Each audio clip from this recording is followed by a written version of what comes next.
Hi there, and welcome back to another typical tea relaxing long play.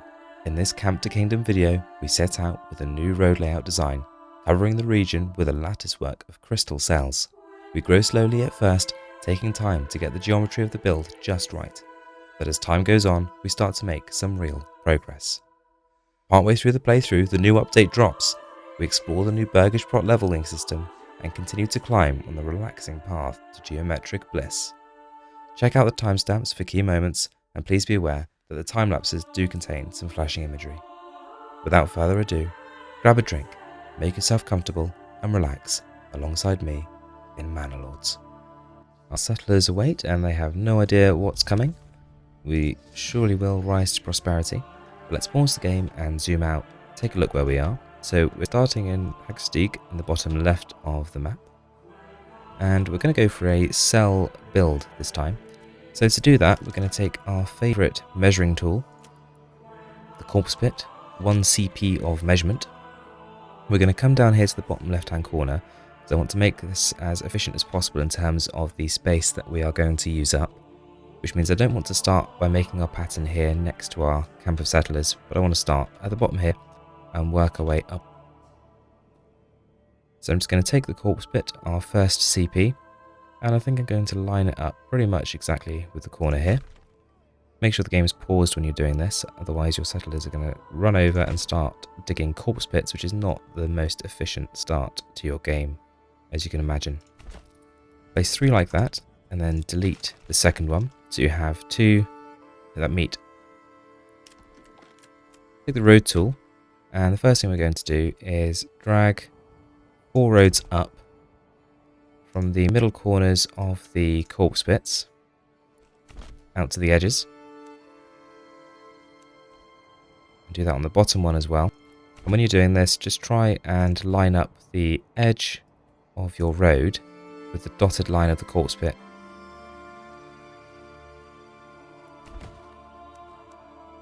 And then take 4 roads coming off of the other ends of the corpse bits, drag them up to meet the main roads. Need to slightly extend this one here. It's not going far enough past for us to clip onto. Try and avoid that rounding at the corner. It's better, so we can line that up like so. Do that with the top ones as well. Again, you're trying to line up the edge of the road with the dotted line of the corpse bit. Once you've built those, you can delete the first 4 roads that you placed.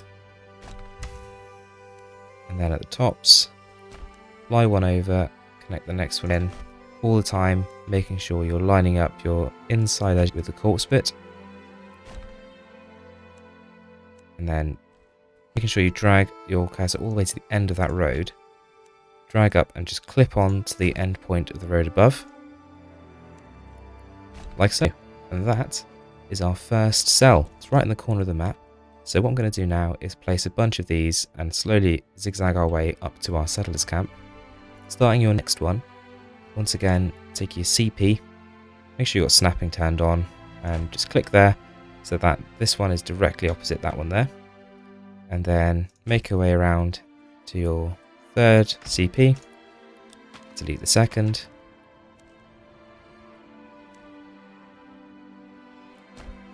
What we're doing with these inside roads is we're allowing ourselves a snap point. Because if we were to build this road first, coming down here, there's no guarantee that we would end it in exactly the same place every time.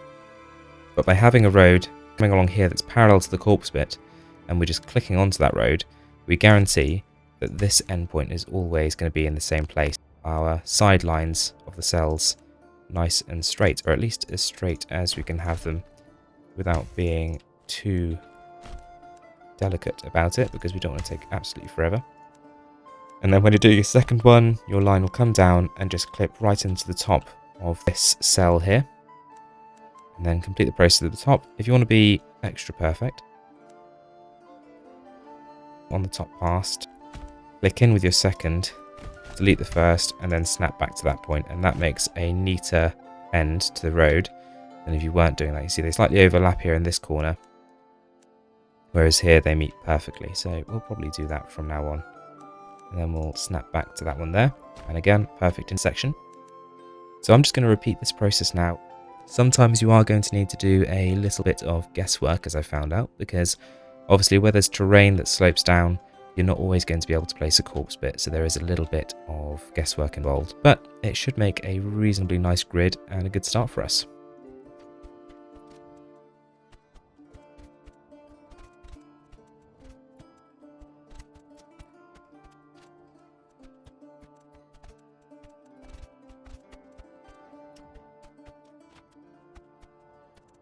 So let's take a quick look at fertility. So we're in a really fertile region, so we'll be doing some farming here.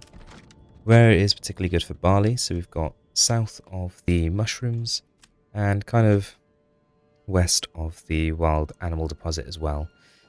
So we'll bear that in mind. We probably won't worry about this little patch here. We are going to need to get a forester up and running reasonably early on to counteract the fact that we have done a lot of deforestation already. I'm going to pop our forester down probably here, just because they've got lots of access to trees over here that they can start lopping down.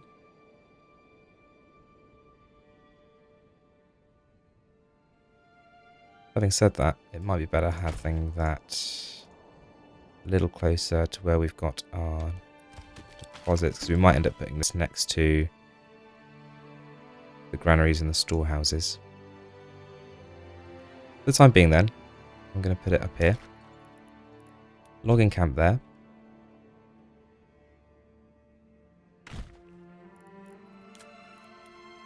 And I'm going to put one of those there. Granary just there. And then I'm going to put the storehouse on the opposite side.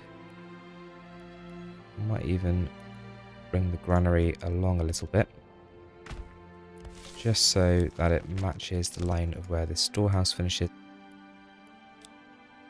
Bring that across, pop that in there. On top of that, I think we're going to put in a market as well.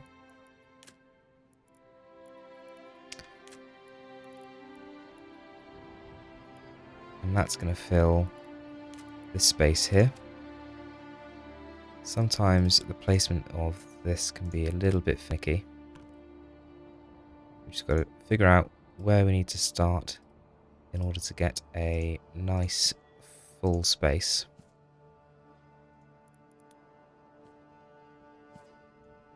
That's quite nice actually. I quite like that. We'll build that there.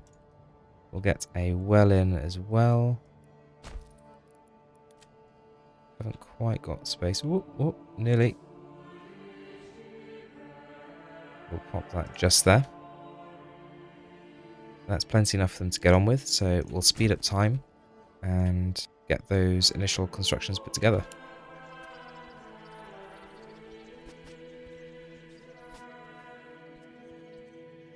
We're going to get a worker in the granary and in the storehouse to bring in our goods out of the poor weather.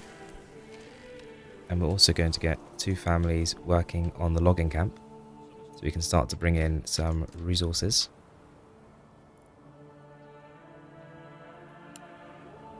Just as soon as these supplies have been taken safely inside out of the weather, we're going to take those families and reassign them as well.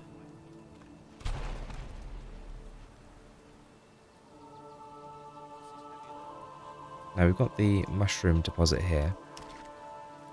Let's kind of bridge over where there would be a cell order.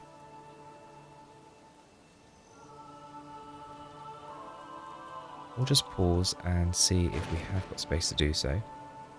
So lining up corpse pit there. We need to rotate this background and line this back up, as we've been building things not on the exact grid. So yeah, we're going to lose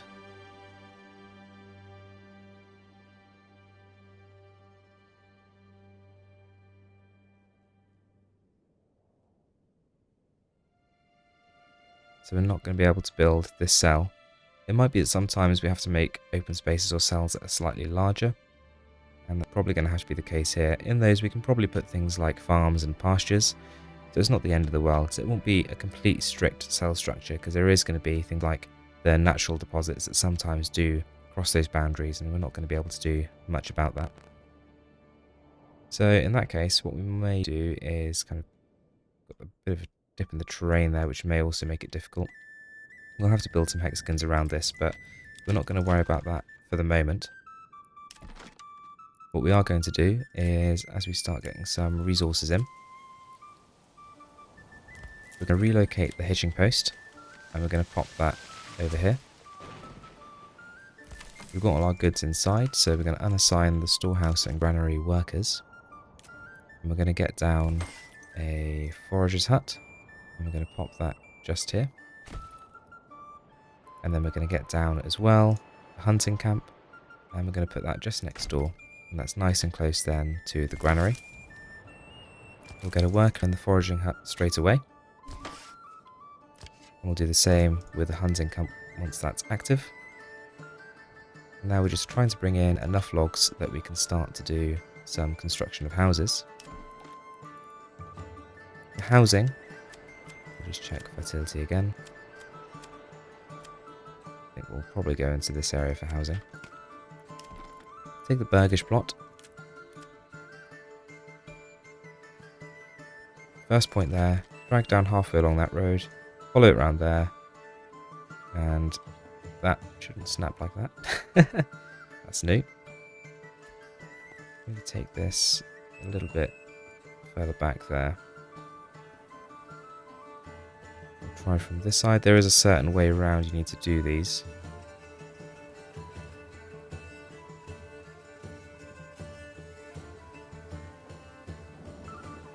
And this one isn't playing ball for some reason. We'll just slow down speed so we're not unnecessarily keeping people out of their housing. You might have to turn off snapping for that last point there. It's going to make life awkward, but that might be what we need to do. There, so you've got a nice small space for your Burgage Plot and an extension, and then space out the back for a working area. And then you just flip that around at the top. Something a bit weird going on with this road. Let's just get rid of this road and replace it.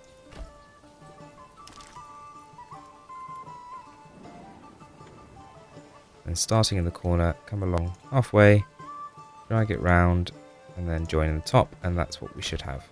So you've got two identical plots opposite each other there. And then we're going to repeat the process at the top here. Perfect, that snapped in correctly first time. And the same over here. And we're going to build another two over here as well. Again, it looks like we're going to have to manually place this snap point, but that's not the end of the world.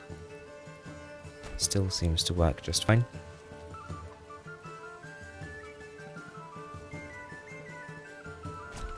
Let's order an ox, and let's get down a hitching post for said ox, and we'll put that down here.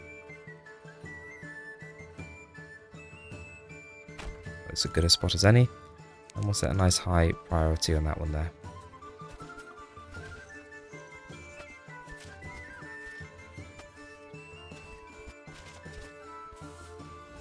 Okay, let's also get extensions on all of these. Expansions. Always get expansions and extensions mixed up. And let's get an additional worker at the logging camp so we can keep bringing in more timber. And we have our settlement level has increased. So we have a rich resource of mushrooms, normal wild animals, some iron, stone and clay in this region. But primarily we're going to be farming, I think, here. So smallholders gives us the small holding. Don't think we're going to want this for a lot of farming. Better hunting hounds is okay, but we don't want to decrease our foraging deposit. Woodwright journeyman, improved bows.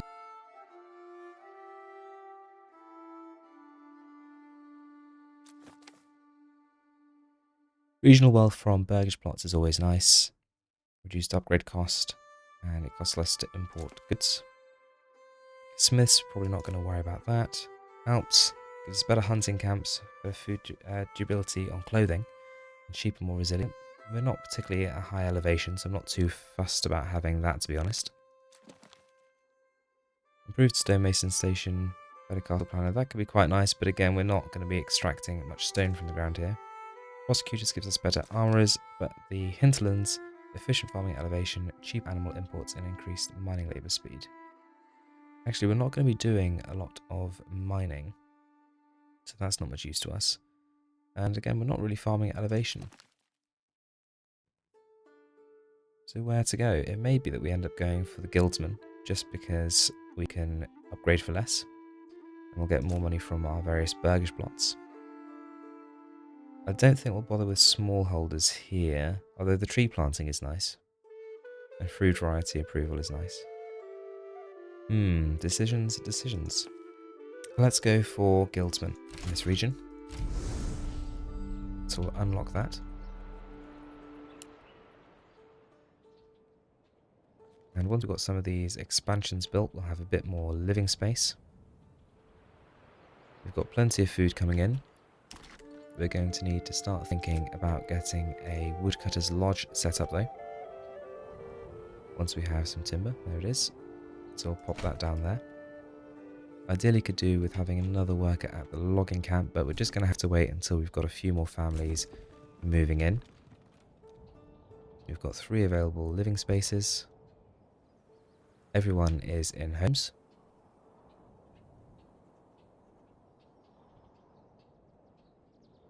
I think we're going to get one of those working in the woodcutter's lodge, one of those families, so we can start to get some timber ready for the winter. Some firewood. We're going to need to connect up to the King's Road. So I'm just going to click in the corner here of this road and just take a nice straight line up to the King's Road there. And actually this might be a good place for us to put down the trading post.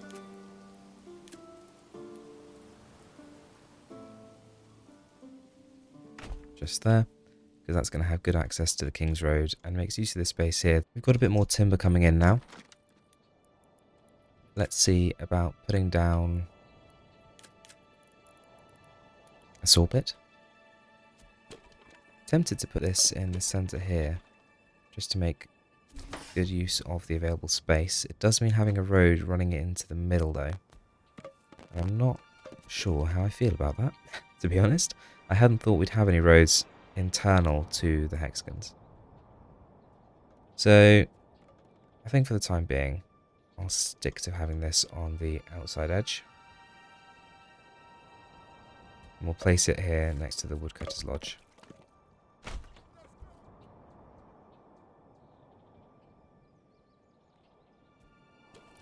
Let's go to the trading post and we'll open up trade on firewood right away. And we're going to export everything over 50 to start with. And that's going to bring in a little bit of income for us to start with. We've had another family move in as well. So we'll get a family working at the saw pit. We'll set a timber reserve. And we want up to 80 planks at a given time to start with. And once we start getting some of those planks in, we can look to get some extensions built on. While we're waiting for that though, let's put down some additional Burgage Plot spaces.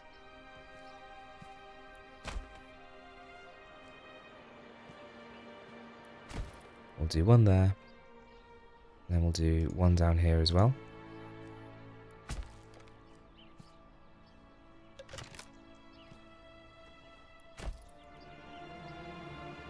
I think we could probably get another crystal in this space here. We can expand down here as well. We have got lots of planks, so let's make sure we get some extensions built. To start with, I'm thinking vegetable gardens. So we'll get down 6 vegetable gardens to start with, I think. Like so. And while all that construction's going on, best measuring tool in the world. Make sure we line this back up with our grid. Grid tool in this game would be very nice indeed. Don't think we're going to be getting one anytime soon though, unfortunately. Okay. Doesn't look a million miles away from where it should be. Sometimes it can be pretty hard, especially when we're tapping into existing grids. We are going to make some mistakes as we go along. It's not going to be a perfect crystal, but hopefully it's accurate enough that we can have a pleasant looking settlement come the end that looks well organised.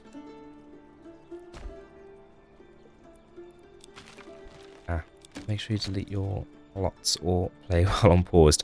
You don't want people wasting time building bulb splits. They're measuring tools, not to be used all the time. And let's... where are we with money? We've got 32 regional wealth. I'm kind of keen to wait and purchase a horse. As part of that, let's get down a hitching post next to the trading post, which we can use for horses once we start ordering them in. We've still got plenty of construction going on, so we can leave the workers to that. I wonder though if we can extend our CPs any further. So we've got this area here, which will have to be a fairly large open space for the hunting camp.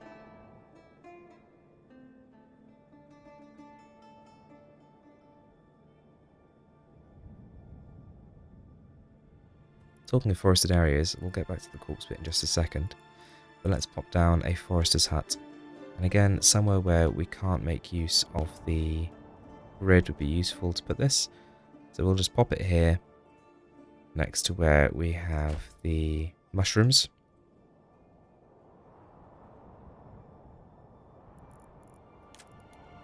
Returning to the corpse bits, let's see if we can get another section in here. Snap that in there and bring it down like so. Luckily doesn't look like we've run into a problem just yet again. Ooh, wrong one. Actually deleted the wrong road. How foolish of me. Sometimes they won't look like they're exactly lining up in the corner. Sometimes it helps to come from that corner, but you can see that wasn't perfectly aligned with our corpse bit, and that's where a little bit of tolerance is starting to creep in.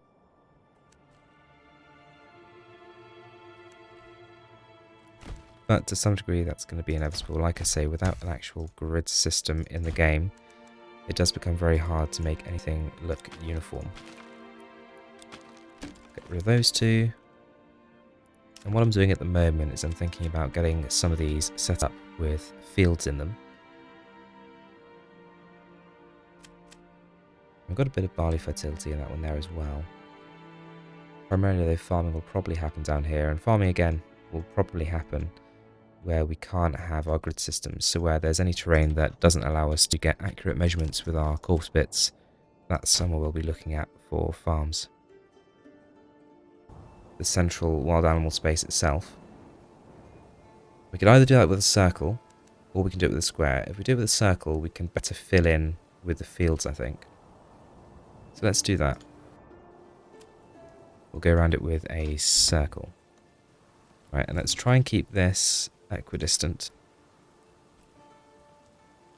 from the red circle. And we'll do it in little increments, trying to keep it as neat and even as we possibly can. It is sometimes hard to see where the trees are. Doesn't need to be completely perfect, but I'll be honest. The nicer it looks, the happier I'll be. Oh, there's a limit to how many roads you can place in one go. I suppose there's no harm in starting again though. We'll just continue on. I think doing things this way, lots of little straight roads, hopefully will give us a nicer curve. It's still curved slightly obviously on the curve tool. Nicer curve than doing it in large sections anyway.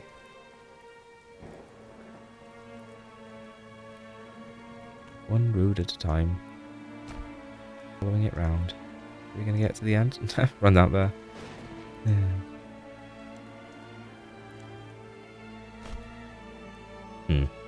I definitely started further away, didn't I? How's that look? Oh, that looks mighty fine. I'm quite happy with that. Okay, and what does that allow us to do with our fields? Oh, I'm very tempted. Oh, I'm very tempted. Introduce circles into the crystal structure and then have the crystals go right up to the circles. Let's take a road from there, he says. Let's take a road from there. How about if we come from there? Gives us 2 points to use, and then we'll try and line up the end of that crystal with the middle of that road. And then just build that back up here and delete that. And then bring it back even more. Like that. Delete that. Is that straight? Are you straight, sir? That's quite the question to ask a man you just met. I'm not convinced that's straight. I'm not sure it lines up with this one. I think maybe we should do it by eye.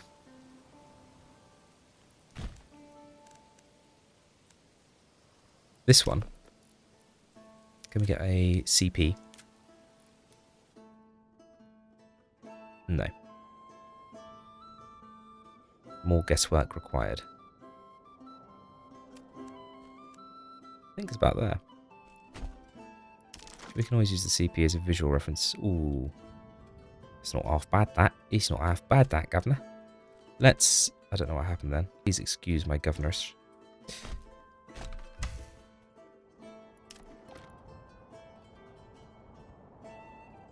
How does that look with it looking in? Can't see. Bloody great big stone over the top. Okay, I'm quite happy with that. Oh, he says. That doesn't look straight, does it? Maybe I should do it from above. Yeah.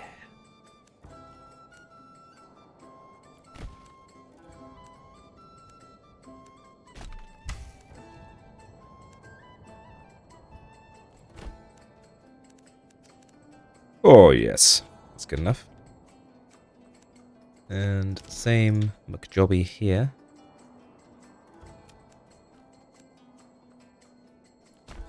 Right on that corner.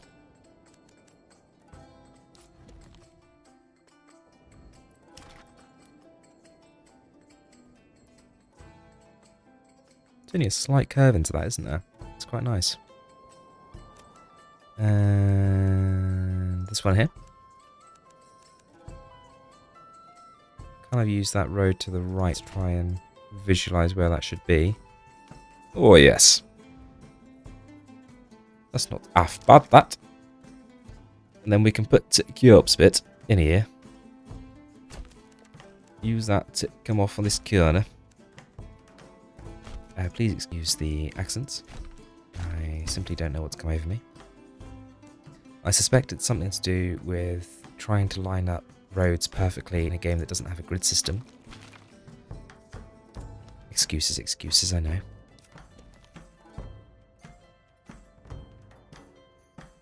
Well, sentences that make astounding levels of comprehensive sense, I know.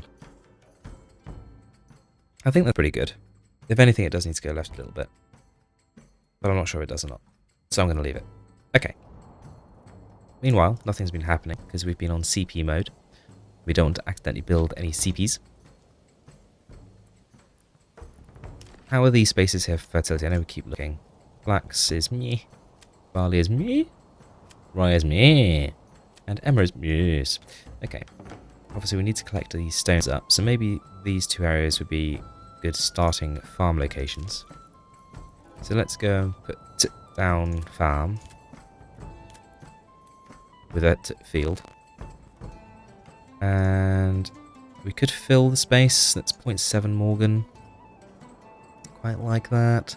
Or the alternative is we go for half of the space. We bring that round like so. It does want to fill the space if we do that. We would have to actually bring it down to there and...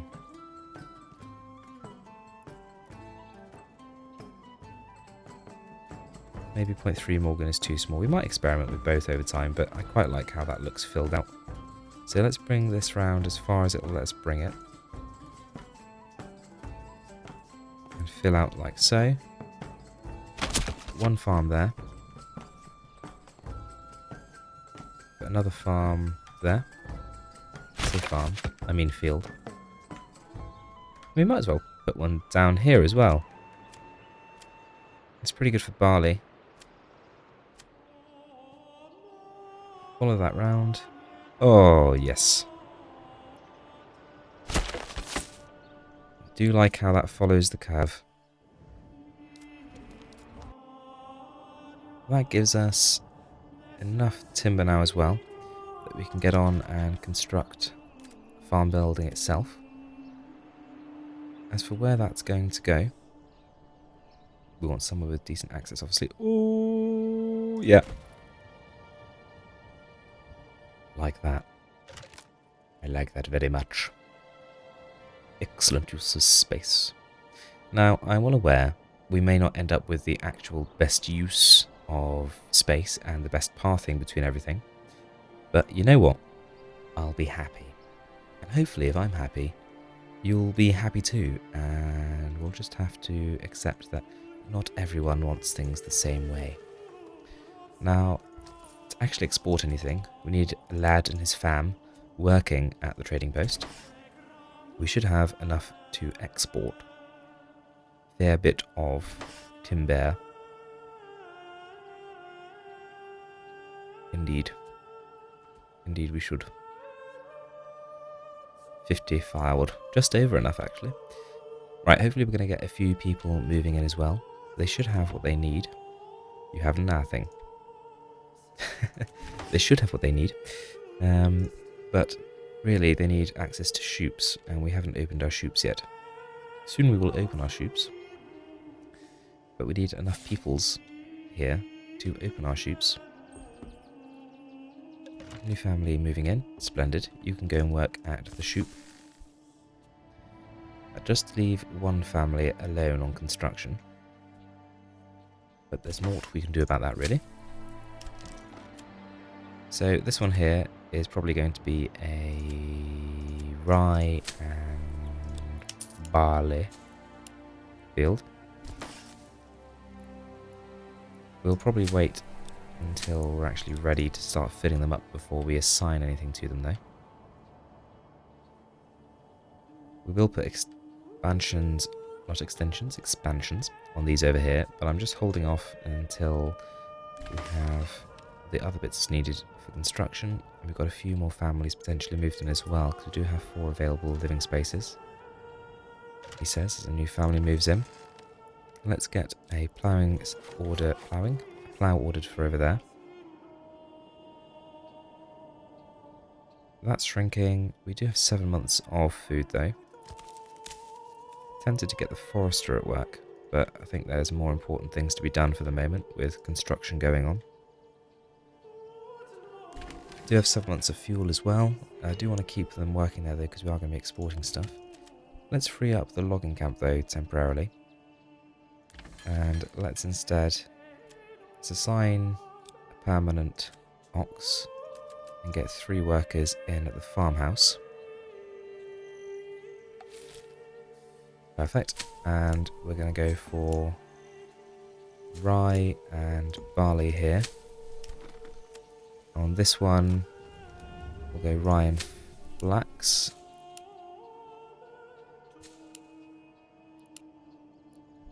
And on this one, we will go rye and flax again, I think.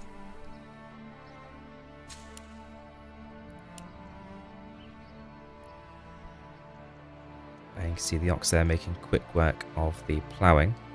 Let's get a worker in at the storehouse as well, so we start to have the amenities that our people expect us to have.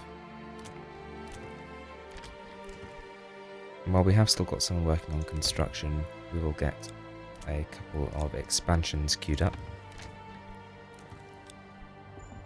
Making sure we have got a small reserve of timber still. we'll set all those on the go. And hopefully we'll have pretty much everything here planted up by the time it comes winter. So we're nearly done on the first field there, making a start on the second. Just kind of holding out for that 60 regional wealth for a horse, because I do think that's going to be a good use of our coin. As much as I would like to get an additional ox now. Still got a teeming. We are definitely eating into them, as it were. And we'll start to think about some industry as well. We can sell our pelts, so we'll store those up ready for sale. Got 15 stash around already, and our first bit of money coming in. Not quite enough to get our horse, unfortunately. I will hold off on opening another trade route until we've got that. And we're out of shrooms, so let's take away that worker, and you can go and work at the hunting camp. Let's get an additional worker at the farmhouse, and we'll also reopen the logging camp as well.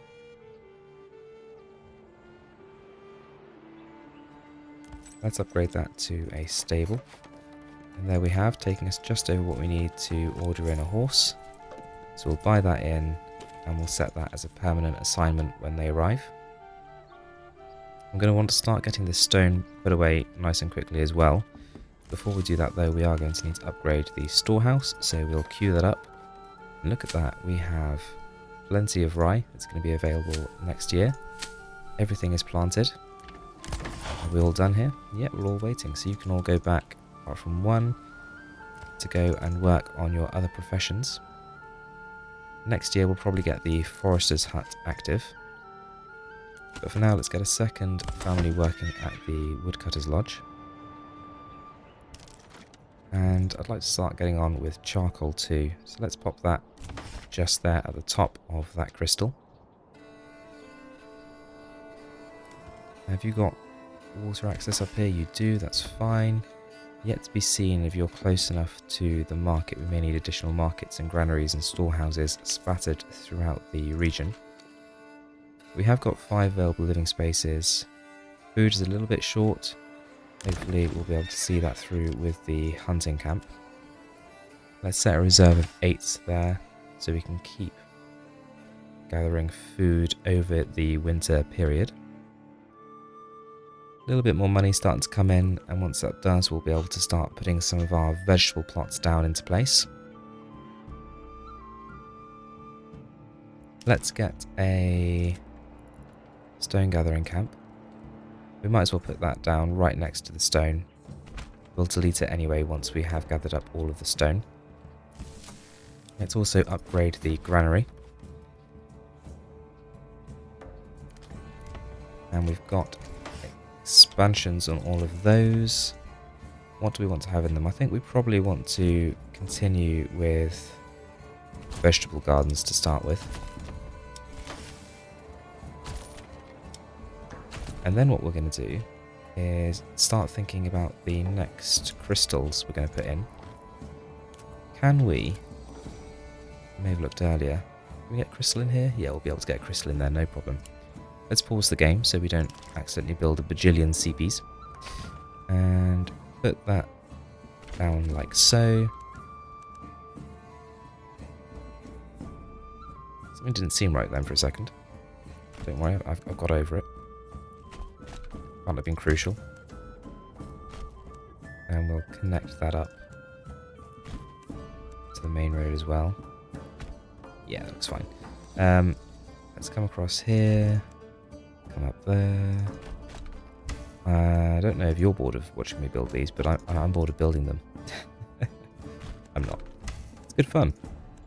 What everyone finds fun is different for each individual person. Let us not judge. Please. Please and thank you. I beg. I beg. Begging aside, that's another crystal. And what I am thinking of for this one in particular is a different arrangement of housing. So we've got these set up so far on our crystals, which are good for vegetable plots. They've got a reasonable size extension on the rear, but obviously it would be quite a waste if that entire space was just for an animal pen. or for a shoemaker's shop. So, another way of putting these houses in is just coming across between the two here. I do also wonder if we could build them even smaller. Something about where we're clicking onto these roads isn't being friendly with us. I wonder if we came halfway down. Could we come all the way up the other side? Doesn't look like it. What about from there? No, doesn't look like it. We'll just experiment around a little bit until we find something we're happy with. What about coming across this way? That could work. That could work quite nicely. Looks like we need to extend that a little further that way potentially. Or could we even? Ooh, could we even?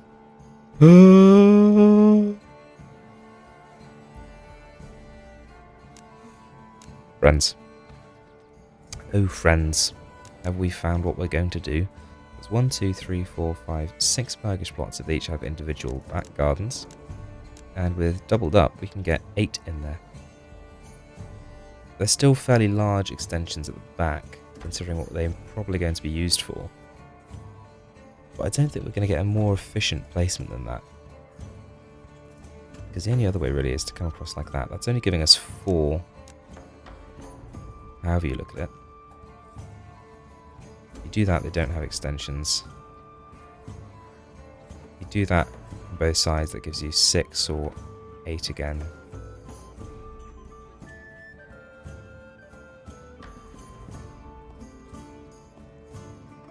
No.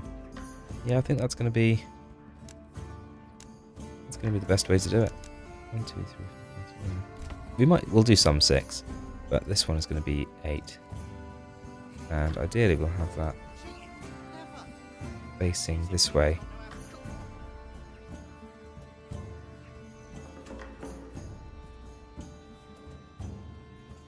Like so. 1, 2, 3, 4, 5, 6. There's still 8. Oh, so that's interesting. That's still 8, but it gives us 2 with actual individual plots without extensions on them. I quite like that, because that we're not always going to want a doubled up Burgage Plot with an expansion where we're having a artisan making shoes, for example. So let's build those there. That's our first item of denser population. Let's get a few workers down at the stone gathering camp so we can start emptying out that resource. Food is looking a little bit iffy.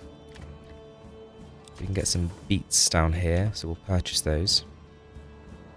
I think we're probably going to have to allow our hunters to get a little bit overexcited and hunt down to a lower limit so we've still got food coming in, because we've got quite a few people moved in already by this point. Church as well we can start thinking about. And then where do we want to put that? Somewhere reasonably central, probably like here. We also want to make sure we've got enough space wherever we put it, hopefully, to put the other holy building. So, one holy building at the bottom, one holy building at the top. Does this fit at the top? Or does it have to go on the side? I think it's too big, actually. So we may have to have our holy buildings split up from each other. Let's just see if we can get 2 holy buildings in one place. If we turn off road snapping, line this up with the crystal as best we can, and place it as far down to the bottom of the crystal as we can. That leaves space for another holy building at the top. No, not quite. So it might be 1 holy building per crystal. Then frustratingly, it's just ever so slightly larger than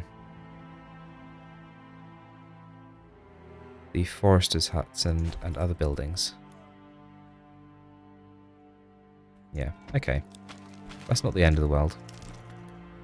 If we're going to do that, then I think we might as well put this dead center.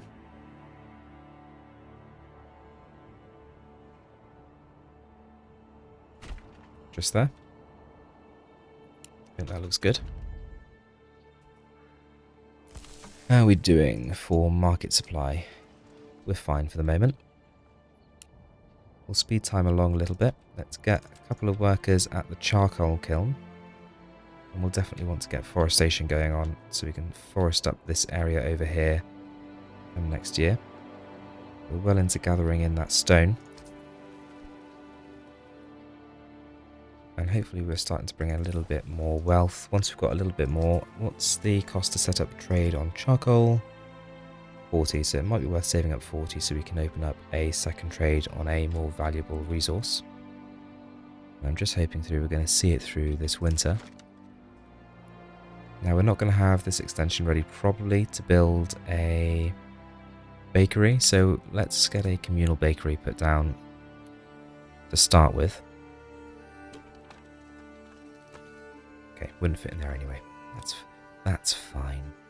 Could put it behind the church, but probably makes more sense to have it down here, reasonably near the farm. And we're going to need a windmill. And look at that, just where I want to put it, and it's already at 99% efficiency. Some things are just meant to be, I guess. Can we fit 2 in? No, just the 1. That's fine. I am a man who accepts my own limits. 2 months of food. Well, if my biology is right, we can reduce that to 2 and still be fine in the longer term. It's going to be quite some time before we can harvest. I suppose we could do an early harvest, because we planted everything last year. That might be an option actually, that'd be good. Got our new properties popping up.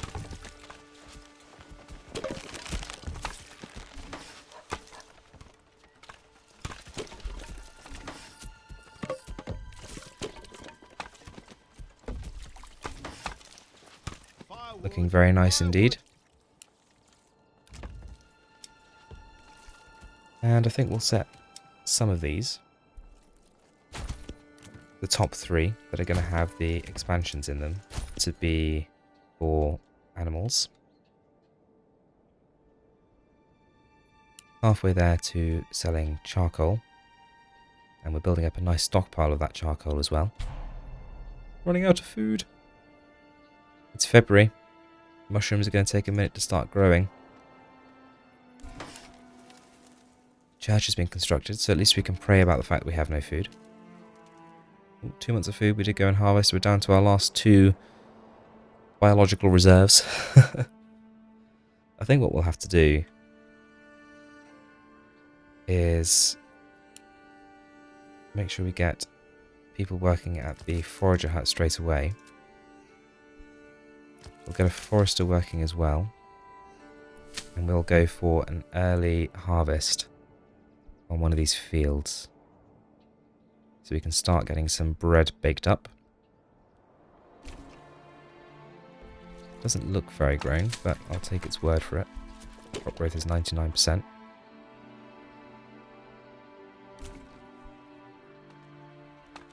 I wonder what the yield is going to be when we do take it. We're probably just starting to, plant the beets here. Meats, fishes and animal produce will be doing what we can for that, but you have everything else you need. Not got any fuel over here, so, but you are getting, you're not getting food either.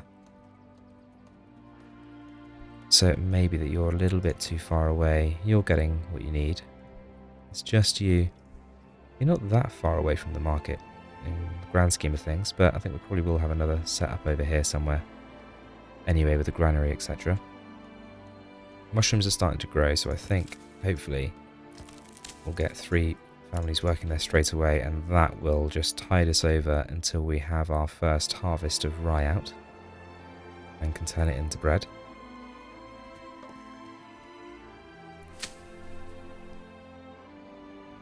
Crop growth is going to stay at 99%, is it, for a little while? That's fine. We'll just wait for that to look like it's ready. It is definitely getting there.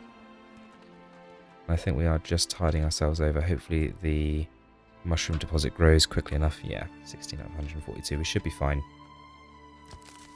Just by the skin of our teeth though. It was fairly close. Next year we'll have vegetables to see us through as well.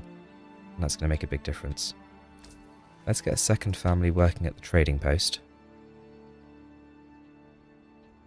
We'll free up that family from the farmhouse to help with construction for the moment.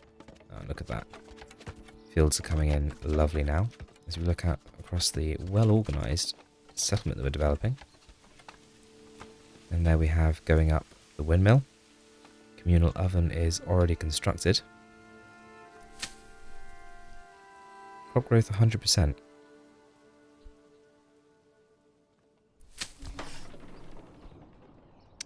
Okay. Can we force a harvest? I'm sure you used to be able to do that. Got threshing priority. Bit of worker in there. Crop rotation. Oh, did we not set up what the next crop here was going to be? What was it? Barley. Field priority. We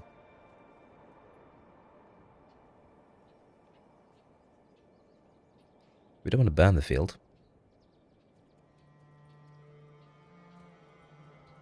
Pollination is okay. I don't think that we can harvest early anymore. I'm sure that was something you used to be able to do, force harvest.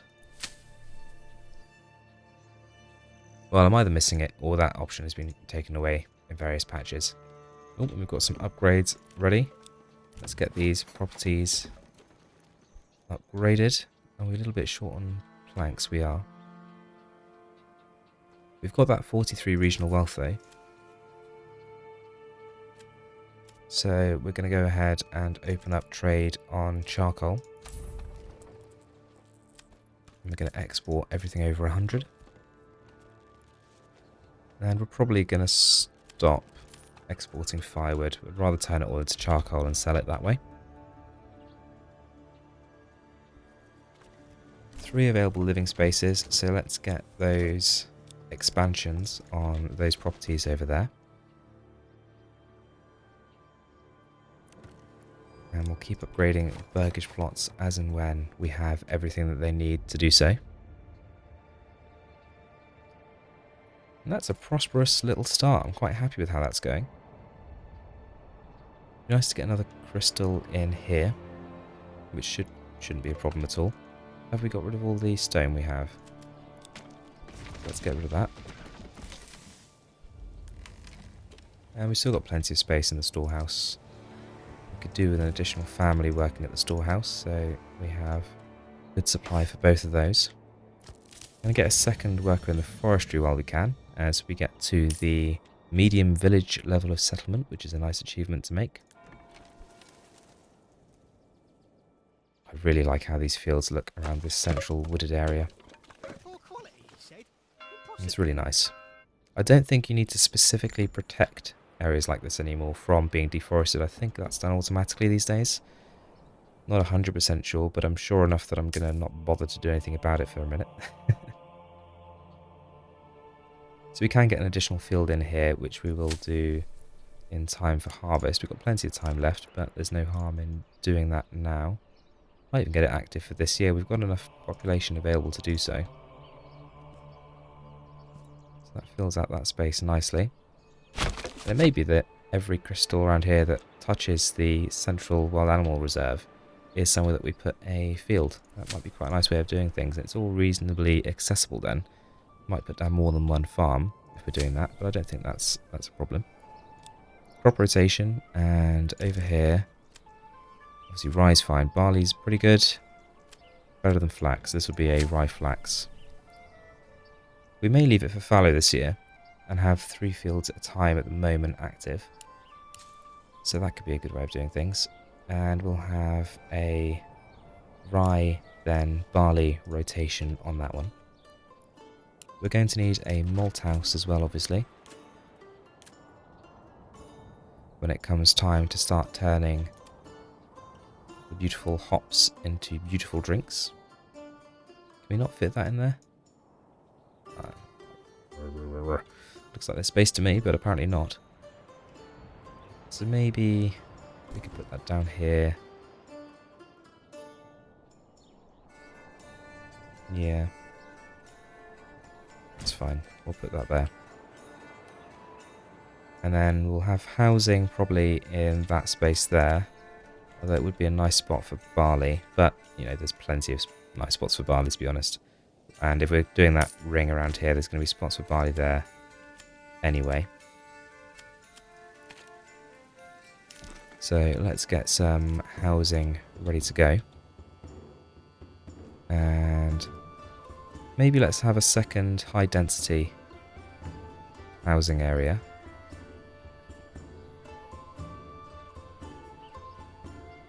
If I can remember how exactly we did that.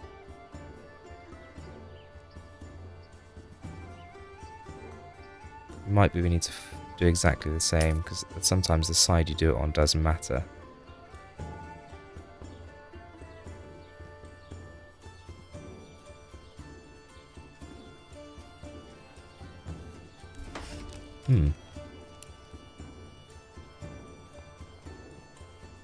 That's nearly it.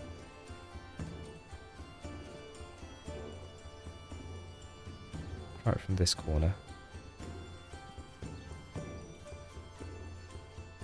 That's better, but that point at the top isn't following around correctly.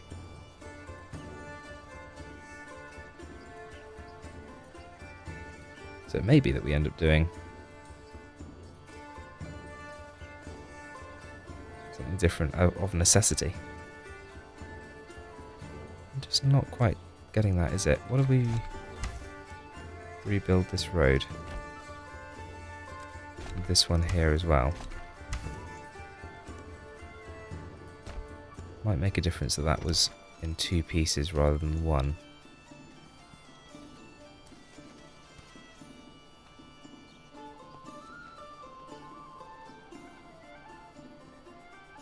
Ooh, it just doesn't look quite right, does it? It does need this point to be there. Ooh, is that it? So very nearly. Whoa, it's in there. There it is. And I think we'll go for the same setup we did over on yonder. Look at all the money coming in. Need to get on and start planting some veggies. So we've got beets, cabbage, carrot. So that's our first three, and then let's get another horse to start with, because that'll give our two traders a horse each. And then next time round we'll look at getting an ox. 5 months on food. I think we probably need to up the limit here to let some population grow back up. And we're definitely taking care of the mushrooms as soon as they sprout out the ground. So we're going to need those other sources of food we have. But it's only 83 days left until the harvest. That's quite a pretty view of the settlement, isn't it? The fields around here, the church there. We'll want to start trading in earnest as well to bring in as much regional wealth as possible. We're going to start bringing in some iron. And in light of that, I think it's probably prudent that we extract the iron we have access to ourselves. So let's pop a couple of mining pits down for those regional resources and temporarily connect that up to the road network. So we can use some of the spare labour we have to start bringing that in. Let's get another forester down as well. I think we'll just go next to the first. So we can keep working on increasing the wooded areas we have nearby for our logging camp. We are running out of tools, so that is going to become a priority before too long. With that in mind, let's look to get a bloomery constructed. Not enough goods. Bit of a plank shortage.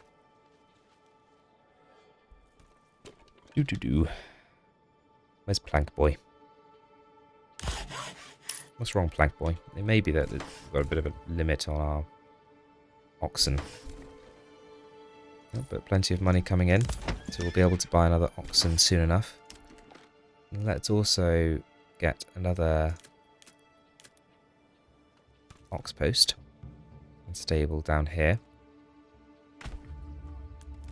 Got the malt house ready there when we start producing. And let's put 3 workers to getting the iron we have available to us out of the ground right away. 56 days until harvest. Alright, with our additional money, let's go ahead and get another slew of vegetables planted. And then we'll start to then look at getting some animals. Let's go for... we'll make all of these ones over here goats. And then over here, we'll make them all pigs. How are we doing for planks? Still only at 3, so I'll hold off from upgrading the backyards on these for the moment, because we need those planks for construction.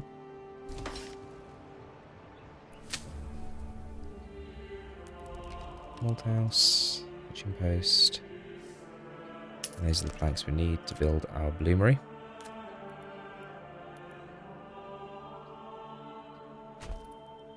And then we're going to need to make some tools, so we're going to need a smithy. Unless we specialise one of you. You're not at level 2 yet, though. Mostly because no one's moved into you. And because you don't have animal produce or meats. Because we're a little bit shy on animals at the moment. So in that case, we'll go ahead and get the smithy constructed as a stopgap measure. We've got a little bit of industry around here on this side. I don't mind how that looks. Plenty of available living spaces for the moment. These denser plots do give us plenty more room for people to be moving in than we'd have with our regular vegetable plots. We've got lots of vegetables planted in those, which is going to help nicely with the food situation. And we can get a herb garden planted as well. We've got enough money to do that. And there's the bloomery going together. And we will have, starting to come into the storehouse, iron. We're still okay on market stalls. So I think we might as well get someone working in the bloomery right away to turn all of that iron we're producing, iron ore we're producing, into iron, so that we can start turning it into tools.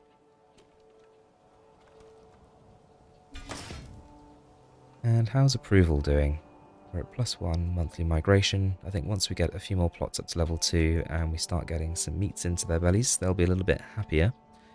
And we'll also have bread, so there'll be a decent food variety, and it's not going to be long before we open up a pub as well, and pubs do wonderful things for morale. As for where the pub's going to go, this might not be a bad spot here, or even here. I wonder if we might be able to fit that in. Our second religious building. Oh, no, it doesn't look like it. I wondered if we could fit it in without affecting this crystal, but I think it will. It could go here. That won't affect the crystal below. Especially if it's around that way. In fact, there won't be a crystal here, because this is going to be in where the mushrooms are. Up here is more central to where our Burgage Plots are, though. Maybe here. And actually that might be quite good, because then we could have a second storehouse and granary located over here to service this area, while this one services this area. Because I think, are you still struggling? No, you are getting everything up here now.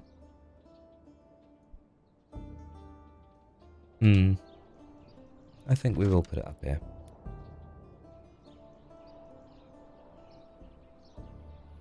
Pop that there. While we have some free hands. Has that gone down? Oh, harvest remaining. Ah! It's like, has the harvest not started yet? Yes, you've missed it, you fool. Let's get people in for the harvest. We don't want to be missing that. We'll free up these workers from the mine as well. Get them into the farm. Make sure we bring in all those delicious sheaves they'll get straight on, I imagine, with ploughing then. Eating it up like ants.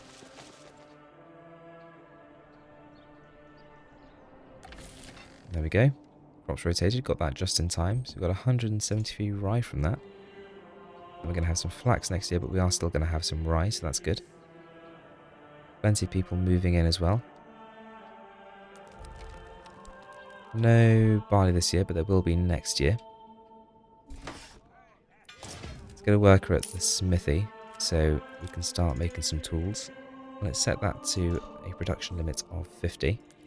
We should be making some iron, which indeed we are.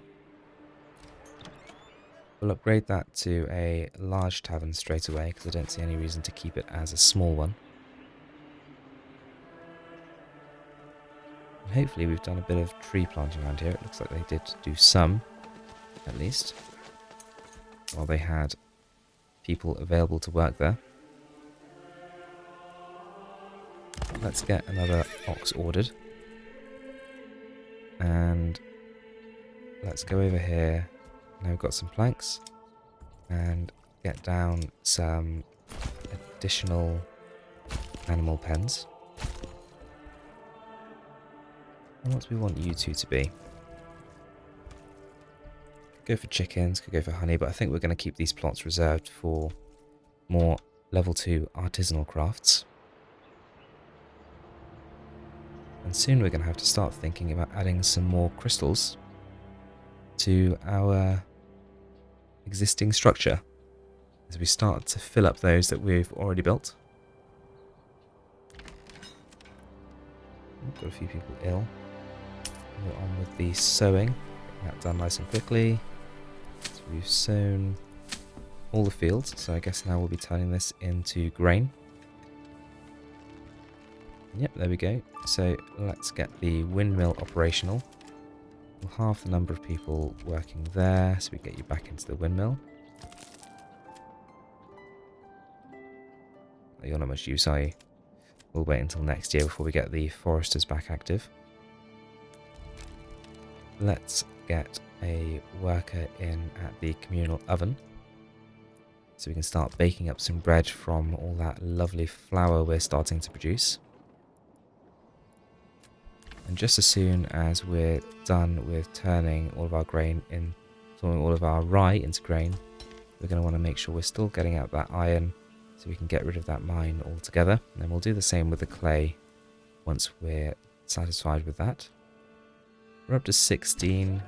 Let's put this limit to 10, just so they breed nice and quickly. I'm not sure how much of a difference that makes. If you know, let me know what I should be setting that limit to. Malthouse will be used next year. Let's upgrade that hitching post. Oh, did we get another ox? Let's get another ox. And upgrade that at the same time. Fuel is 6 months supply. Are we struggling on getting firewood? Yeah, to be turned into charcoal. Let's get a third family working at the woodcutter's lodge. I think the real issue here is that there isn't much timber nearby. And that's the mushroom deposit done for the year, so we can free up our foragers to go and work elsewhere, namely at the pit. What a lovely place to go and work. And hopefully we're starting to see some bread coming onto the market. Yep, 27 rye bread. That is fan-dabby-dozy.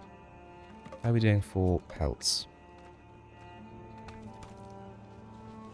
We have 43. Let's get those sold.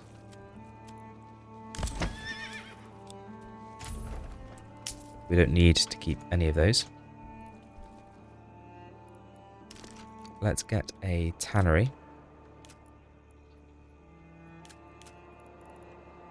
So we can start to make some leather from the hides we've got. I think it'll make sense to keep filling out this small industrial area we've got down here.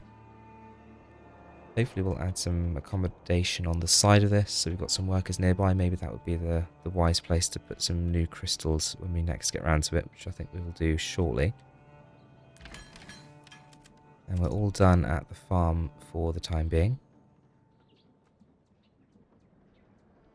We've got 4 oxen, 2 horses. One of those oxen is on the way though still at the moment. And we've worked our way, I think, through the grain pretty quickly. There's still 43, so there's still some sat in the granary, I'd imagine. And let's get an additional family working at the granary as they start to become a little bit more pressed to supply everyone. And we'll get ahead of the game as well with the storehouse too. We're down to 2 available living spaces. Let's get the expansions put on over here. And once those are constructed, we'll order in some pigs for the residing families. Oh, and look at that. We've got a few properties ready to be upgraded. Still struggling on the... oh, not the plank front. I think the desire to be upgraded just went away. They only had meat very briefly. Quick. I have to wait. Skulk. There we go. Aha. The moment the meat gets off their doorstep, they're like, no, I'm not upgrading. I don't have meat. Pig. Wood pig. Order in some oinkers. Pigs. They're so delicious in so many different ways. They're wonderful creatures. Okay. It's January. Hopefully no one's got the January blues. But I'm starting to think crystals again. Crystals? Cells. Cells? Hexagons. Hexagons? Cells. Let's go for cells. Crystal cells that are hexagons. Yes. Is all I'm going to say to myself there. Expansion. Let's get back to our CPs. Where our bread and butter is. Ooh. Need to realign you. Oh, it's always nice and easy, isn't it, to align things in winter. Maybe I should be doing my cell creation during the summer so I can see the cell walls. Oh, it's really difficult to see where those meet. Yeah, I think that's good. Buildy cell. I'm building a cell. Nope, there's no copyright on that. And you know why. Let's go down there. Let's go up here. Let's go along here. Build that down there. Connect the road up there. Pretend it looks interesting. Okay, so that's one crystal there. Now follow that round. We're not going to be able to do one here, I don't think. I think that's what we discovered previously. But we can do one here, and then possibly go around the outside. Around the outside, around the outside. I'm assuming that's too steep to build on. That is and that isn't. Logic. So we'll extend that round here.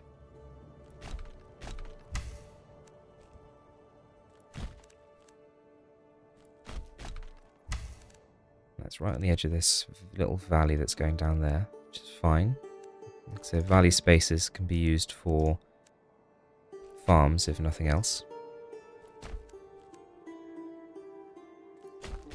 And it might be quite nice as well to have the cell structure broken up occasionally, like we did here, around this gorgeous circular area. Very hard to draw decent circles in Manor Lords. We had the wild animal deposit to help us there. It's only going to be possible in other areas where we have a similar structure. We won't worry about that too much now though. We're still a fledgling little cell culture over here in the corner.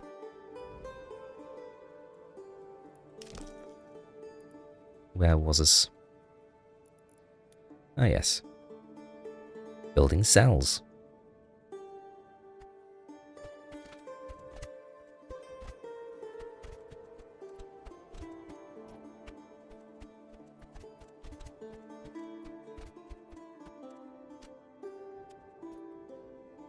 Okay, so we've built along here without issue, which is good.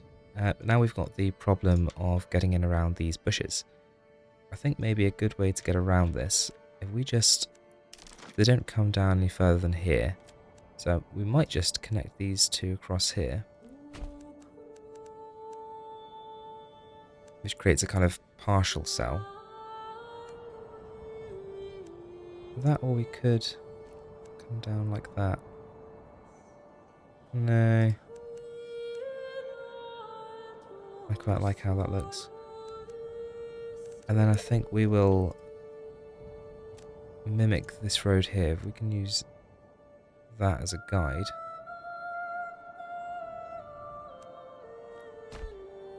Like so. And then bring this across here using that point as a guide. Is that far enough? Might come down a little bit further. More like there, I think. And then delete that one. And build this down to this corner. And that'll give us a nice little space to densely forest in here.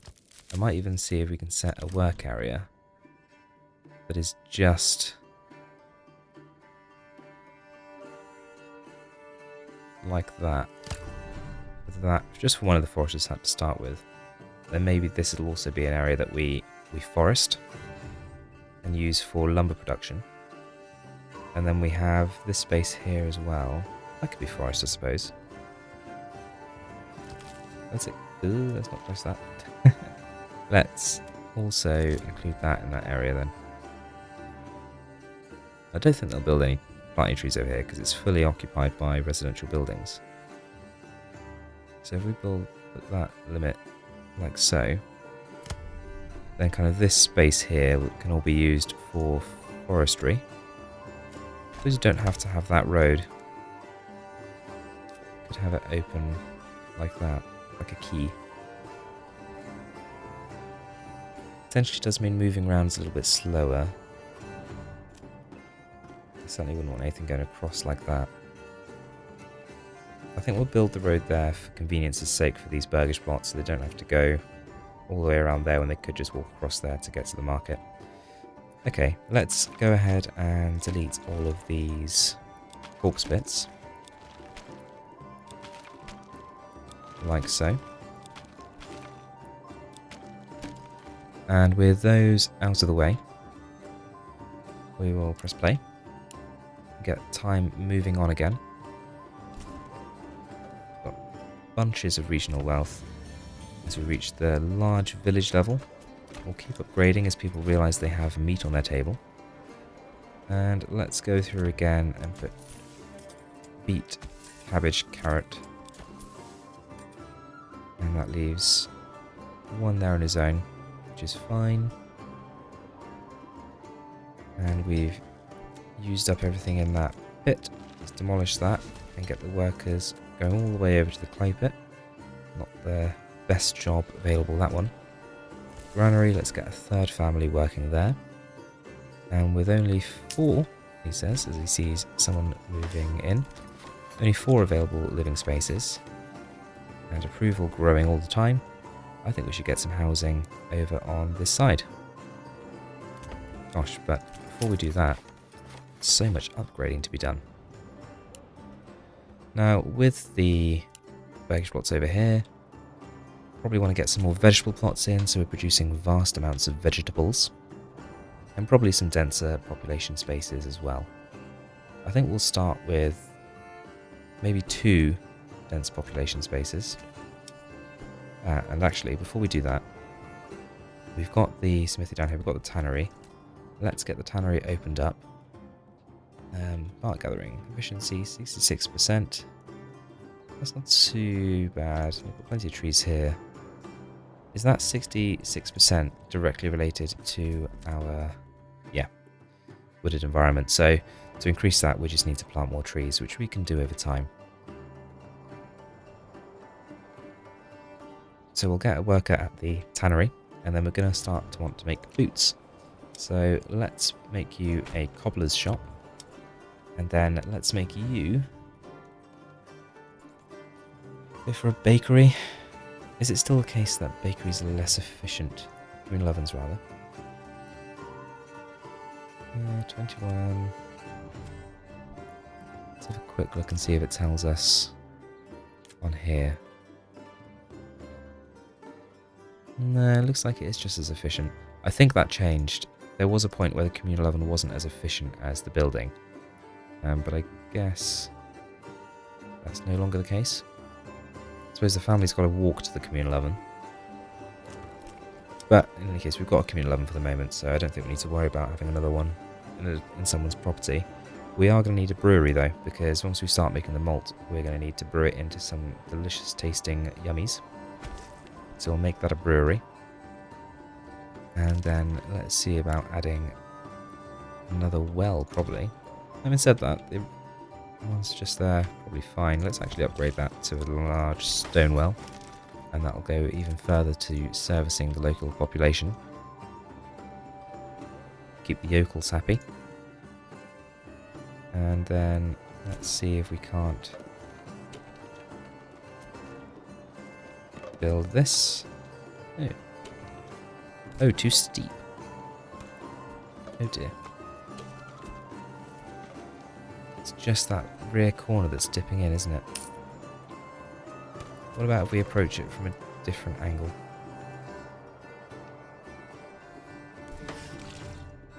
Doesn't like that angle at all. It's still saying too steep anyway. So is this going to be somewhere we do have a slightly different setup? If we come across like this.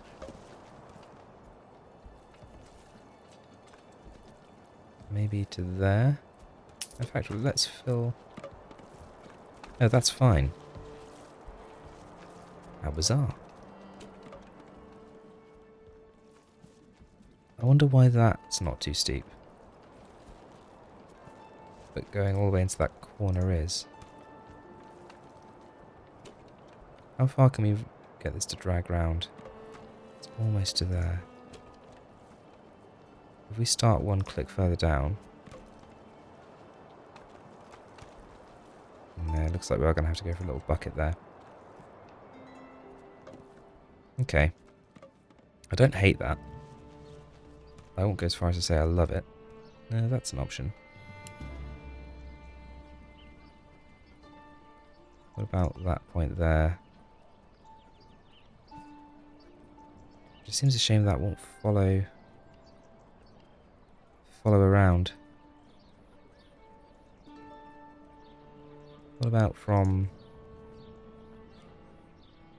No, because that's too steep. From this side?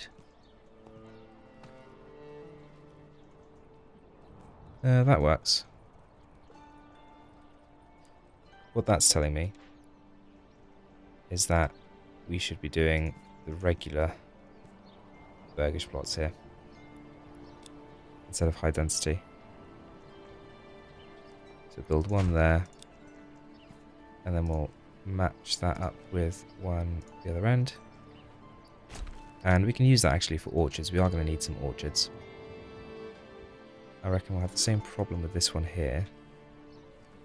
So this might be another one to do this in.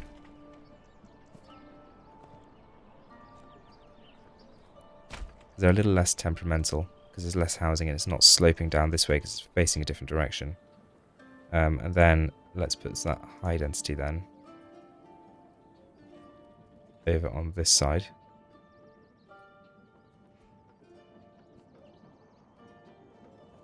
If we can get the right snapping points. I mean, that does work. It just would be nice to fill out to the corner.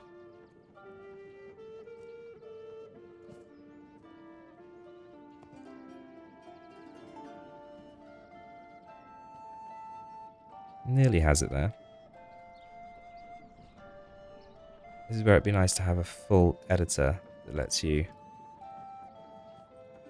properly set things up exactly where you want them.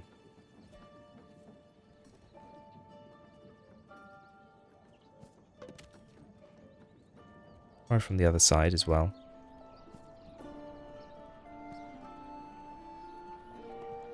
Getting flashbacks to building on slopes in previous playthroughs here. It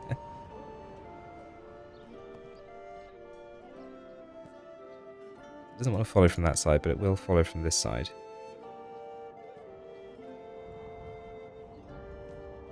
But then you've got to go to that corner. And it just won't follow around there.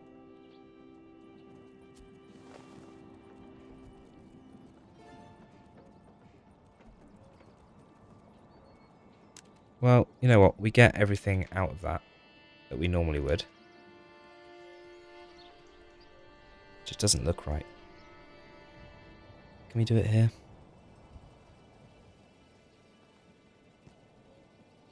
Nearly. Just need to get that to snap properly.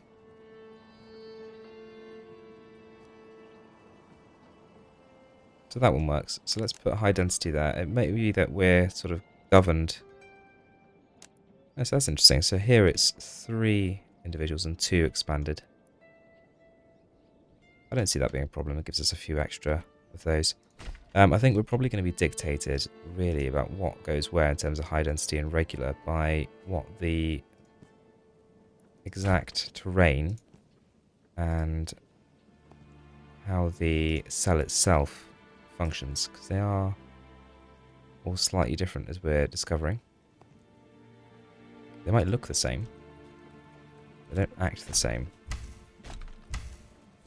Let's see if we can remake that road and see if that helps us a little bit with getting this Burgage Plot here on this corner.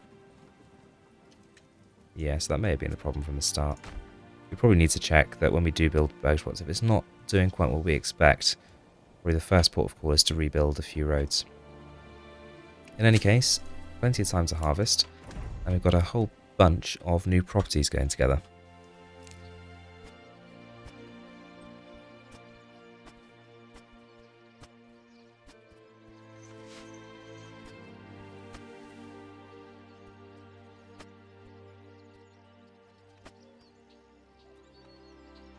And there we have a new slew of properties all down one side. We want to set these up for orchards. We've got a little bit of regional wealth now as well anyway.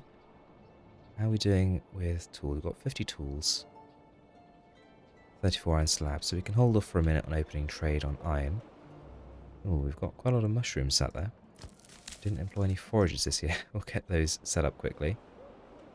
We're most of the way through the clay over there. We still are going to pinch one of those workers, so we've got someone for construction. We've got a few more Burgage Plots ready to be upgraded to level 2. So let's go through and make sure we have those in the process. And then let's set up these for orchards. And I think that we will do all 6 as orchards. We've plenty of available living space with that new development over here. So I'm not going to worry for the moment about getting any additional expansions put onto them for the second. What I am going to do though is start to get a bit of a tithe. Oh, of course, food tithe isn't done through the church anymore. I keep thinking about the older builds of the game. We're going to need to get a manor before too long. So where we put that and how we do walls, I haven't really thought about in any great detail, to be honest, for the moment. It might make sense to have it somewhere where it intersects with the King's Road. That might not be a bad shout. I'll have a little think about that. Although I don't want to think too long, because we do want to start getting some tithes in, so we can think about maybe claiming another region. I don't know if we'll move into it, we'll just have to see how we go.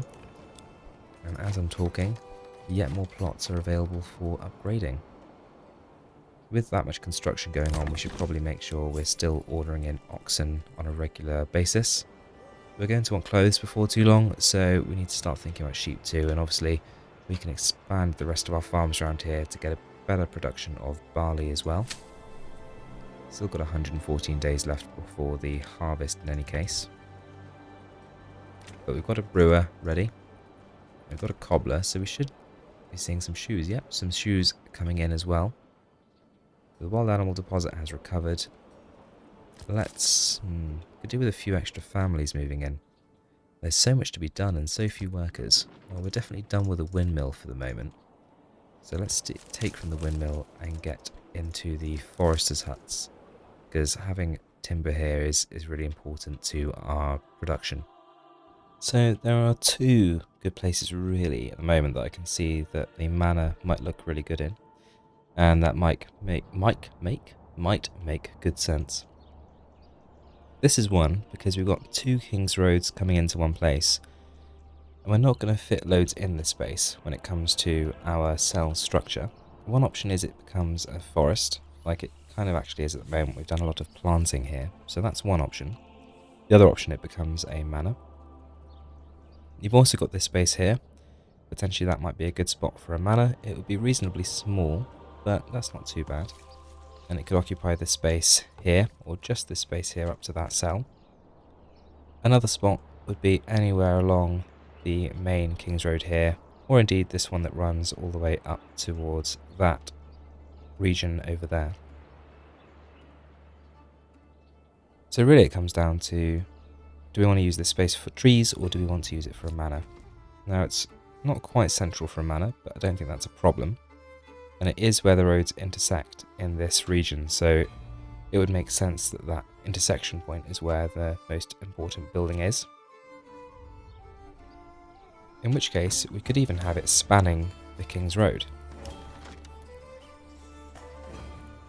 Because if it spanned over here, a door there, you can have a gate the other end, and then all of the traffic that passes through the King's Road has to pass through the manor. And that might be quite nice, actually.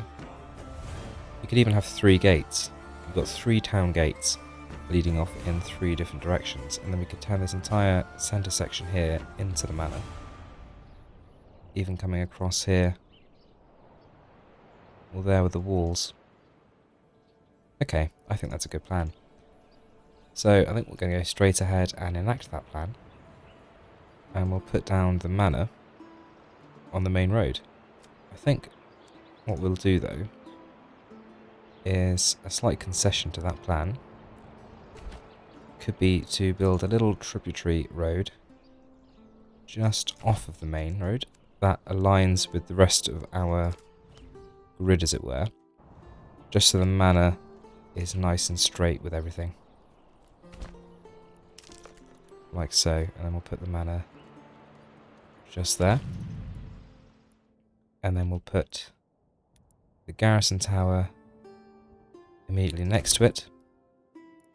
And we'll put a little tax office. I know it's only cosmetic, but I quite like the idea of this being on the main road. Perhaps even at the junction. We could even put this on the other side. If we align it to that road there, and pop it just here, and that's controlling all the wealth and tax that's going through the region. And that's a nice start. We'll come back to the castle planner once we have enough resources and we've got a few logging camps, and maybe even once we're importing stone, if we get that far with this particular region. But I think that's a good start in any case. So we'll pop that down, we'll speed time along. There is a lot of construction to be done with only a few hands available to do it. But hopefully we'll have more and more people moving in with the migration level. We've got 72% approval. It'd be nice if that will start to jump up when there is a greater food variety on the market. There's still not very much meat available in general, but that's something that will come with time. We're doing pretty well for the amount of money we're bringing in. Is there anything else that we can start making and exporting? And I think possibly we'll want to start building up our production of shields, etc. We can sell those. So we'll need a joiner's setup. To do that though, we are going to have to take someone away from their labour. I don't particularly want to do that because we only have 2 available at the moment in any event. How are we doing for oxen? Not too bad. Let's let the population to continue to grow. And in the meantime, we can use some of that wealth to plant up some orchards. So we'll get apples in there. Apples, pears, quinces, and then we'll do the same again. Apples, pears, and quinces, so they can start to be planted as soon as we get people moving into those Burgage plots. And I think while all that is progressing, and as materials are delivered to the site of the manor, we'll let that go for a little bit, and then I think we'll start to address bringing the cell structure around the rest of the way here and dealing with the foibles that I'm sure the hill will throw our way.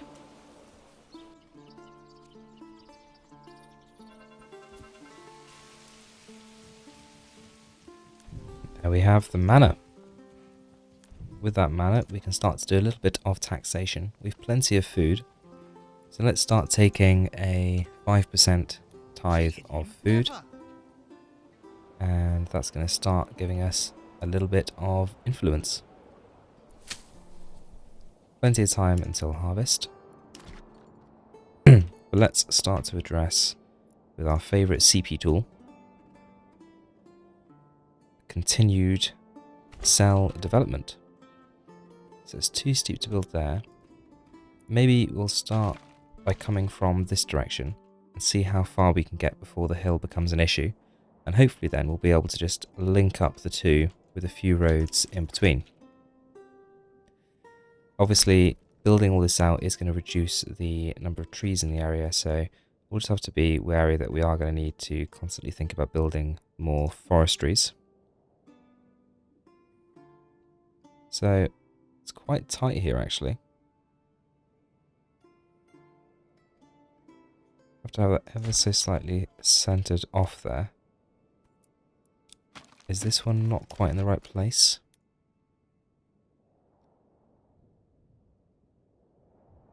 Let's see if we can split the difference, put that there, and still build this road here. That looks... it's definitely off a little bit, but I don't think it's off so much we need to worry about it. Build out our little guide roads. I should probably start to build these in one go. No need to build them in two sections. Pop that across like so. That's our first one. And then turn snapping back on. One there. They meet perfectly. That's nice, but it is very near the start. So it would make sense that they are at this point a little bit more accurate than they might otherwise be. And let's start putting that practice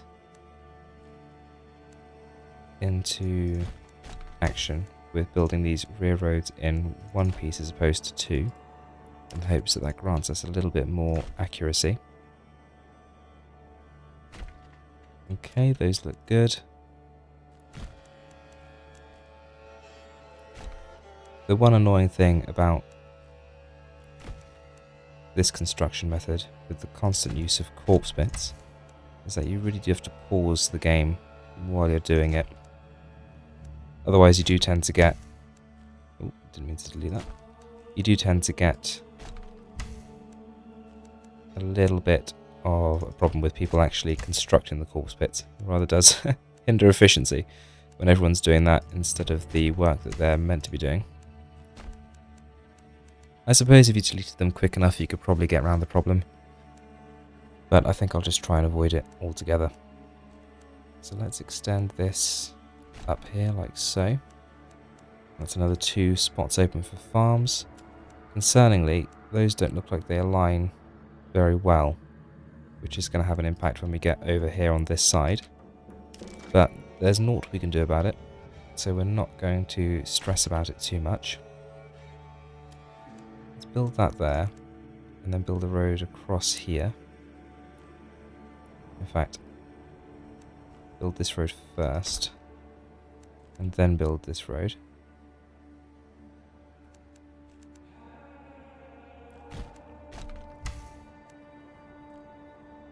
Because that should link up with that. Oh, actually, you know what? That's not bad at all. That doesn't even look like it is out of alignment at all. It's maybe a degree or two, but in the grand scheme of things, I think that is pretty darn good. Yeah, I mean, that's probably how much it's off by. Okay, that's fine. We need to get this measurement, take this up to here, and then come back in over there. But I think we might have to do that once we've built out a little bit further around this way. So we'll get another one down here. build this road across. Put a corpse pit the other side. That's slightly stretched there. I don't think it's a huge issue.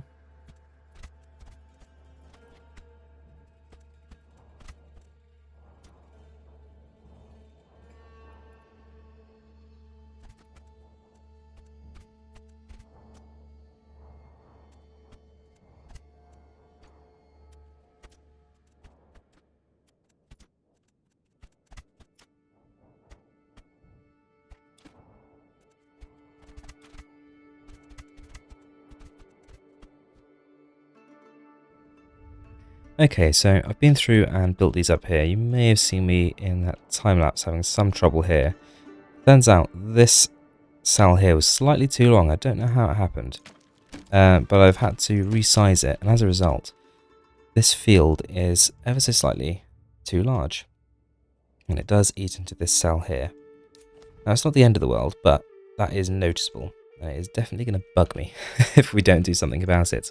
So I think after this harvest is done, we're probably going to delete this field. And we're just going to fix that line across there. But that doesn't stop us from finishing off some other areas around here. The hills have been a bit of an issue, but not too bad. And you can see we've also had some alignment problems that have crept in over here as well. Because that there should be sat there, but it's not quite. Probably even just double check that this still here isn't still too big. No, it's just the right size. It's just this cell here is slightly compressed. This one here is about right, maybe a little touch bigger than it needs to be. So this one here is just going to be ever so slightly smaller than it would otherwise have been. So what we'll do is we will build the roads off around this one here.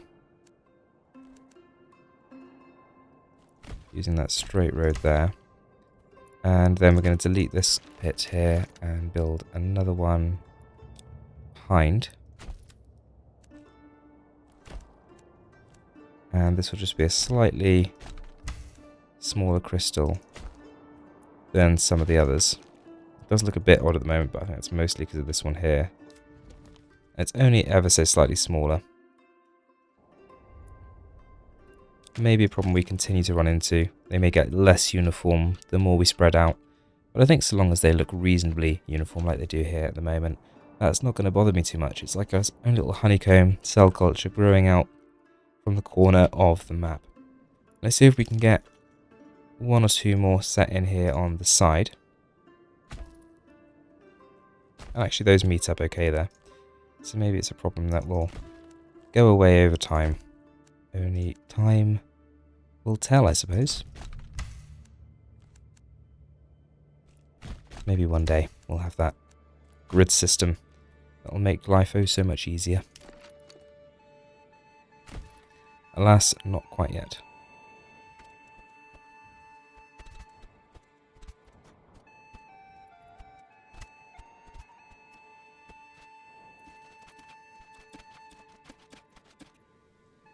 Alright. Speed time back along. It's given us a whole bunch of extra space. Apart from this one here, which we need to wait to fix this line, let's go ahead and get down some farm space. So we'll just try and fill out these as nicely as we can with fields. Let's get one in there. One there. And they're all going to vary in size slightly, but I don't think that's a problem at all. And one there, and then it'll just be one more, like I say, once we have fixed that boundary over there. 45 days until harvest time comes round once more. We've had some people move in. Approval has dropped a little bit actually. We've still got plenty of supply here. Still obviously not there with the meats, etc. But everywhere seems to have everything they need. And maybe that the taxation has had a slight impact that's just not quite showing yet.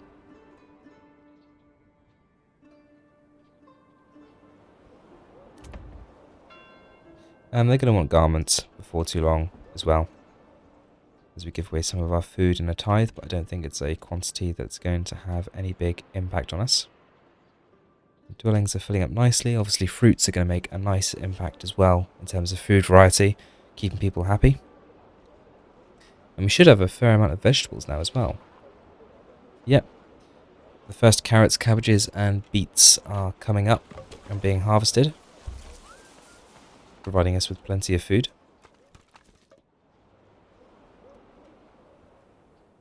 As we get a few more people moving in, we can start to think about what it is we want to do with these additional dwellings. And let's go for a joiner's workshop here. And we'll possibly put a bower's next door once it's been upgraded. We've got the 2 forester's huts here fully subscribed. So hopefully they're planting away, although it looks like at the moment they're planting in here. Hopefully that's for the apple trees. And that's where they live. Yeah, it is. Okay, that's fine. Maybe though, let's get another forester's hut. And we can start to think about moving out to the outskirts here as well, I suppose. We don't necessarily need to fill all this space with cells if we're going to use it for forestation. But just in case that is what we want to do, we will put our next logging camp positioned, not here because it's too steep, but here, where the corpse pit would go anyway for measuring purposes. And we will just build a couple of roads around that to show that it is part of an uncompleted cell. And on the inside of that, I think, well, okay. Having said that, maybe it would just be easier to go ahead and... too steep. It's frustrating. It's just where we need it as well.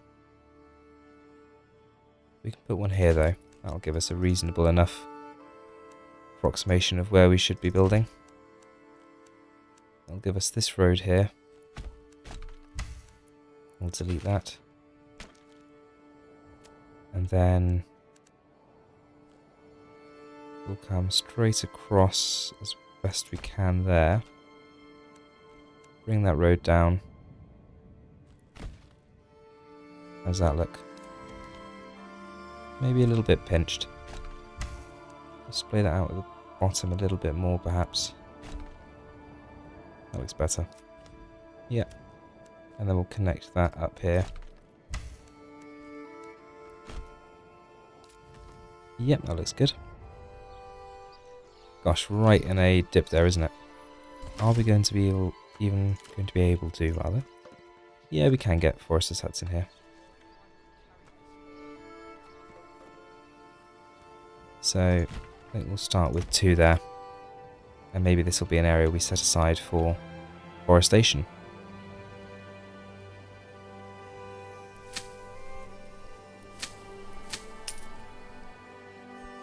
I've been looking at the percentage again, not harvest.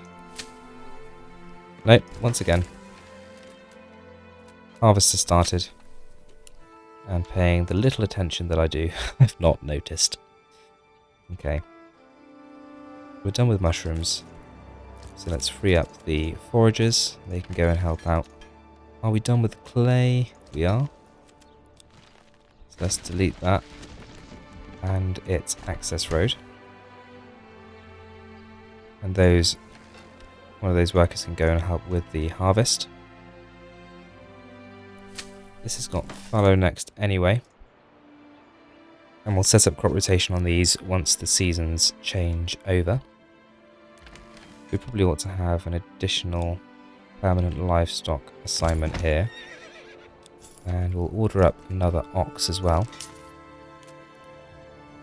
Can we squeeze? Yeah, squeeze another one in down here. And while we're at it, let's pop a couple over here. as we saw the season changing there.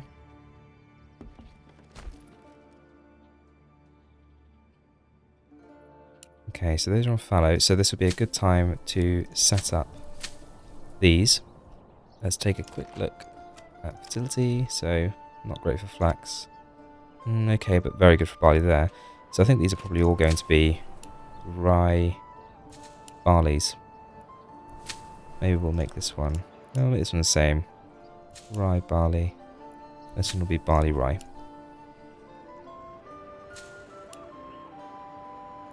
Like so. That's barley as well this year. Don't foresee that being a problem.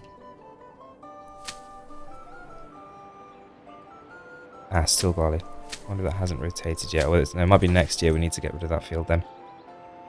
Or it's just been finished ploughed. Oh well. We're deleting it. Let's fix this road. Put that to there. Get right into that corner. Maybe we bring this road across here. Make it easier to see where we need to be. How's that look? Yeah, that's fine. And let's go ahead and get the field right back in there.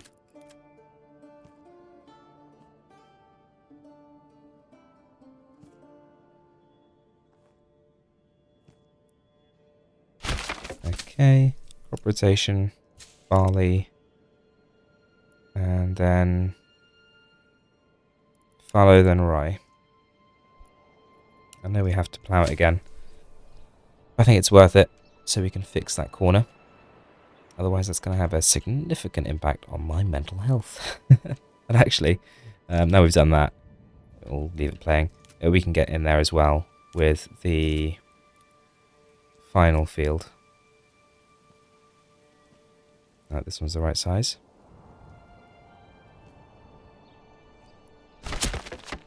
Just there, and this one also needs to be... How many are on rotation this year? 3. Next year... Probably maybe 1. So we want this to be on rotation next year. So we'll go rye, barley with rotation for the fallow in between. I wonder if one farmhouse is going to be enough to keep up with all of this. Let's see how they get on before winter sets in. And that one's done. That one's done. That's on fallow anyway. That one just needs planting. Yeah, they're going to get all these done without any problem, I think. Perhaps one won't be fully sown.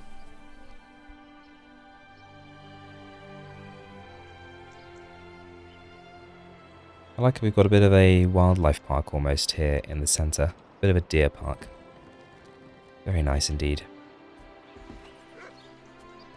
Trees around the mushrooms seem to have been left alone by the foresters, which is good. That's done. That one's partially done. Lovely. I'm really happy with how that's turned out. It might not be perfect, but it's grown fairly evenly. Now, in terms of what we're doing next, still got 6 available living spaces. Some of these orchards are starting to go down. 2 of them, it looks like. How are we getting on with threshing? Already done it by the looks. So let's unassign our lovely farmers. And let's get some workers at the windmill and the communal oven. Because we should have... Oh, actually, we don't this year. It was all flax, wasn't it? Right. Well, that means we can get on and... How are we doing for food? 15 months, yeah, it's not a problem at all that we're going to have all our rye next year. Let's get our heads... Let's get our heads. Let's get our heads together and get ahead of the game and pop down the Weaver's Workshop. We'll put that in here, and that's going to allow us to start turning that lovely flax we've got into a usable product. We're also then going to want a clothier. Any of these ready for upgrading? Doesn't look like it. Those meats still posing a bit of a problem. So it might have to be you over here. Oh, you've not upgraded either at the moment.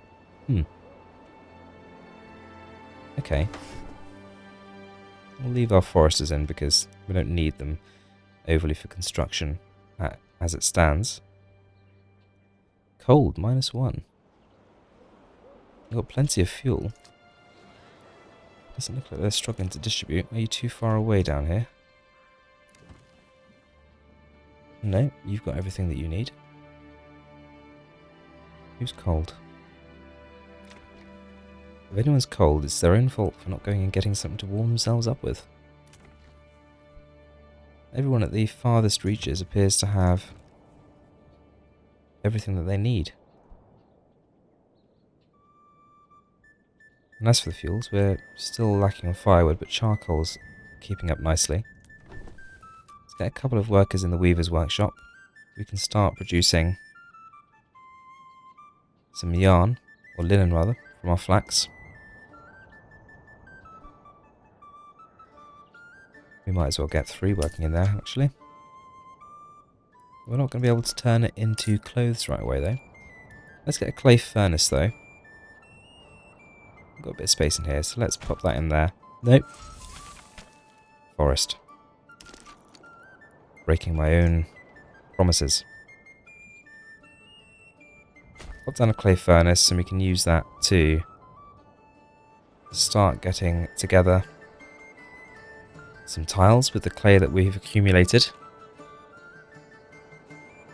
Financially, we're still doing very nicely. We've got the joiner over here. We've got him making large shields, which is fine.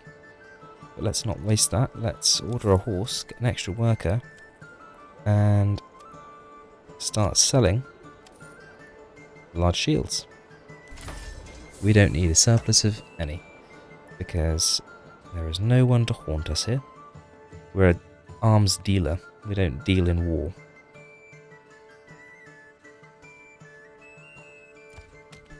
This logging camp isn't active, but I'm not sure I want it to be at the moment anyway, until we've got some decent production in terms of trees being planted.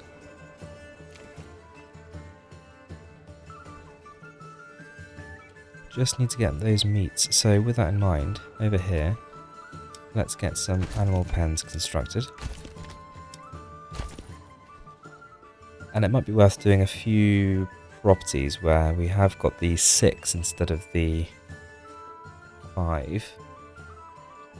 So we only have 6 families, but they give us 6 lots for animals out the back, as opposed to just the 3 or the 5 that we have with these ones here.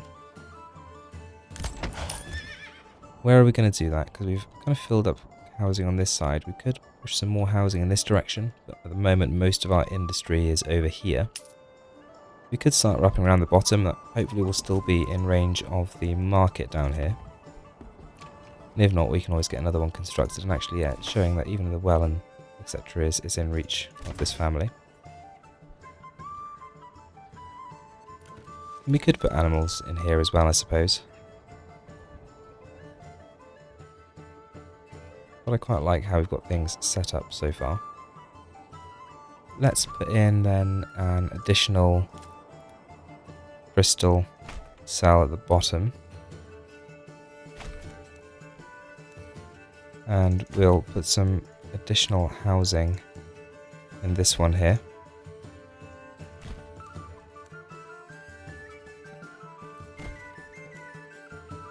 Make sure we get those roads built nice and accurately.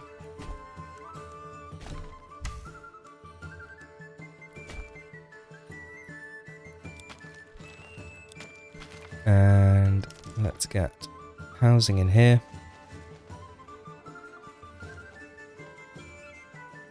Again, it really comes down to whether it's going to be difficult or if it's going to let us do what we want to do.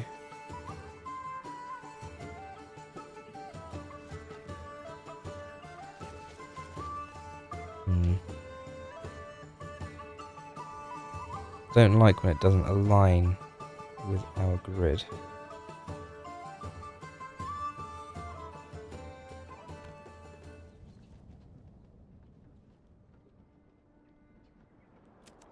Let's do that thing where we rebuild a few roads. Make sure they're built in one go.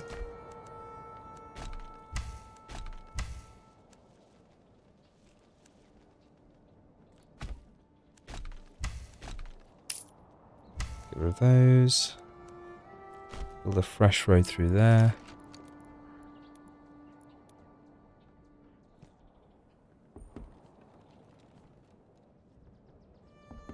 It looked like it nearly did it then. Oh, I've got that on the wrong side. Oh, that's weird. Why is it snapping with that on the other side of the road?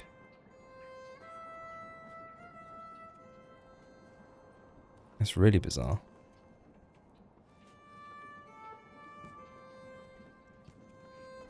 It's just a whole plot of nothing.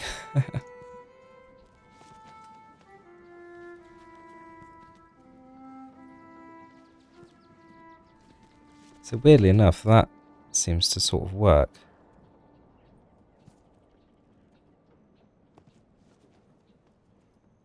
Just needs to be slightly on that top section there. And it lets us wrap around.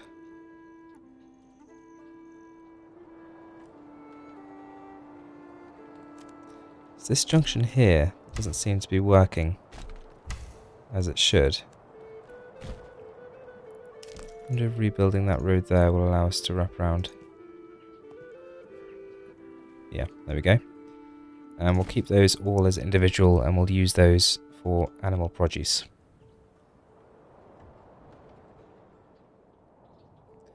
So that's going to increase the number of plots we have available. I'm not going to put expansions on any of the orchards just yet, and that's because I want people to move into these so that we can get, and these here, so we can get more animals ordered. Let's put goats in these 3, and then we'll put maybe pigs in, all pigs in those ones down here. And we need those to be level 2 before we start thinking about what we're putting in those. Because we've got lots of vegetables, we're going to have lots of fruits as well. Bread is still a staple, obviously we ran out from last year, but we will be growing more rye this year. And then obviously we don't have any access to fish, but we are starting hopefully to get more meats as we build more of the appropriate extension. How are we doing for linen? 87 linen already. That's good. Okay. Do we have barley set around? We do, 29. So let's get a worker in the malt house so we can turn that into malt, and the brewer will turn that into a lovely, delicious drinky poos for our Patreons. We won't open that up just yet because we do need to have some roof tiles first. So let's get a couple of workers at the clay furnace. And with some of this wealth that we're starting to gather, firstly let's get our 4th horse. And then let's look to start importing some clay. We'll set that to import. Let's try and keep a surplus of 50 any given time, and that'll keep our clay furnace nicely fed. And we'll set a limit. We don't need more than 120 tiles, I don't think, in reserve. Anything more than that might be a little bit excessive.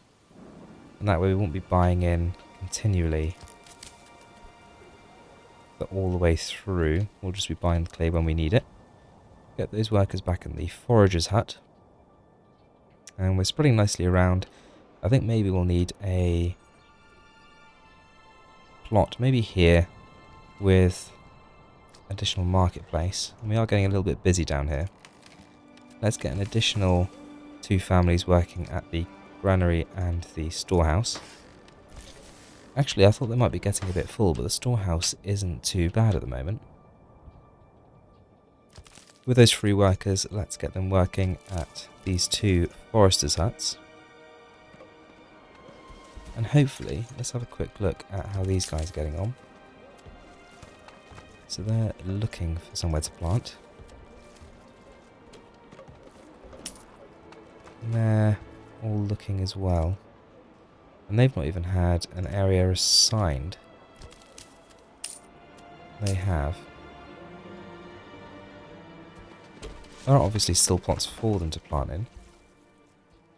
So I don't think I will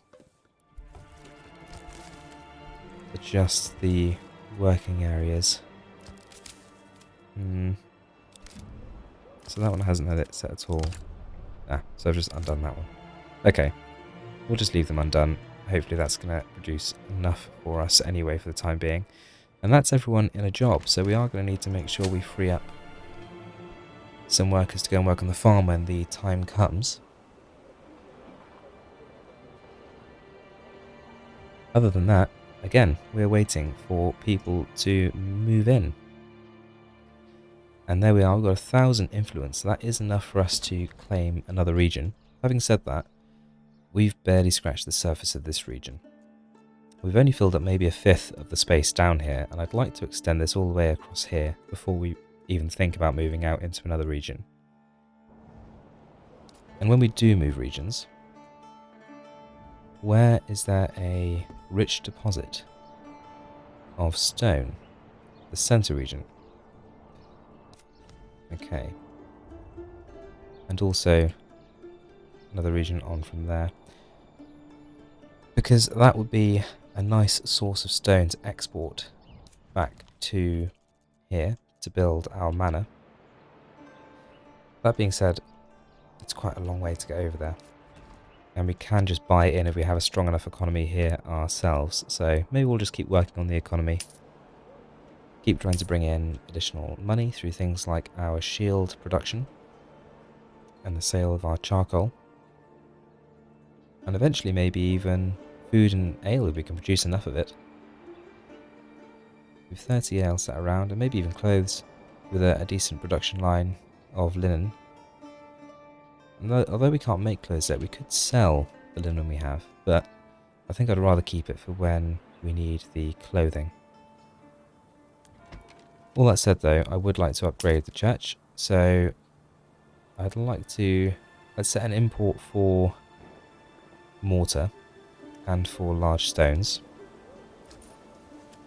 Go to the trading post, mortar, import 50, dressed stone, import 20 to start with. I think that's all we need, isn't it? Yeah, 20 to make a large church, so that'll get that upgraded, which in turn will help with the general approval. And once we've got a bit more barley sat around, we'll start to think about opening up the tavern. Now, where was barley particularly strong? It's good down here. Very good over here, actually. I know we've got our Burgage Plots there. Nice over there. Good down here, actually, at the bottom. And flax. There's some good flax here, too. So I'm wondering if we extend this whole area to be a kind of farmed region. Now, flax and barley are mainly what I'm looking at for over here. So flax kind of here, barley down here. So I think this might be a good place to put the farm. Let's go ahead and place that down. Now, can we fit 2 farms?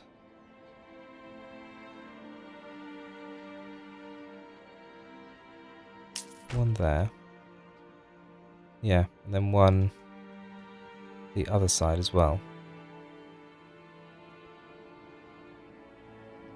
Let's turn off snapping to road for a second. We might only open up one to start with. Actually, can we have it this way? Oh, yeah. Just need it so that has road access there. I think I prefer that. And they will help service this area here. They're going to need, I think we'll keep ordering in oxen manually for the minute, just because we don't have loads of money. Oh, ordered a horse. That's one more horse than we need. Oh well, never mind. Let's get some stables in here.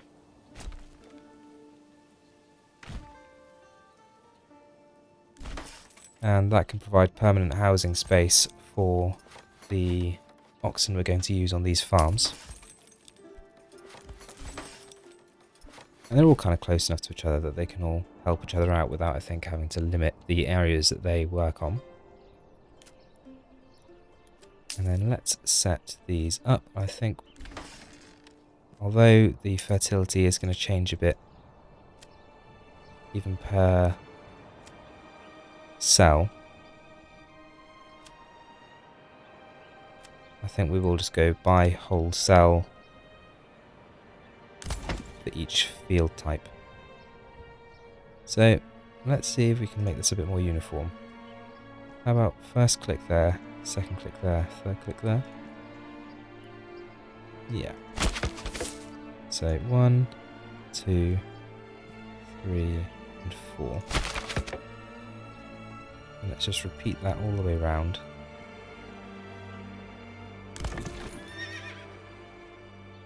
As far as we can, at least. Ooh, there's no cell there yet. We'll have to do that one in a second.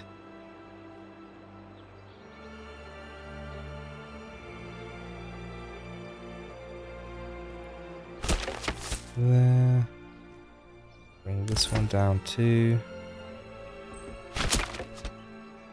And we'll do all the ones that we've got cells here for at the moment. Stopping us there. Come from this side instead. Something doesn't like it there.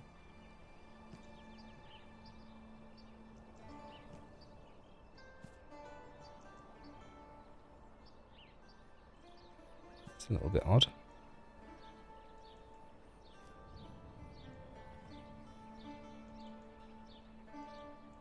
Might be a time again when we need to think about rebuilding some roads. So it very nearly fills it until it gets round to that corner there. Let's delete this road, rebuild that in one piece, and do the same for this one. As neat as they look here at the start. Is that our problem here? I think this road here overlaps in the corner maybe. That might have been what the problem was. It's before I started doing things a little bit differently with the ends of roads. Which should explain the problem. Look at that, all that delicious farmland set aside. How are we doing elsewhere? Just still plodding along. Regional wealth's taking a bit of a hit, but we can get the church built now.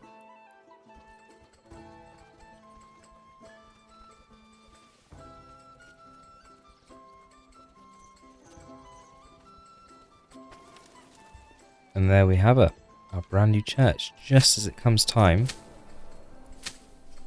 for harvest. He says, I think it's more than possible. I was so busy watching the stone church being built that we completely missed harvest. Okay. Right, we've still got food for a year, so I think we'll be able to see out this winter without any produce from our farms. A bit of a shame that I've missed that, but life goes on. Down to one available living space, so we need to take care of that right away. And to do so, let's get down here and build some animal pens. That's not going to help us with the population housing, but it is going to help us with our meat production. And then at these other dwellings, let's get expansions put on. Oh, we've missed an orchard.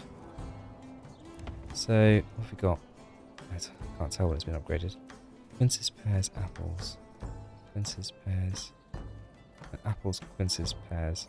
Apples, pears, should be quinces, I think. Expansions all the way across here. Get those underway. Plenty of available workers. So let's get some additional foresters there. Ooh, and let's not skip this completely.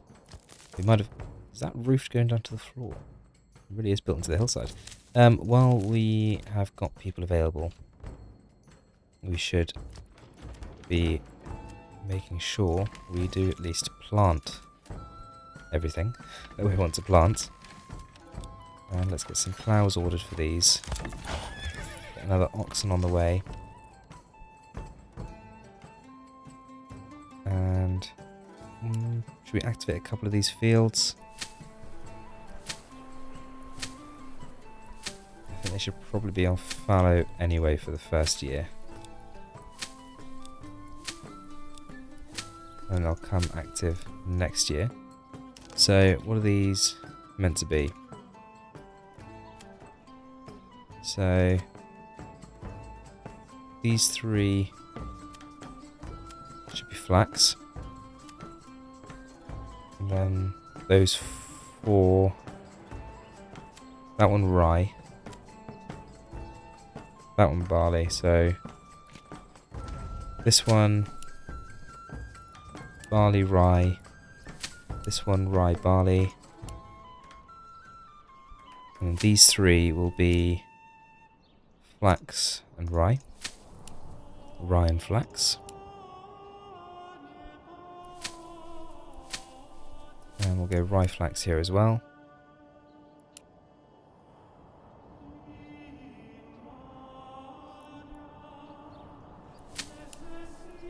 Rotation, rye flax.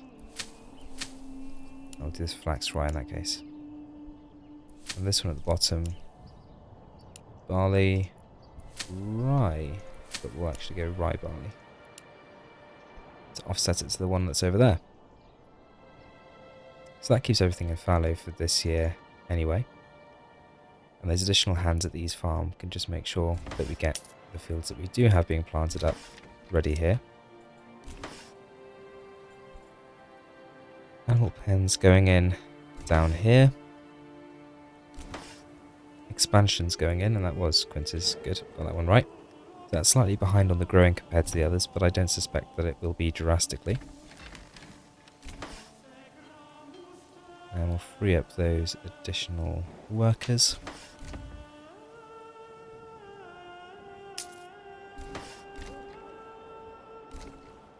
Regional wealth has definitely taken a hit, but now we've got the large church. Hopefully that won't be an issue. Still at +1 monthly migration, but actually the large church seems to have, a small stone church rather, seems to have helped out a little bit with how happy everyone's feeling. Let's get a bunch of pigs ordered down here. They're obviously going to do better from a woodland environment as well. But there's only so much forestation we can do every year. And we'll just continue to try and fill up these areas where we're not putting in our structures here. We could put it down and still fill them with trees ourselves, but I think there's probably no point in doing that because we're just going to be cutting down trees to do so. So we'll only expand into these areas if we need to, like we are going to down here, for the purposes of putting in additional farm space. So we'll just slow things down. There's more barley fertility here we want to make use of, so there'll probably be another 2 crystals here, which will be your 3 cells for barley. Could put one here, I suppose. We could bring the farms round here.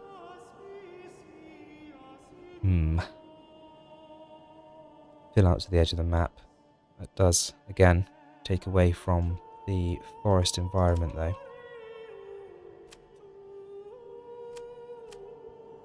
We could have one here that is for barley. We'll leave it for now. And we'll take care of the area we know we want to turn into barley production. Let's take our CP and let's do a little bit of CPing. They don't quite line up, but it's the corner of the map here, so I'm not overly concerned.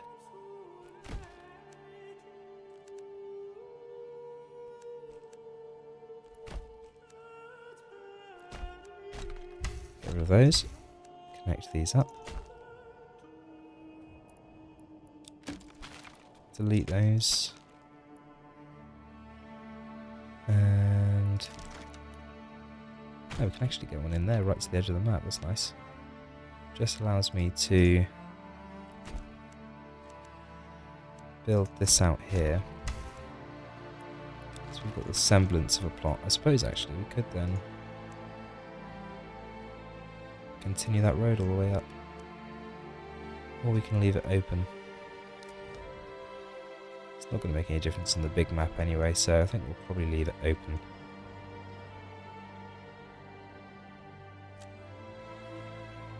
But do we want it to stop at least in the same place? Probably do, just for the purposes of nice even fields. And if we're doing that, do we just...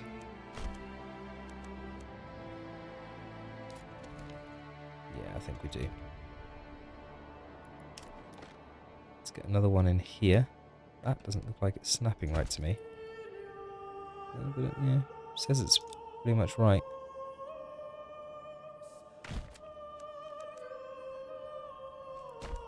Build this one. Axe down some more beautiful trees.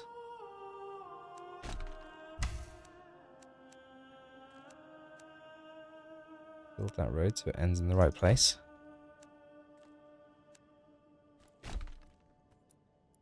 Lovely. Simply lovely. And I think we wanted another barley field here as well. Turn snapping back on.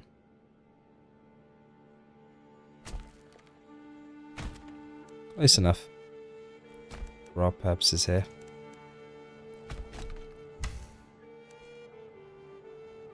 Hopefully we don't run out of space. Ah, see, something's definitely wrong there. It may be that it's not perfectly aligned with the order of the map.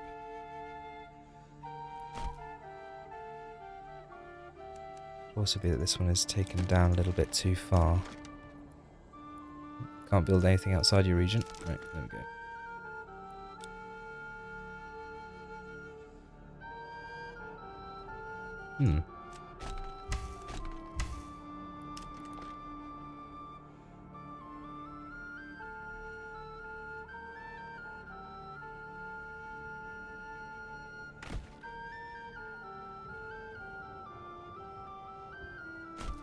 I think maybe we'll go there. See how that does for us.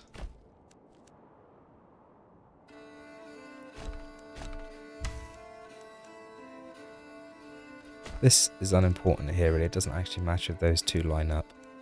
So long as we can get this cell in the right place.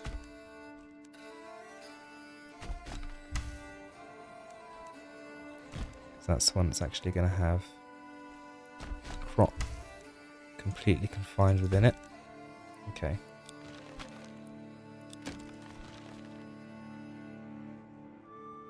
Okay. That gives us a nice bit of expansion there. And we just as well fill those out. Snap to roads.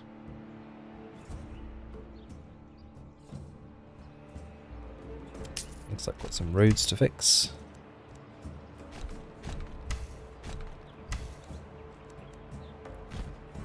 Which isn't really a problem when they're going back in exactly the same place.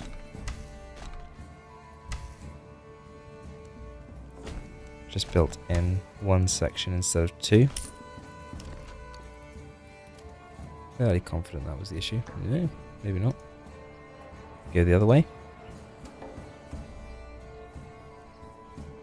Go that way. Fine.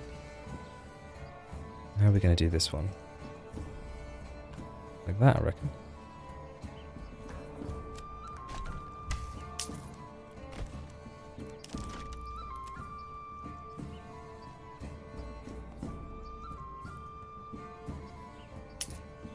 Yeah.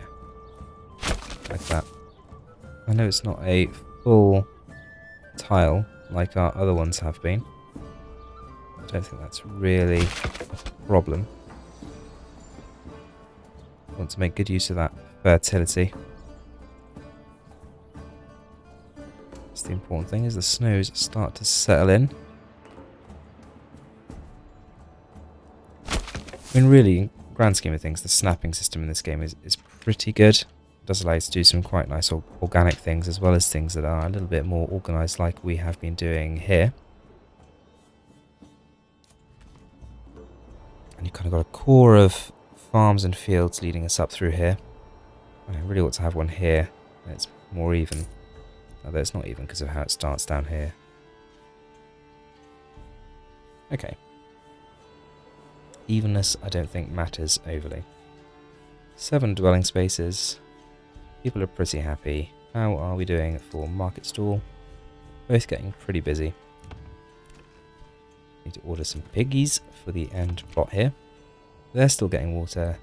They're still getting foraged grains and vegetables, etc. So we might even get away with not putting down a marketplace here. Let's instead increase the number of families we have working at both of these, just to alleviate any strain that we have on that marketplace. I think keeping it nice and close to the forager hut has made a difference in terms of how far they're having to go to get their goods. Don't need these workers at the farms anymore, so we can free them up. And let's set these, maybe these won't be on fallow this year. And these are... which ones do we need to activate?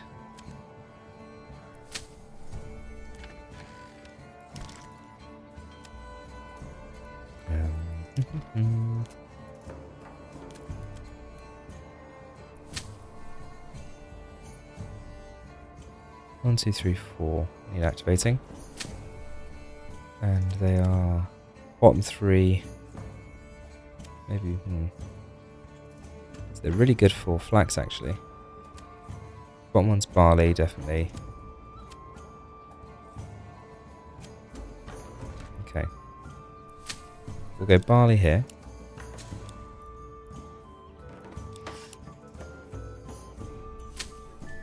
And we'll do the same here. And the other 2 we will go for flax, rye, flax.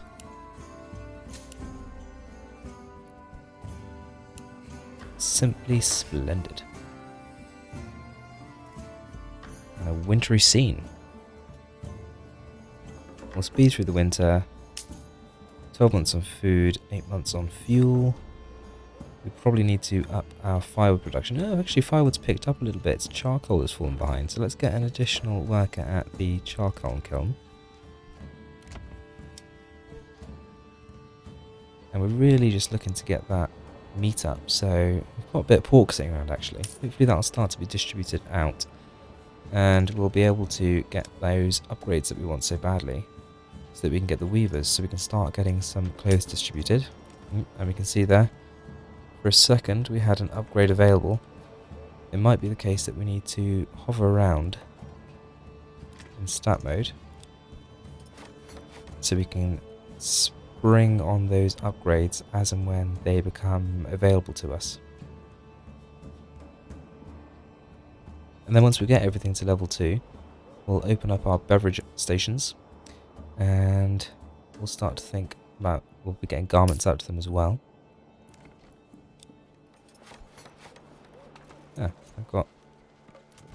Need to put down some vegetables there.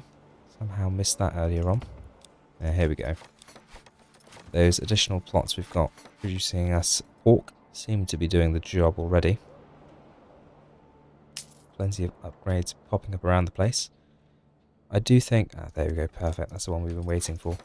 I do think we're going to need to get probably another tavern down here, because this is a long way from over here. This might be a good place to put that.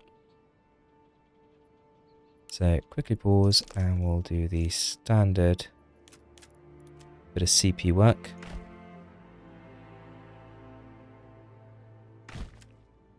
So we can get a nice area marked out for our lovely tavern.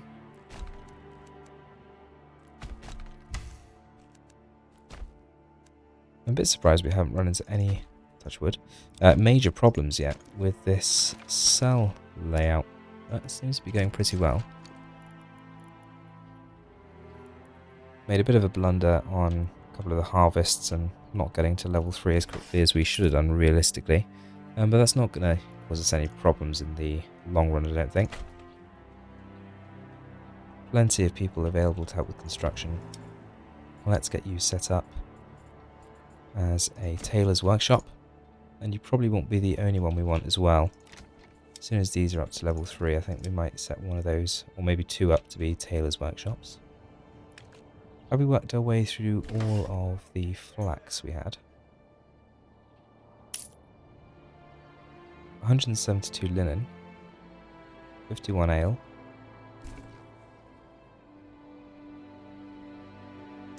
and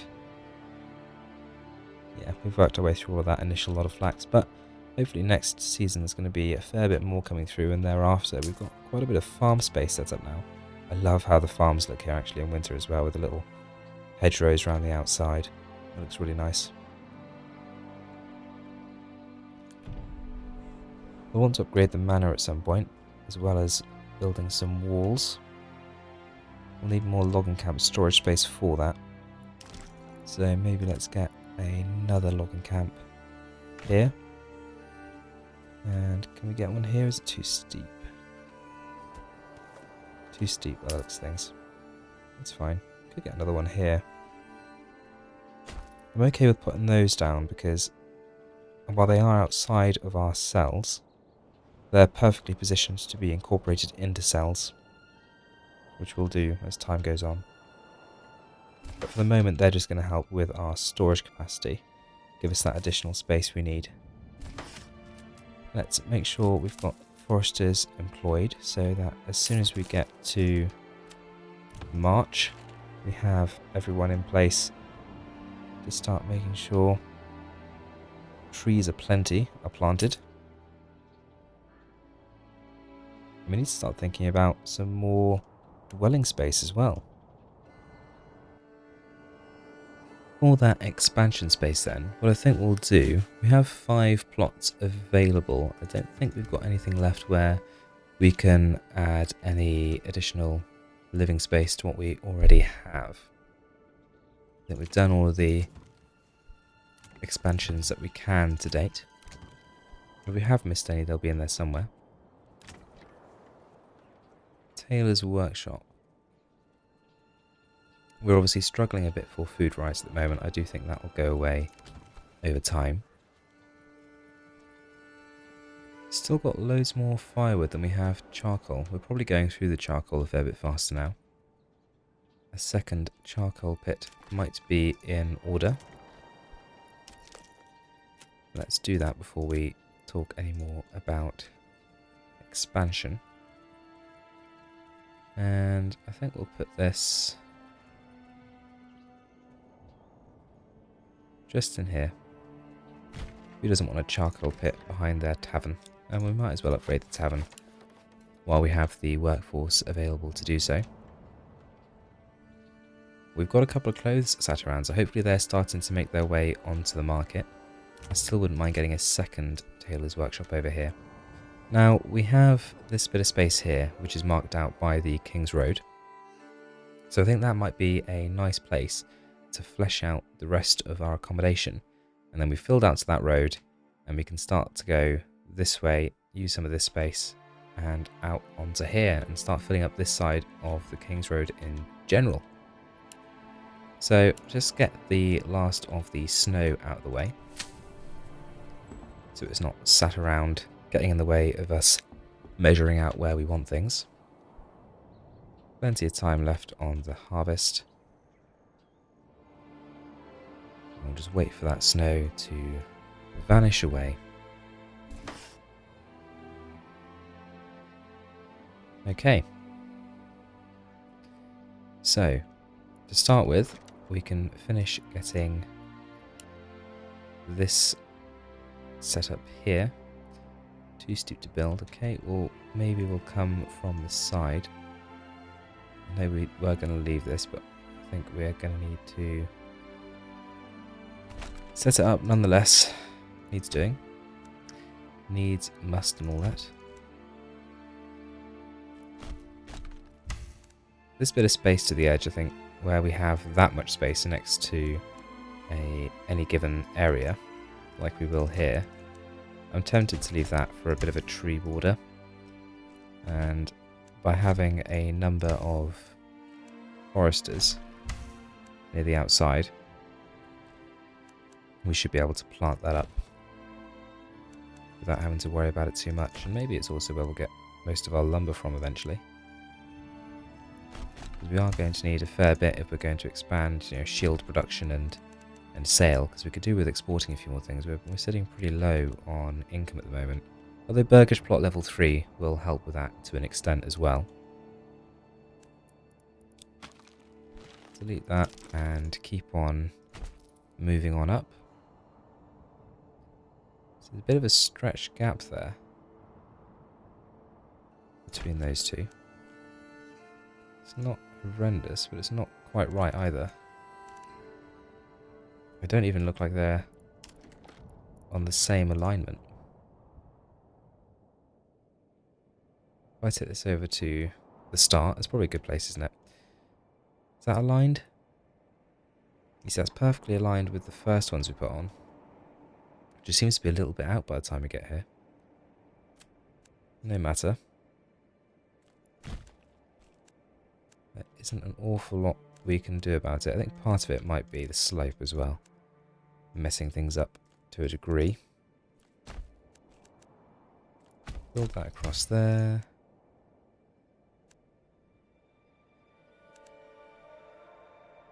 Go. Then rebuild that road between the two. It's not horrendous. At least. It's not like we're a whole grid out of alignment or anything like that. Delete that one. How many more are we realistically going to fit in here? We'll obviously get this one here. And we'll get another one here. Maybe, yeah, and that might be it then. That may be as far as we can get. So there may be a few gaps left in between the areas we filled in with cells. As for what exactly we're going to do with those, we could put a bit of housing in them, but I'm more inclined to keep housing out of them, to be honest, because so far all of our housing has been kept inside of those limits. So it would seem a shame to start changing that rule that we've played by so far. So perhaps just forestation is the best use of that space, as we keep talking about at length, which I'm sure by now you are sick of hearing. Okay. We're nearly there with these cells. And then we'll connect up to the King's Road in a few places as well. That seemed a bit off there. Is that just because it's downhill? It's not that downhill. I feel like that needs to tuck in a bit at the top.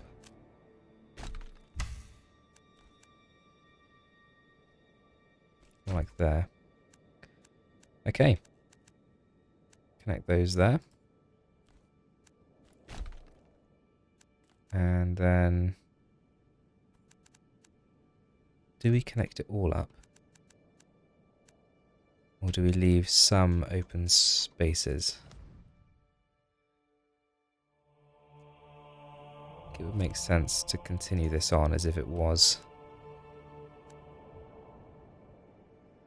still part of a crystal. Having said that, they seem to have wandered a little bit as we've come over here. So maybe if we leave them without, it may look a little better. We'll connect down here.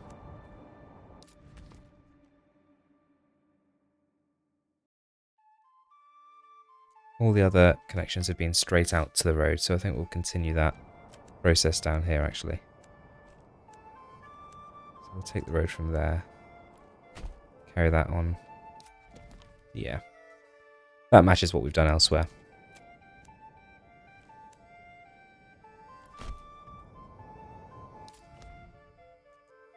And leaves a few open spaces that again could fill, but I think make more sense to leave open. We could put a bit of industry in there, but I certainly don't think we'll be putting any housing in there. Could be a good place for some logging camps as you come down into that valley. We already have the one there, and we'll keep that for the extremities, but let's get some housing in these two here, I think. And we're once again going to go for dense housing.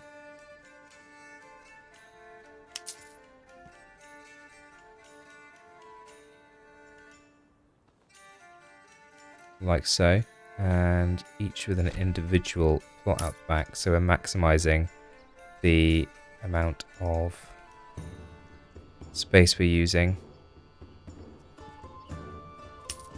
per family to make our meats. Why have we got an extra expansion space in that one? Don't know, it doesn't actually bother me, so I think we'll go ahead with it. Do we put a third one here? Yeah, why not? Why not? I got the same with that one there too.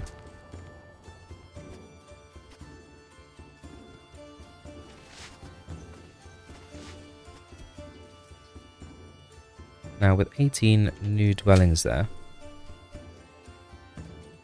I wonder if we may need to have a more local market. It is over here and it has been supplying everyone else well so far. But that's not to say that it's going to reach these effortlessly. Especially as we have a fair bit of high density down here. So we've got space next to this logging camp potentially, or maybe even in between these two here, or this logging camp. Actually putting it here might mean it serves some of the space over here as well. And it might be nice to have a market in this little dip here. And this is more central though. Let's put it in here. So let's put a storehouse and a granary and a storehouse. And then let's get a marketplace.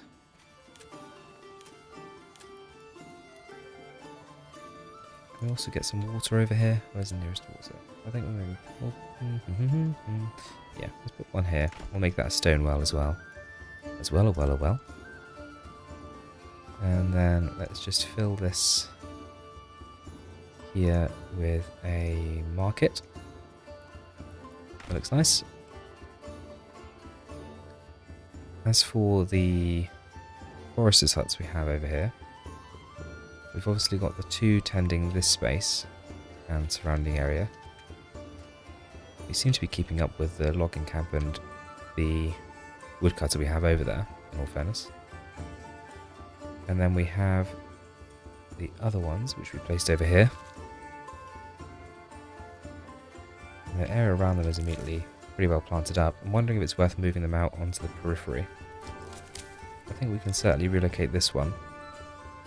And we'll put it here to kind of keep this area forested. I don't think we'll move our farming into there. I could be wrong, but I think we'll keep this for forest along the boundary. And then this one here is reasonably close to the edge anyway, so I think we'll leave that one where it is. And then we may put an additional logging camp down. Perhaps in this space here again, adding some log storage. Or we could even do that here, but... Decisions. Let's put it here. Then we've got a decent amount of log storage, and most of our log storage over here then. And we'll start to add some as we go around here as well. This may be an area to put some additional forestation. It's not good for flax or barley in the centre here. Rye we can grow anywhere. So maybe a little space along here also becomes somewhere that we keep forested. Unlike here where we have farms out to the edge of our land. And actually, I'll keep it for the time being. I'm not sure we'll do this again, because it kind of makes it very obvious where your settlement ends, doesn't it? Building right out to the boundary. Whereas here, where we've got it kind of stepped in, the town kind of finishes in different places, and then a kind of a wooded course out to the edge. It's less of a linear barrier, unlike what we have over there. And look at that. Looking good. Really happy with how it's turned out so far. Well, that has certainly taken care of the available living space. As people start to move in over here, I'll probably start manually assigning them to this storehouse and granary so that we have some local workers who are part of the production chain over there. So we don't have anyone who lives too far away providing us with their services. We're definitely going to need some hitching posts over here. Can we get 2 in there? Yep, 2 in there. And then maybe we'll get another one on this corner here. And let's order up another ox. We'll make these stables straight away. Upgrade that to a stone well. Upgrade this to a large storehouse and granary. Perfect. Getting those set from the get-go. Seems to have been some decent forestation around here. I'm not sure all of that was there before. But maybe these chaps expanding. They've certainly been planting here. Heavily around here. Be interested to see where this logging camp are logging. Oh gosh, all the way over here. And over there. Okay. I may move those workers. Let's reduce that by 1.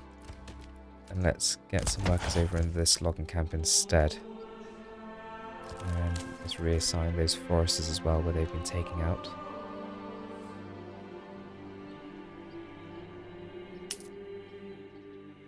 It's quite nice actually how the street kind of wanders round, covered with densely populated buildings. Still finishing a bit of construction here. Make sure we keep an eye on the harvest. 88 days left, so that's fine. Finances seem to have stabilised a little bit. We're exporting all of the large shields we can make, so again, getting some more specialists up to level 2 would be handy. And as part of that, we're going to have meat row. So I think all of these are going to be animal pens. So we'll go through and get all of those built. Hopefully this year as well we start to see some of our apples, pears and quinces get out onto the market. These ones here, let's get some chickens, because we haven't done that yet.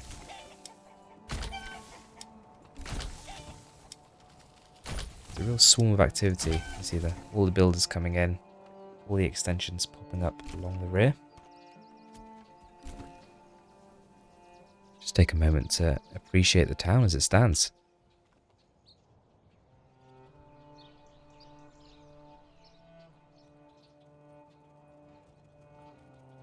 All fairly low level at the moment. It'll be good soon to get the level 3 upgrades going. We've got a reasonable amount of ale stockpiled, but we'll certainly want to start producing more if we want to keep up with demand once we start servicing our population. Because I get the impression that they're going to be a thirsty bunch.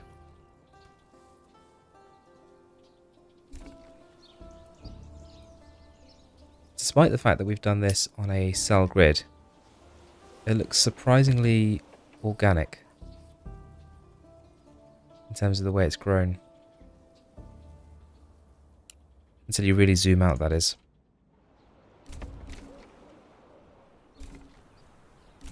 Oh dear. Turning Manor Lords into a tile-based game. What am I doing?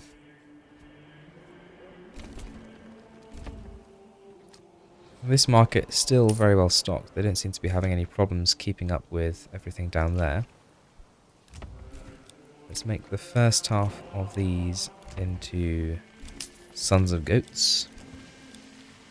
And the second half into Piglings. Splendid. We may need another forester down here because they are making quick work of the trees along this border. Mind you, they're all looking for planting spots. They shouldn't be hard to find down there.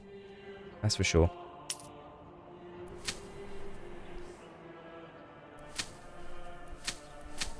In terms of fields, we've got plenty down here which we haven't really started using yet.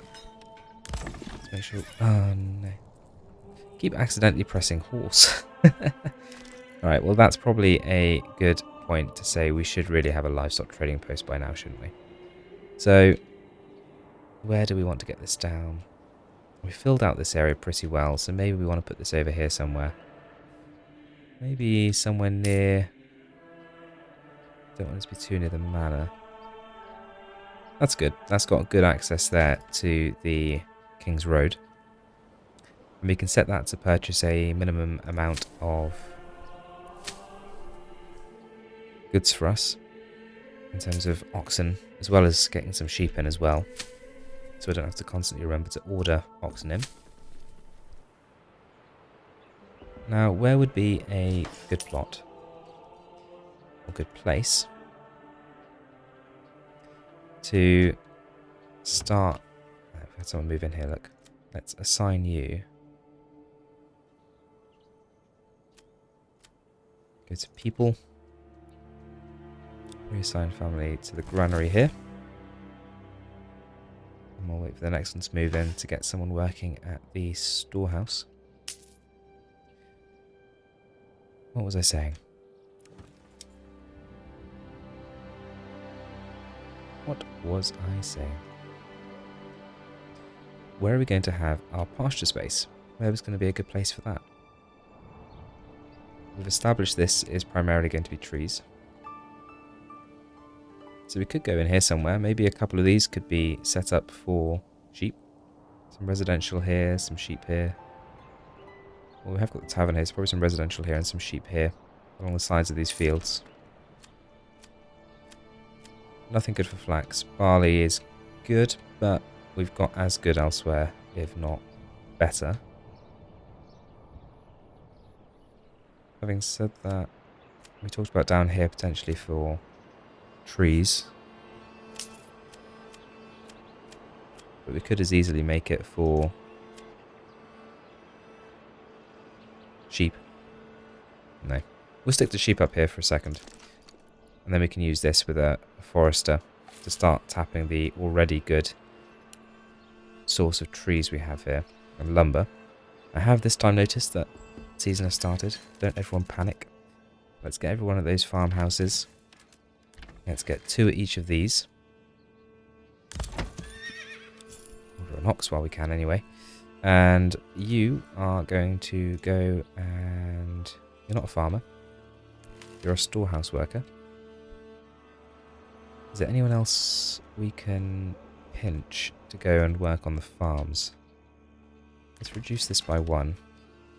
And get another one into one of these farmhouses. I really am quite keen to leave the foresters at work. I've got plenty of timber. Let's take that chap from there and send him to work at the farm. And we'll get all of this lovely rye, barley, harvested up. Do we still have someone working at the malt house? We do. Ooh, upgrades. Meat's on the market. You might even say that meat is back on the menu.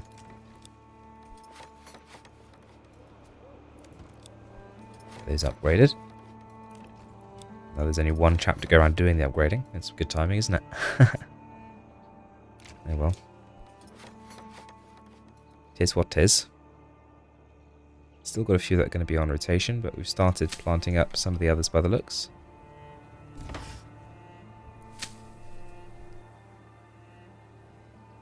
Plenty of oxen about. I think both of these should have permanent livestock assigned to them. And as for livestock,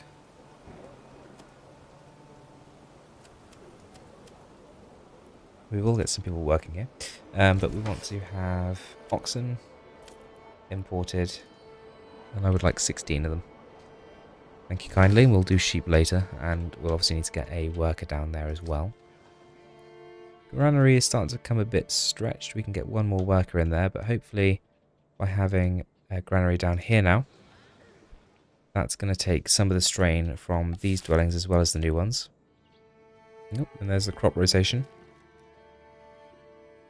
And for the first time we're seeing the lower fields start to get ploughed and made good use of. Obviously it depends which way we build them, but ideally they would be end to end for the ploughing, but they're kind of diagonal. That's not the end of the world, at least they're not going across like that. And actually doing it this way means they can get into these corners nicely. And we've still got a bit of manual ploughing going on as well, but we do have 6 oxen out in the fields working on ploughing. So that's going to speed things up considerably, much more than we have now in terms of fields, and we probably need to start thinking about another farmhouse just so we can get some more oxen out there. Gosh, it's upgrade galore. Everyone has meat. It's all these new chickens we've got in here as well, I imagine, is making a difference.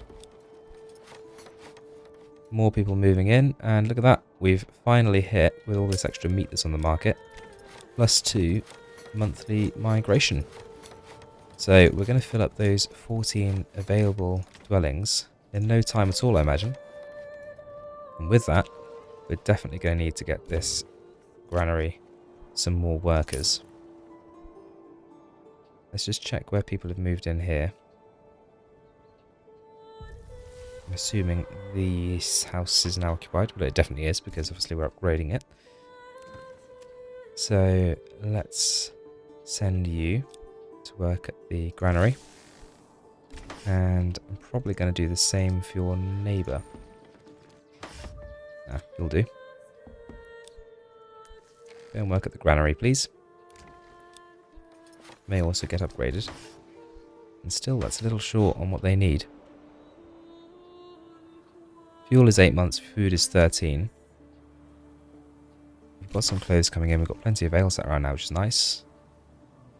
Let's get an additional worker at that charcoal kiln that we haven't opened yet, so we can do more with the firewood we're bringing in. And we've completely cleared out the trees on here, look, compared to what it was. Hopefully, foresters get on top of the situation. Even the little glade that was in here has been completely chopped down.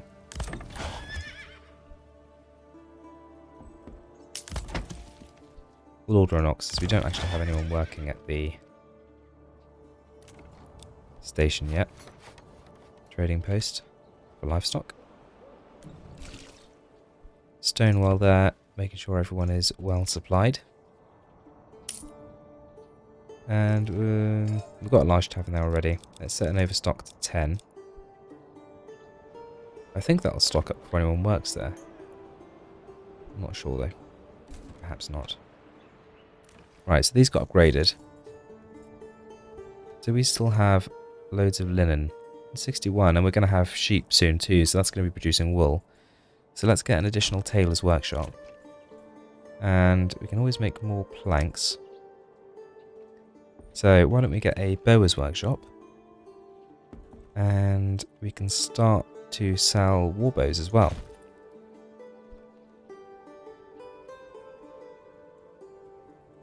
And it may be worth relocating, or at least building an additional saw pit that we put down here That looks as good a place as any between those two logging camps. And we're done at the farms, so we can unassign the gout of people we have there, just to enough to finish turning all the sheaves into grain. What's that giving us in terms of grain? 191 grain. Barley is immediately being turned into malt. Let's get a few workers down at the windmill. And also the communal oven. How are we doing? Let's get another family at the storehouse. And let's get 3 more families at the granary. I don't think is overkill, because there is a lot of populace over there all of a sudden. That's obviously going to have an impact on our food supply chain. But they themselves should be producing food in and of themselves, and we have got a bunch more fields active now as well. Going back to what we were looking at before harvest time came around, and that is sheep. So let's get a sheep farm.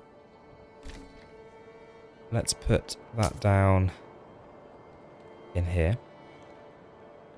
That can have pasture space around it actually, without any problem. Let's get a worker in at the livestock trading post as well.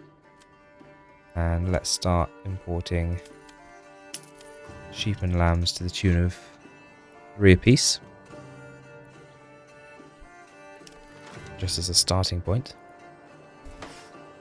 And let's get down some pasture.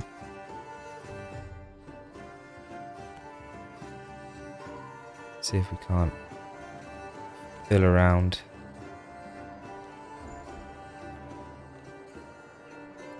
Perfect. That gives us 40, and then we just as well give it a couple of other ones as well.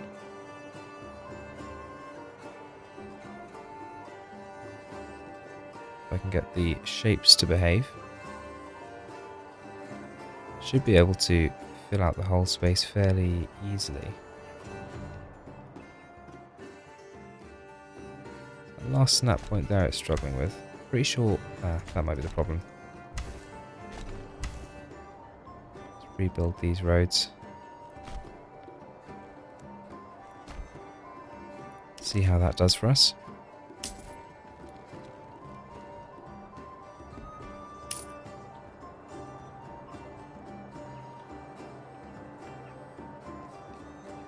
There we go.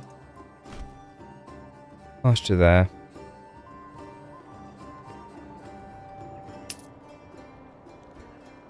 Pasture over here as well.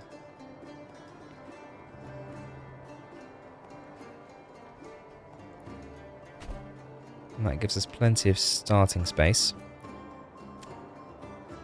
And why not get another barley field in there then after all?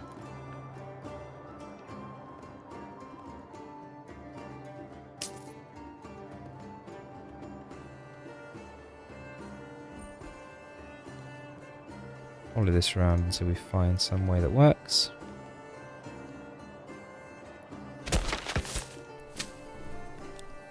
And we'll leave it on rotation this month. Go barley, rye after that. This year rather. Hardly a monthly rotation. Let's make sure we get a worker in the sheep farm. And they live nice and locally, that's perfect. More upgrades down here. How are we doing? Right, we should have topped up on roof tiles some time ago.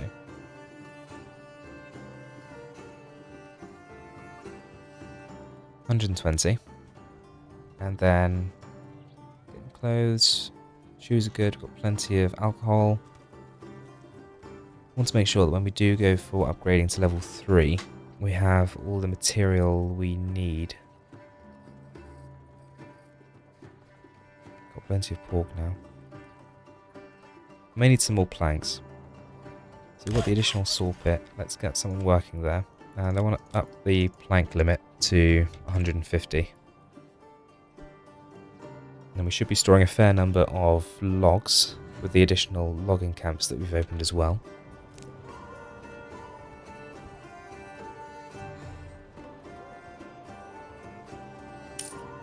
And coming into season, starting to gather in the available mushrooms. We're turning all of our firewood into charcoal, so that means we need more firewood. So I think this would be a good time to finally decide that we are going to keep this as a forested space, just because we've ripped through everything over here. And it's going to take a while to grow back. So let's get down a couple of foresters' huts. And then we'll get down a couple of woodcutters' lodges. And we'll also put down a logging camp as well. Maybe a little bit further up. Put that there, because that can become part of a cell if we want it to. I think they'll probably start continuing over from here, and we'll leave this space.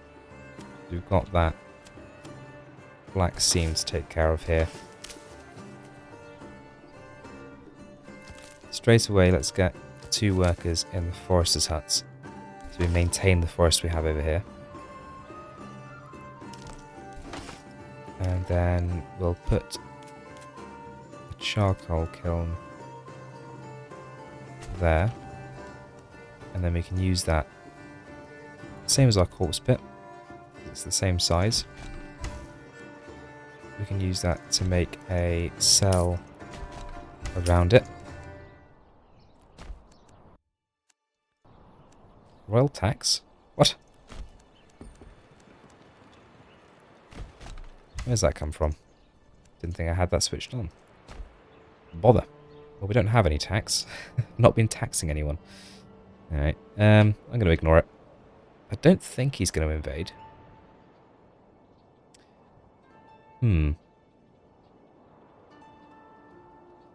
We'll have to wait and see. We're a bit pickled if he does. I don't think in this build of the game we're going to come across that as an issue.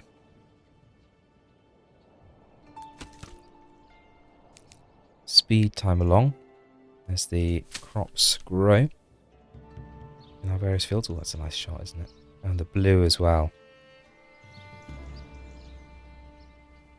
Could almost think that I was playing Catan. Gorgeous. Okay. Enough looking at the scenery. Hopefully we've got some sheep coming in sooner rather than later. At least we should do. More properties over here ready for upgrading.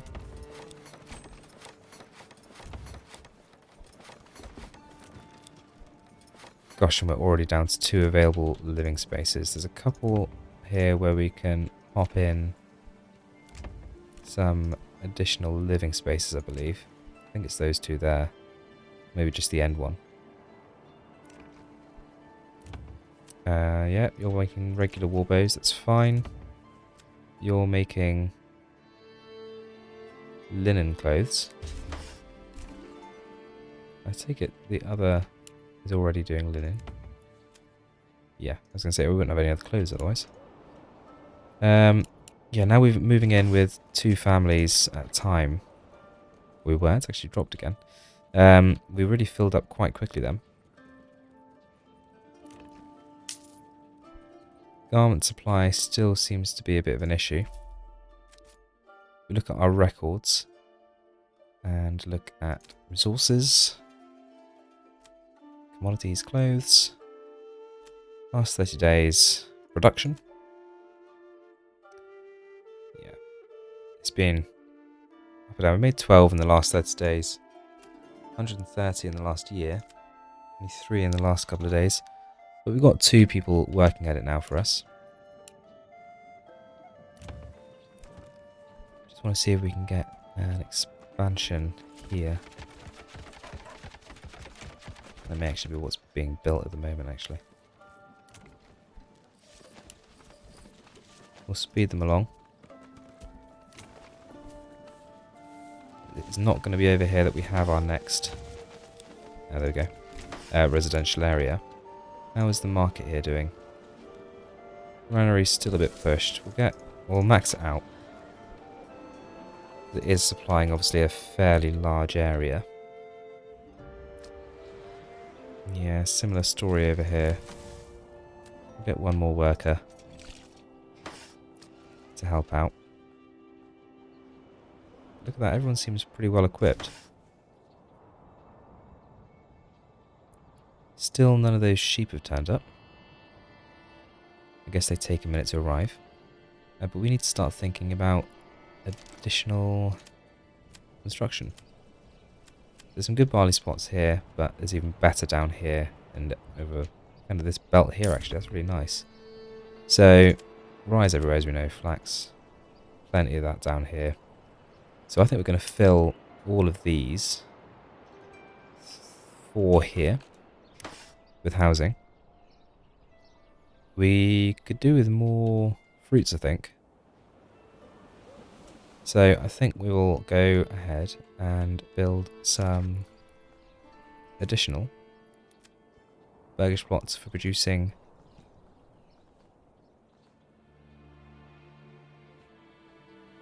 fruits. Took a while to say that, didn't I? I'm just wondering if we could make these fruit farms an entire segment in size. I don't think it's going to be quite that simple. We may be better off sticking to the way we've been doing things. Yeah, okay.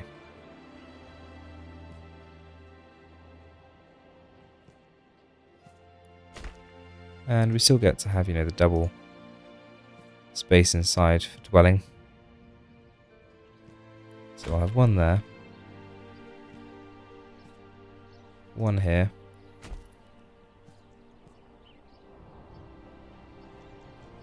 It is nice when these build nice and easily. And then mimic that with the 2 up here.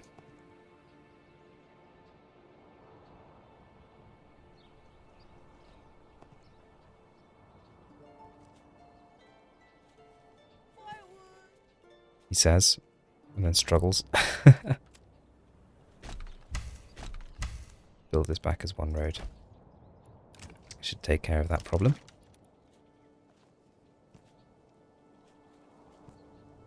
He says.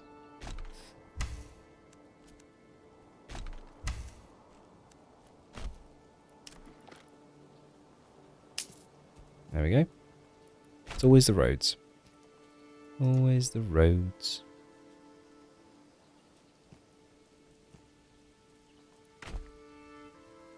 Last 2 up here.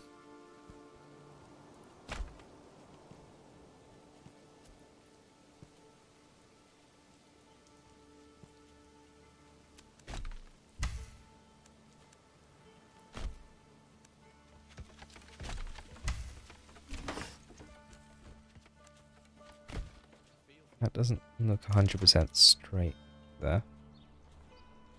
For whatever reason. Doesn't look too bad from above though. And we will expand those only when we need to.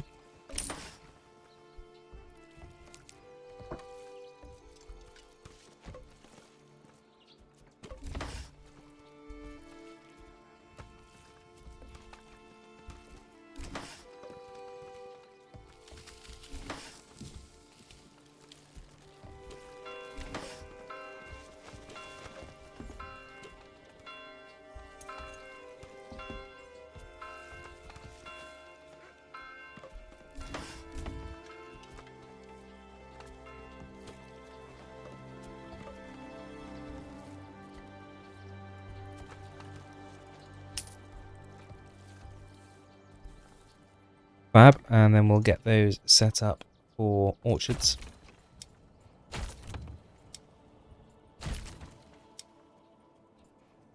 going on here? I'm not sure I like how they've ended their fence. If I had a local... what do they call them? Home Management Society? I completely forget. Then I would be going around and saying, your fence is not up to regulations, sir. You can't have that there. Upgrade that. We're rolling in cash.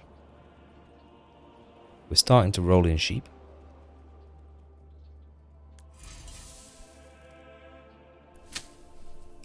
And we're once again in the heights of summer. Really happy with how we're starting to fill out here. 9 available living spaces. Let's speed that along. Let's get the woodcutters' lodges over here active.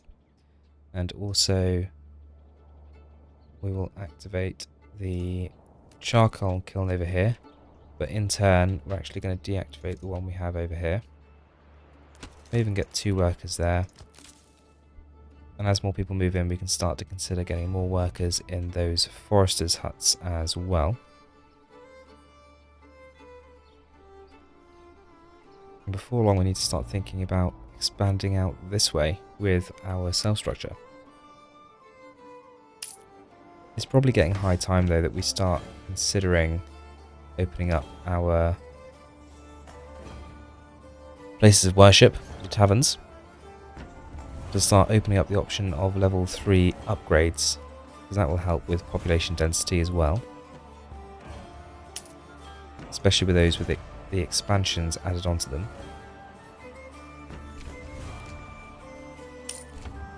But really we could do with more garments being produced. We've actually run out of linen, so the wool is going to help massively with producing additional clothes. We may even set this tailor over here to make woolen clothes. I can't imagine we'd be very comfortable at all. Woolen clothes when we start getting some wool in. And to help aid in that, let's go over to our livestock trading post and increase the number of sheep we want to 20. That's going to cost us a lot of money. But actually, we can afford even more than that. Let's go 40 straight away and get 3 families working there. So we can start getting those sheep imported. And then let's get any of these that we haven't already set up with orchards. And then start assigning. So why don't we make that one apples, this one pears, this one quinces. And what are we lowest on at the moment? We've got none of any. So it doesn't really matter what these 2 are here either. We might as well just make them apples. Starting to get on top of the fuel situation with our additional woodcutters.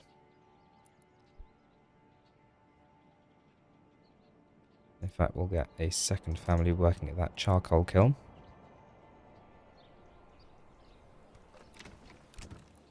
And we'll make some more apples here in these 2 Burgage Plots. Central ring around here has certainly become quite busy for transport, isn't it? Oh no! Drought! Not quite so vibrant, my lovely blue now. There's still 30 days till harvest. It's no good at all, is it?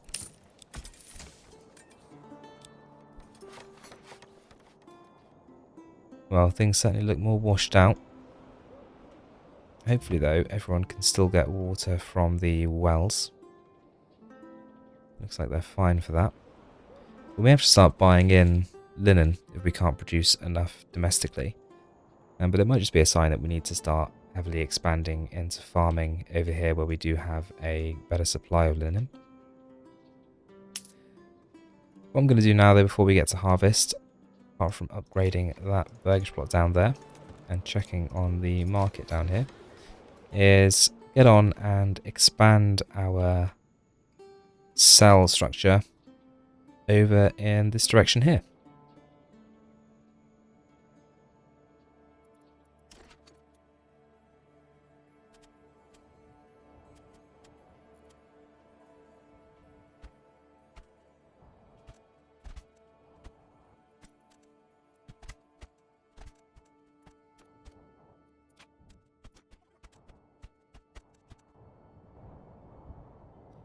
So there we have it. That didn't take long at all. And when I say that didn't take long at all, I mean much time has passed.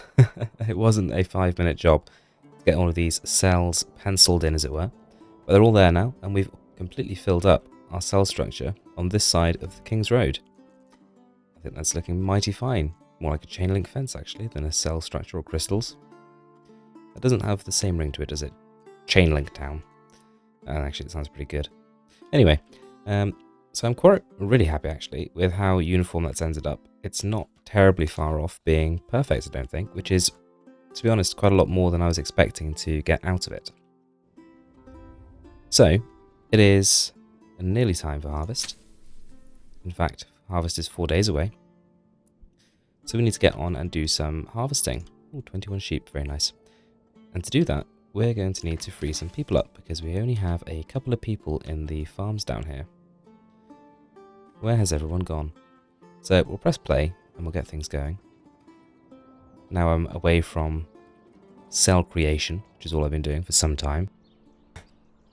Okay, so I don't think we're going to need anyone at the communal oven or at the windmill for the time being. Weaver's workshop I would like to leave full, but they may actually be done. Transporting, going home, crafting. I'll leave them there for the moment. Let's start to get the additional free workers that we do have into the farms. The original logging camp hasn't got anyone working there anyway. Let's nab a couple of the foresters from the central area. I'd like to leave the ones working on the edge here, just because we have completely stripped it. Having said that, do we have 4? Okay. We'll leave them open, but we'll take a couple from them. And we'll reassign those families to go and work at the farms.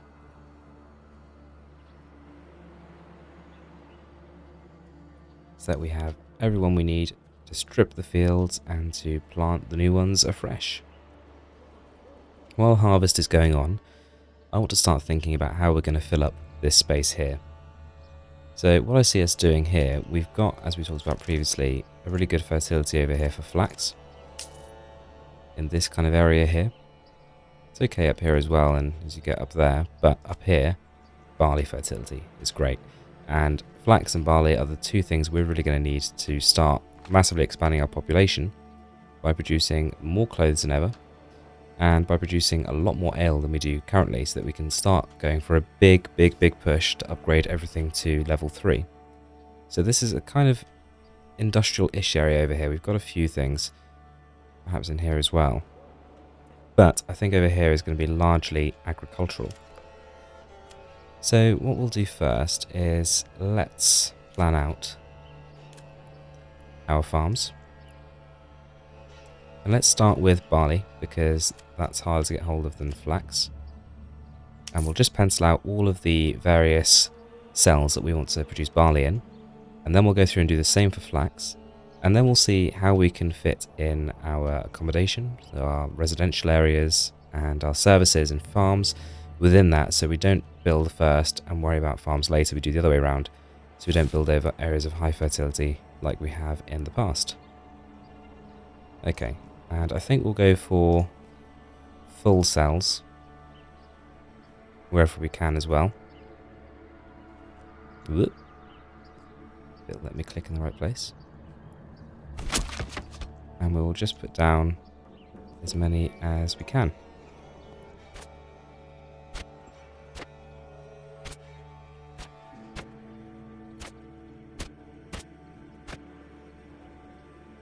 Okay, so those are our barley fields. We've got 3, 6, 9, 11. It would be nice to have a 12th. That one there probably is better fertility than this one. Would that one be better? Probably similar sort of areas, actually. We'll get one more down.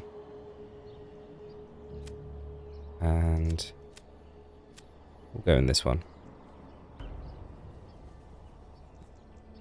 And then, let's go to rye. Not rye. Let's go to flax. There's some good flax spots up here as well, actually. Before I do that, though, Let's go through and assign all these to be barley before I forget, and then I have to flick between the tools later on, as the harvest is well underway over there. So let's set all these for crop rotation. Actually, let's not bother with that just yet. Let's pause all these fields, so no enthusiastic farmer comes over and tries to start planting them. That would never do. Don't have the infrastructure to support this many additional farms just yet. We'll probably have to bring them online slowly as we go.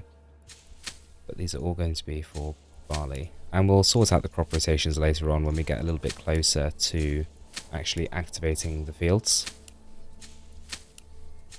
Oh, wheat. We don't want wheat. We might want wheat. I'm not sure there's any benefit to having wheat over rye. But there's better fertility everywhere for rye than wheat. So I don't see why you'd bother doing both. Oh, I do like the flax. It's so pretty. It's so pretty. It's going to be lovely seeing the big flax fields over here, actually, when they're done. Speaking of which, field, flax. I think we might as well fill out these 4 with flax to start with. Oh, that's a very good fertility, that one. Very nice. Very nice indeed. That's 2. We'll keep on coming down, playing games with the snapping tools. Games we do predominantly seem to be winning. So that's 4. I know this was going to be the main area. We'll leave that, and we'll come down here proper. I'm not sure there's any point in that one. We've got so many that have got full.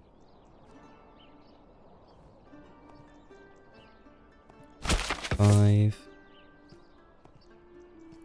6, 7, 8. Ooh, going down to the bottom. That's 9. I'm not sure, do we use these partial ones? We've got a curved road marking out here. It's where it's too hilly in this section here to build all of our crystals, and actually it's part of a kind of protected area we're going to keep for forestation as well, so that works. At least we weren't going to build any farms there. We may have a couple of buildings in there over time, but nothing too much. I think it would look nice if we finish this space out here, so we'll come along at the bottom. How well can we follow in with this? Oh, very good. So we've got 1 there. If we're doing that, I think we probably ought to fill in the bottom here.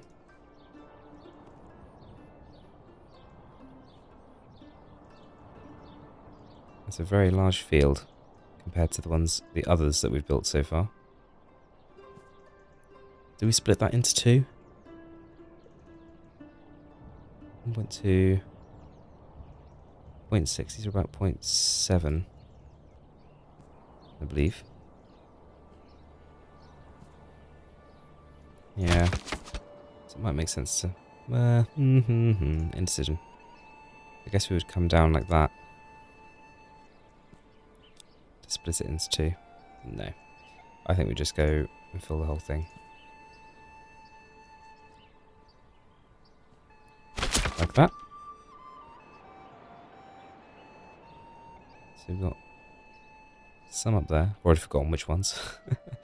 And some down here. 3, 3. We'll put 1 in here.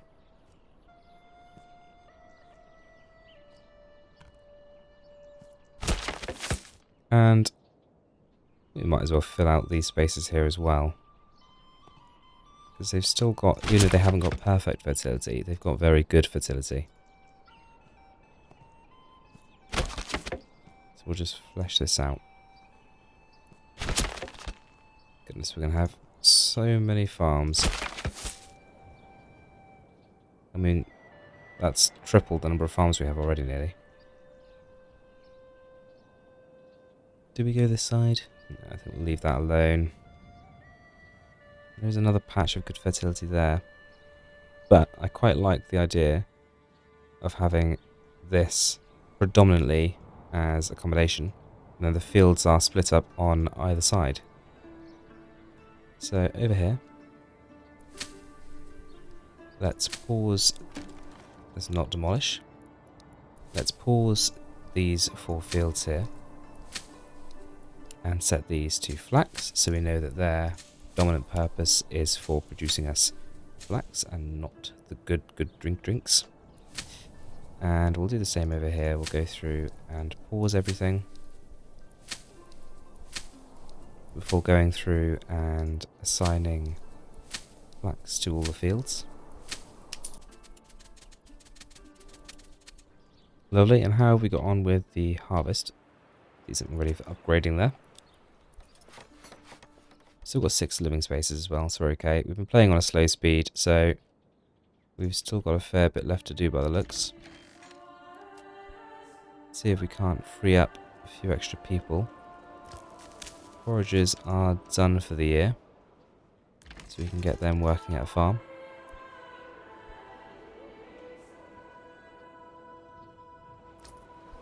We need them working away at the trading post, because that's bringing us in money.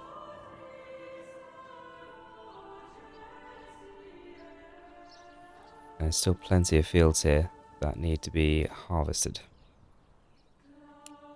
Speed time along and see how they get on with stripping those fields. New family moving in, we'll get them working in the fields straight away. Back up to +2 monthly migration as well, which is lovely to see. Hopefully meat is starting to become a bigger part of the market. Looks like we've got a surplus of firewood. We could do with maybe another family working at the charcoal kiln. So we'll start that shortly. Loads and loads of goods coming in there. Clothes seem to be popping in and out as it becomes available. Good variety of food. And yeah, lots of pork on the market now actually. That's making people very happy, and you can see it's starting to reach out to some of the other Burgage plots as well. And there goes crop rotation. I think everything got harvested. Another family moving in. Let's send them to work at the charcoal kiln. Oxen are starting to come out, and look at that. Plenty of oxen available in the stables. As the rains start to fall, hopefully that doesn't hinder ploughing too much. Everything over here looks to be in order.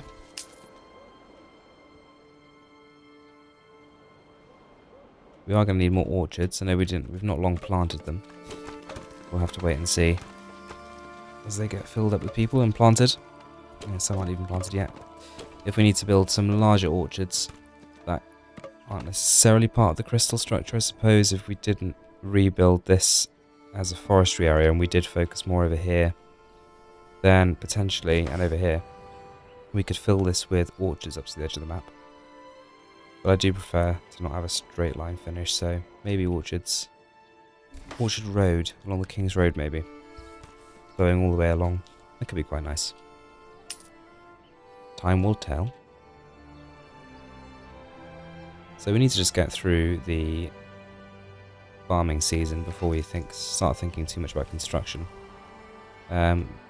We do though need to go ahead and, as well as getting these upgrades done as people move in, build some expansions so that we've got space for people to be moving in, because we're not going to build the new properties over in the new farming district overnight. That should hopefully tide us over for the moment.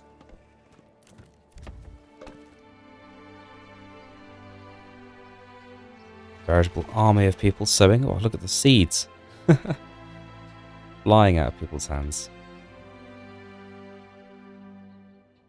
Okay, still some fields being ploughed.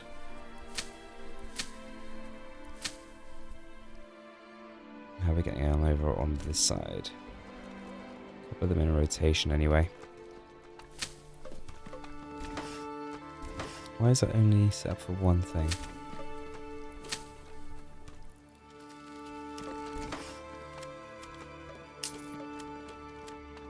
better for barley than anything else. So we'll set barley up in that second year.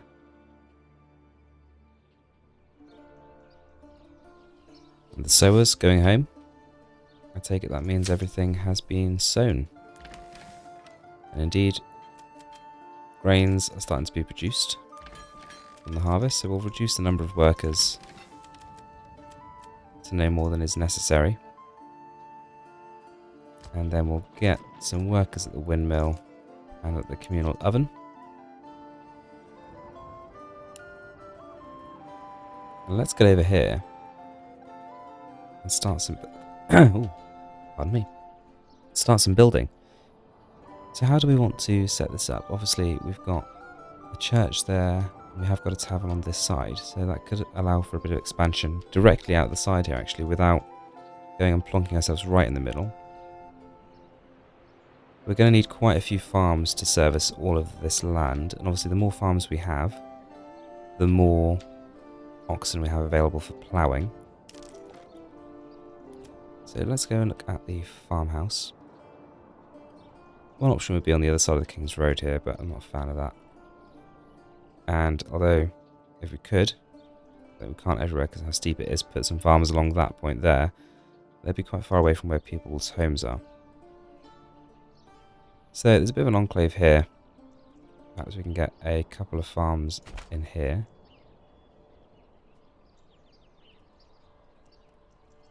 Two there, and I think then we'll go two in here as well.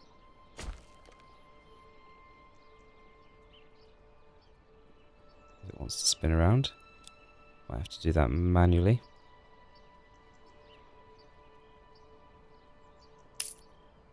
Need to get it somewhere where it's actually got that road access without having to build another road. There we go. And then, as well as those, we're going to need plenty of oxen. So each of these is going to need 2 ox. So we'll get those in there ready. That's 4 farms. It's probably more than we need for this area by a fair way. But I think we will put 2 over here as well. Just so we've got something on the correct side.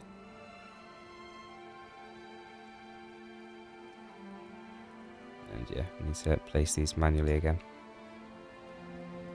Just find that sweet spot. Just there. So we can get 2 per cell. Where do you want to go? You want to go there.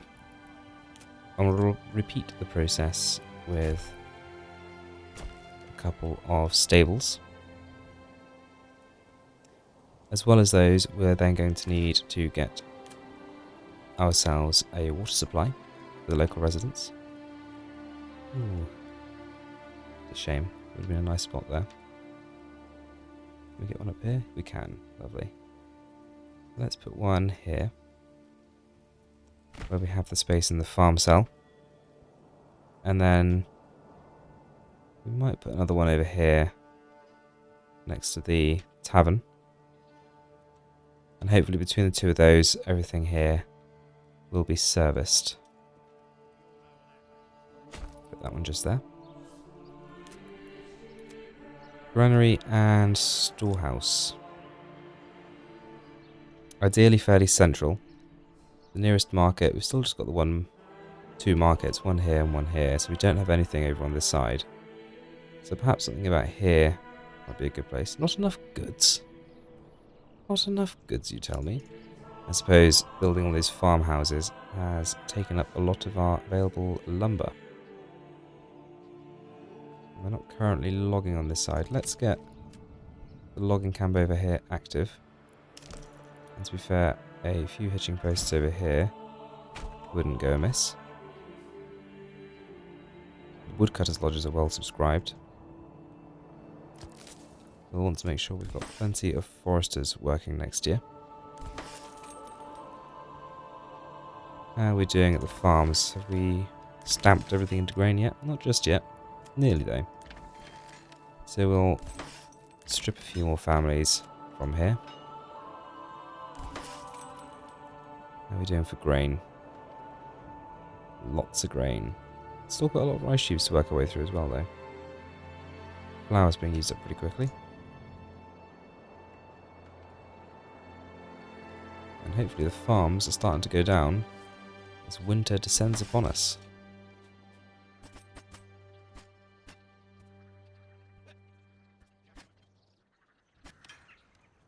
That's half of them built. Let's get these upgraded to stables straight away. And let's go over to our livestock trader.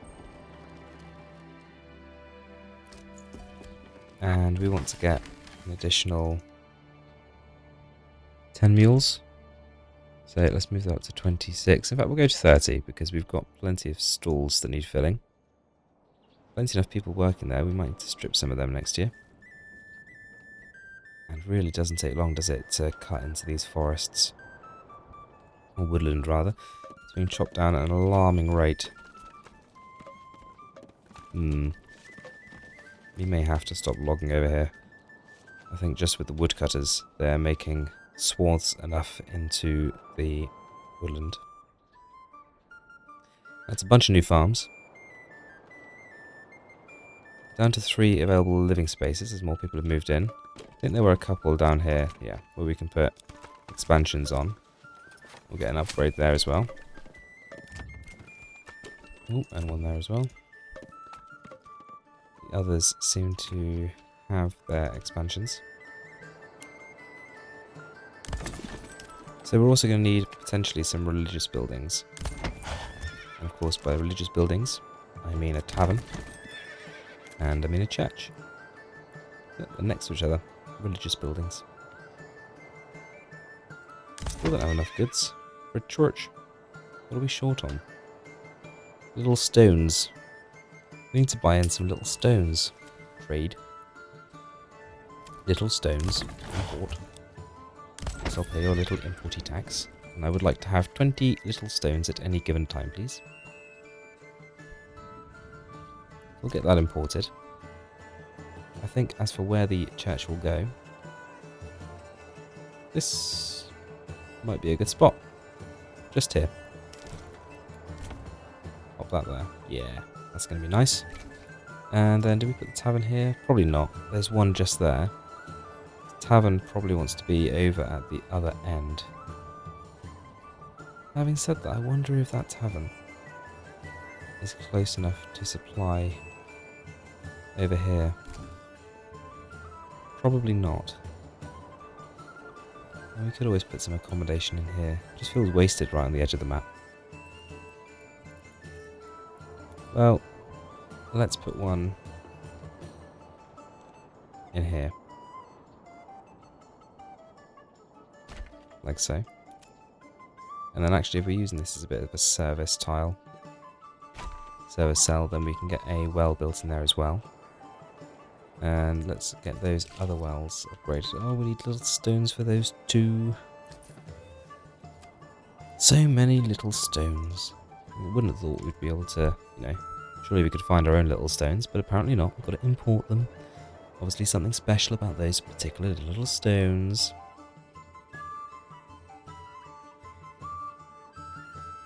Ooh, a little surplus of clothes. How exciting. Lots of ale as well. That's 250. Where is my Maltese? You working away? There you are.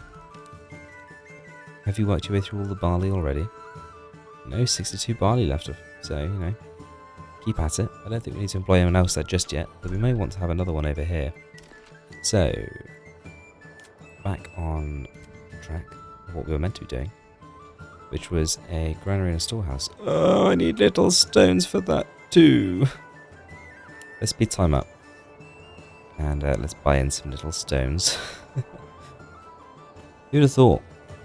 Thwarted. Our plan's thwarted because we need more rubble.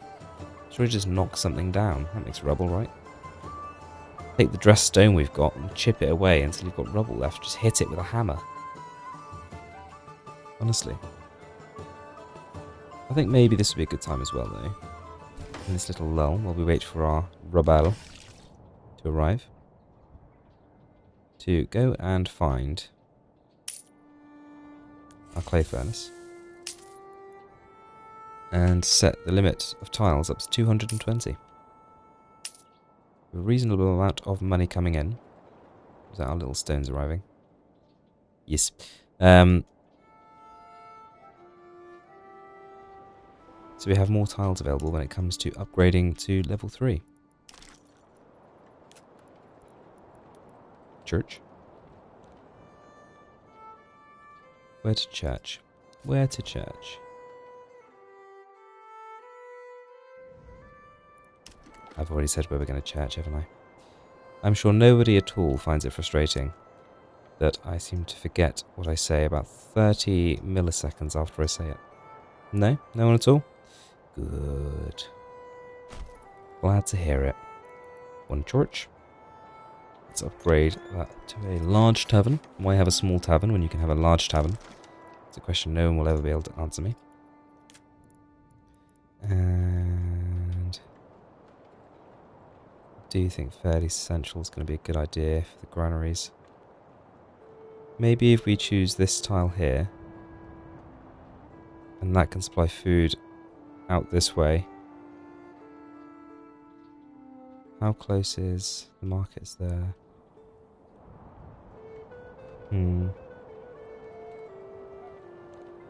Let's go for this tile. Of course, we could have more than one. We have a granary and a storehouse here at the market, and another one over here.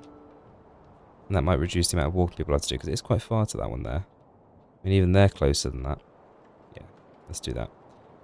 Let's put one here. In fact, if we do it here, we can even do it outside of a cell,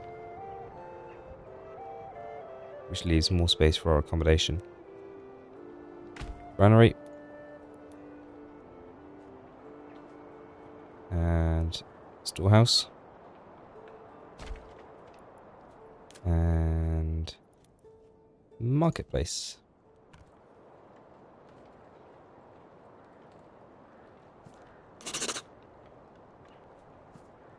Goodness gracious. Look at the size of that thing. Well, I suppose that would potentially supply everyone here as well. We'd need more than one granary and storehouse to run that stall, though. If you're doing that, do you maybe even come all the way over to this here? Work with me, Clicky.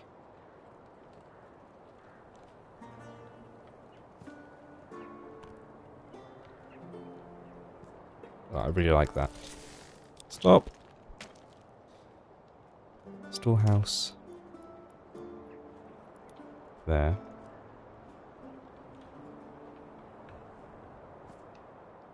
Ooh, do we have it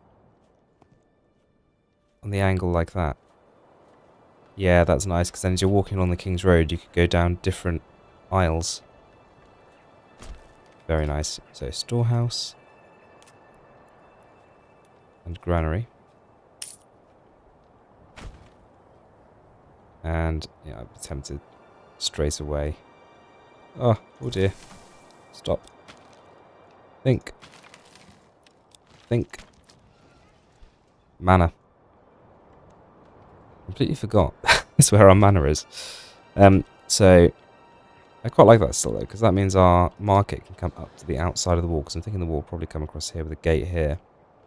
It just means we need to move our granary and storehouse away. So we are going to have a cell assigned to that. So let's put 2 storehouses and 2 granaries.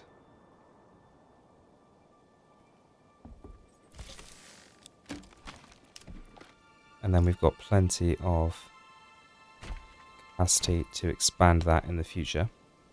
And then we'll put another one over on this side. Potentially a smaller one, and we might even put it in here where we've already got the tavern. Granary, storehouse, and then the accompanying marketplace.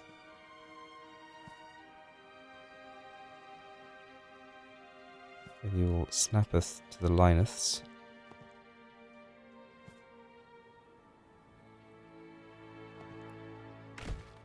that in there.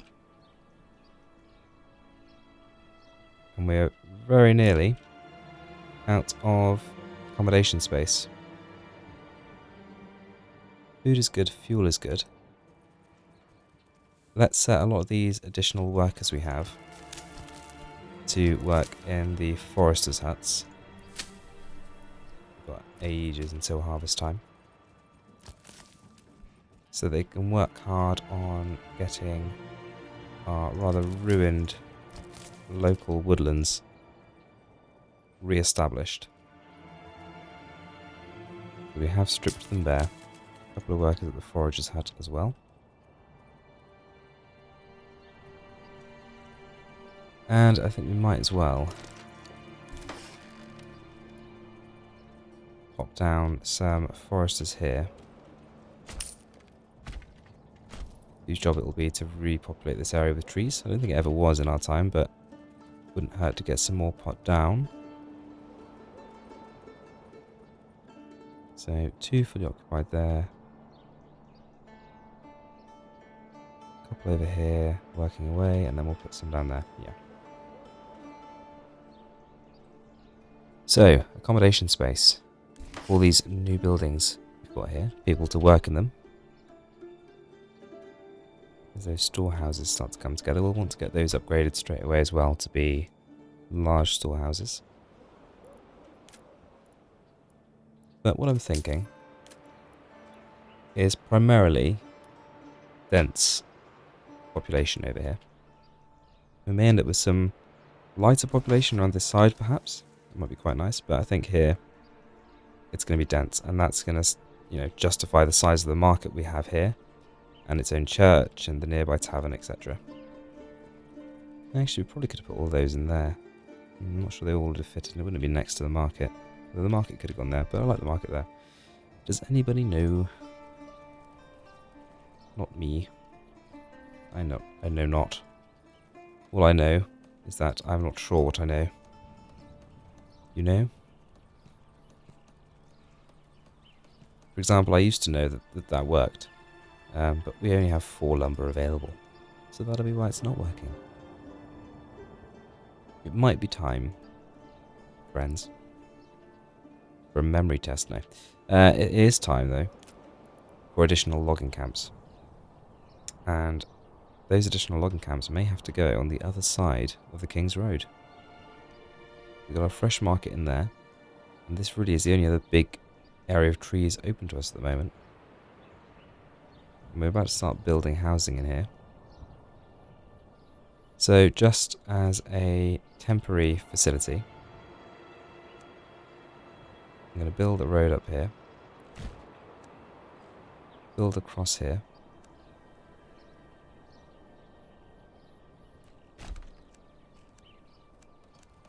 and we're going to get some emergency logging camps.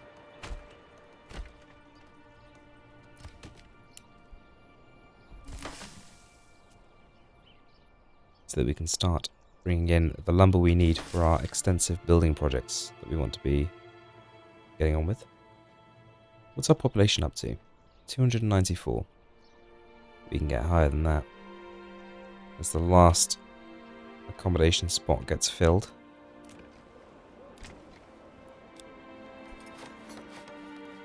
Marking the importance of building more housing.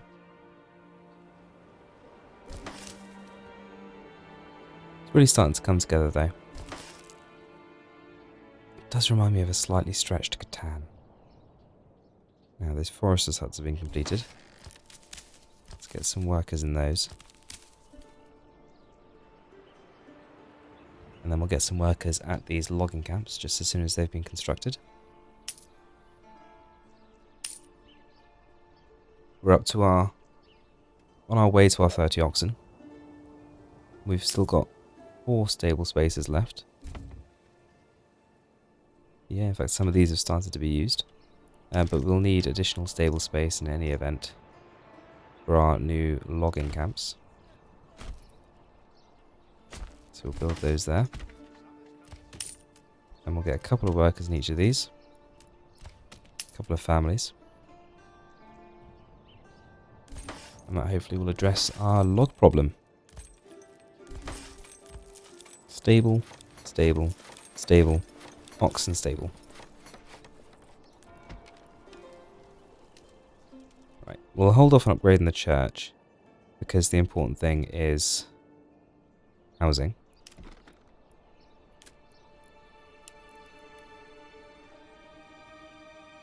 So let's start right in here. Now the question is, how dense do we want? Do we want to have 6 or do we go and have 2, 4, 6, 8? Well, if they're individual, I think that gives us more. Well, it does. It gives us more meat potentially, because if we fill that with pigs, for example, or even chickens, then we've got 6 back gardens with chickens instead of only 4 back gardens with chickens. Yeah. Let's go for individual for the time being. And when we get upgraded to level 3 Burgage Plots, we're going to have a little bit more space for accommodation anyway. So as we start bringing materials over here to build those houses, we'll just hopefully wait for a few more logs to be produced by our new logging camps. Who'd have thought running out of timber? It's embarrassing, isn't it? Very embarrassing. Almost like I don't know what I'm doing. Nah, I'm sure no one would ever accuse me of that. Just being paranoid. Huzzah!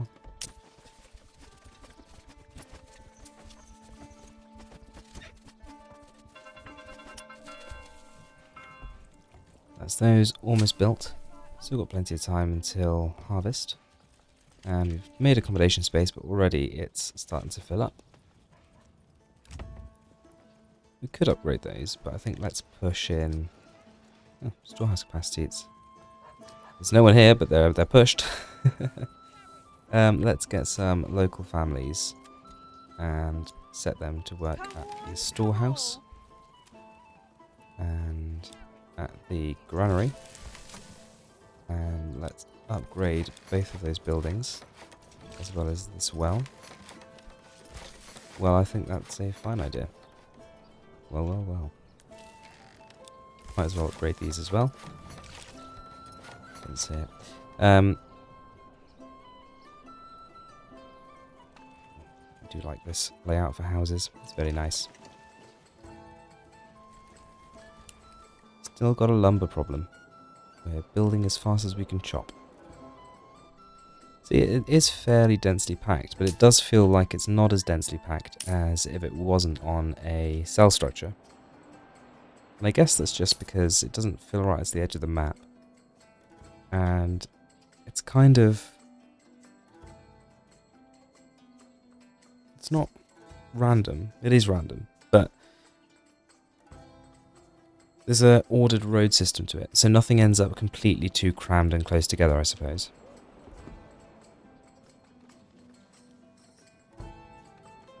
Okay, very good. Fill up, fill up, fill up. Timber's coming in. So we will continue our march out this way. And we'll build them the same way round as well. Obviously we do need to think about the impact we're having on food. It might even be that we come over to the manor. And let's reduce our tithe. We've got plenty of influence that we're not really going to use. 9 months of food. We do need to start making some food from our new population. How are we doing? We've got chicken excess. Not just meat, but in terms of... So no spread chicken. We've got some eggs. So some more chicken would be nice. We've got lots of pork. Obviously we are going to be doing a lot of farming, and as a byproduct of a lot of these fields there's going to be a lot of wheat and rye available. Lovely, and as those start to be completed we'll go ahead and build the next ones.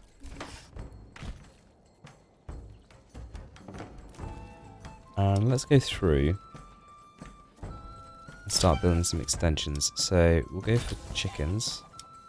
For these ones here.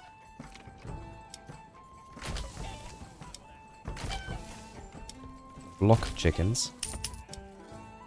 And then we'll get a block of animal pens. And then we'll do a block of... We'll do apiaries. Yeah, go on then. Let's do a block of apiaries.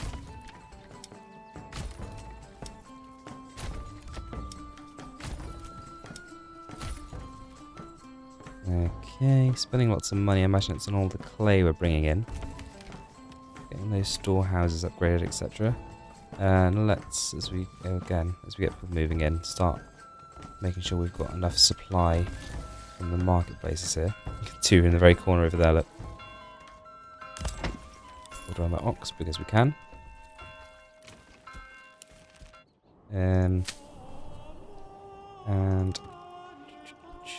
let us assign some more families to the granary and to the storehouse.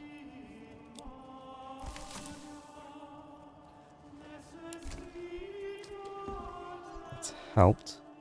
But I think we probably ought to assign 2 more as well. That entire block there are working at the granary and the storehouse. And that's enabling us to start opening up this marketplace down here. Which we're going to need for all these houses.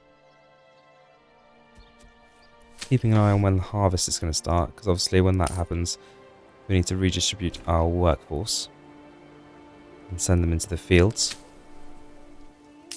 Probably not going to put any more down just yet for that reason. But of course, new families moving in is going to help. That looks really pretty. Auxiliary gardens full of chickens, full of chicken coops, and some soon to be full of honey.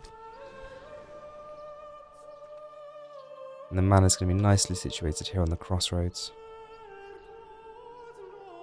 I'm hoping once we open up all these fields, we'll be able to start big exports. Possibly even on ale, but primarily on clothes. And I'm hoping that's going to allow us to buy in lots and lots of dressed stone.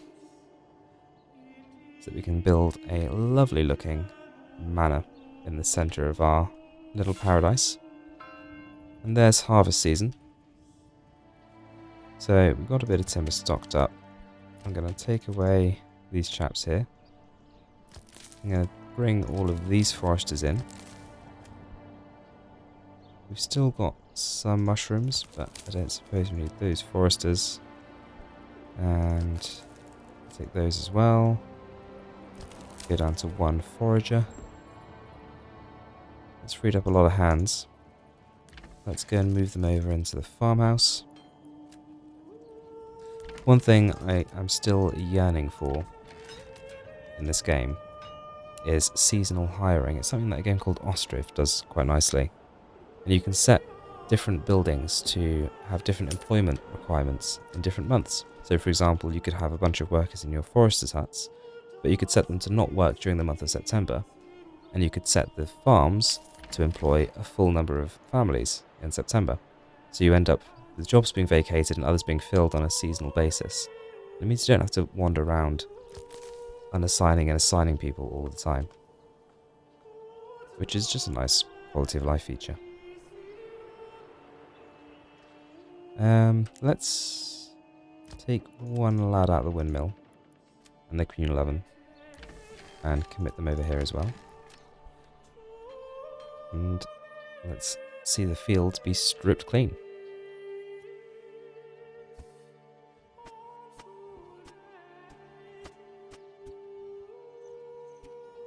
And there we have it. We're largely done on sowing and ploughing. Looks like there was quite a lot to do down around here actually. Are we all the way there? Getting supplies, transporting, gathering. Looks like there's just a few left to do. Gosh, our sheep population is skyrocketed.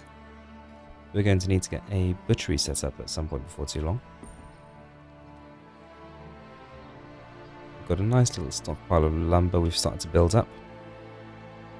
Let's get some workers back in over at these logging camps. And hopefully we're starting to turn sheaves into grain. So we don't need as many people as we do for harvesting to do that. So we'll reduce the numbers here.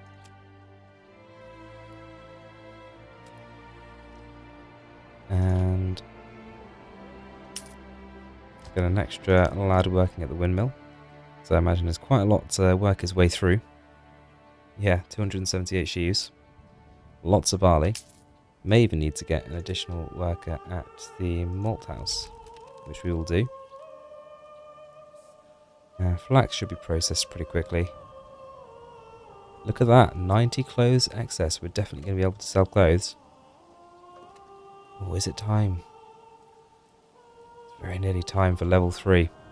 Right. 12 available dwellings. Everywhere else has started to be moved into. Already starting to struggle a little bit down here. So let's open up another 4 families to work in a granary and storehouse to help with supply. And these are going to be goats here. I think that's what we agreed we were going to do. We've got honey along there. And let's do some more chickens along here. I never usually do loads of chickens. So I think that would be a nice change. And with the available lumber we have,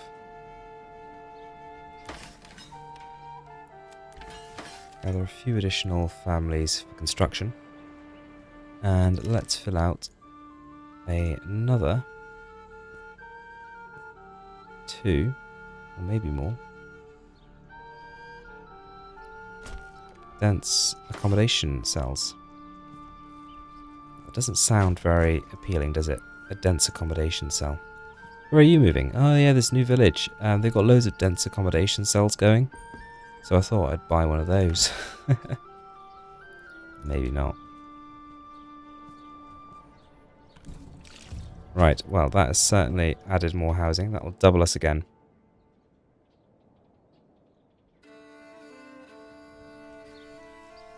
We'll need to keep an eye on that market to make sure we've got enough workers here to supply everything for everyone that is here.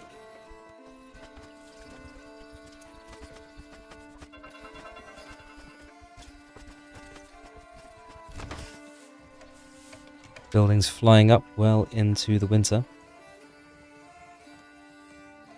Let's go ahead and get the church upgraded as well.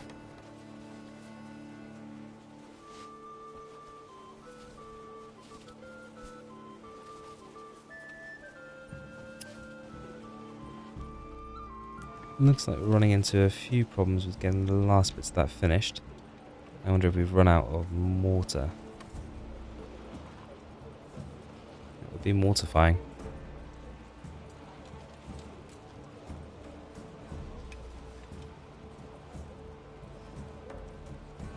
Well, in any case, that will be done soon, hopefully. We are down to 4 months of fuel. Goodness, that's gone quickly, hasn't it? I thought it would be food that we struggle for first, but it's fuel. I think it's probably time we stopped selling charcoal. So let's go over to Trading Post. And we are no longer going to trade away our charcoal. We need it. We needs it. We can, however, set up an export on clothes. Let's get a surplus of 80 clothes. That sounds like a good balance. And we just as well set up a trade on shoes. And we'll export everything over 120 of those. That should bring in a nice bit of income. How are we doing for leather? we are selling all of the leather we produce, so some additional families tending goats wouldn't be a bad idea. So we get some more hides coming in to be converted. So we do have a few down here producing those for us. So it might be something we start to do over here as well. Market-wise, okay for supply. We may need to start producing more firewood. How are we doing for malt? 44 malt, so, and loads of barley. Okay. We might need another malt house. We knew that might be the case. We've got a fully operational charcoal kiln there and there. So there's more firewood we need. So I think we might need to put some woodcutters' lodges over here where we've started cleaving ruthlessly into this new forest. What's going on here? Build 3 of those there.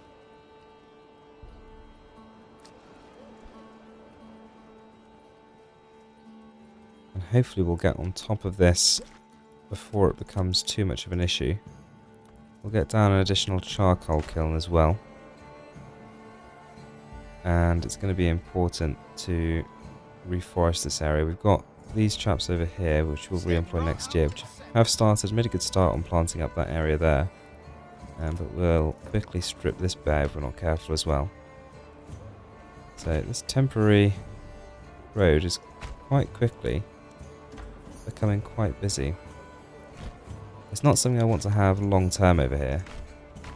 It's not part of the long term aesthetic we're going for. Obviously being cells, but it'll do for the time being. We are chewing through a vast amount of wood after all. Church is very nearly completed, and we've got some upgrading to do.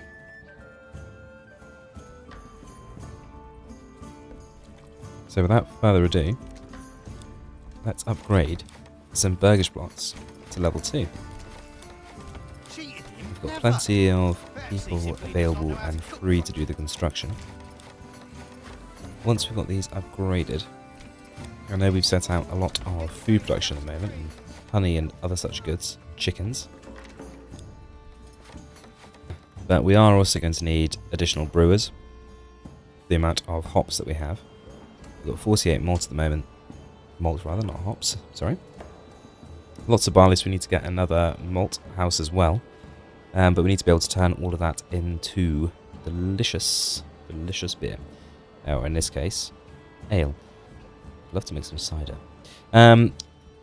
We may also need another bakery, because we've got lots of rye flour sat around, and there's still lots of grain to be turned into flour, which means another windmill. Windmills sound like fun, so let's build another, and let's put it over on this side. Can we squeeze one in here? Somewhere? Ooh, yes, we can indeed. 98% efficiency as well over here.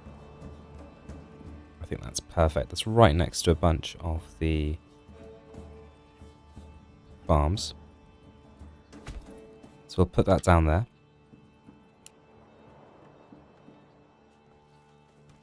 Oh, so many houses. So much progress.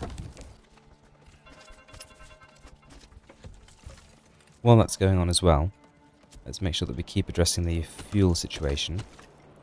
We'll get a couple of woodcutters in that lodge now it's open, and we'll also make sure to get more charcoal being produced.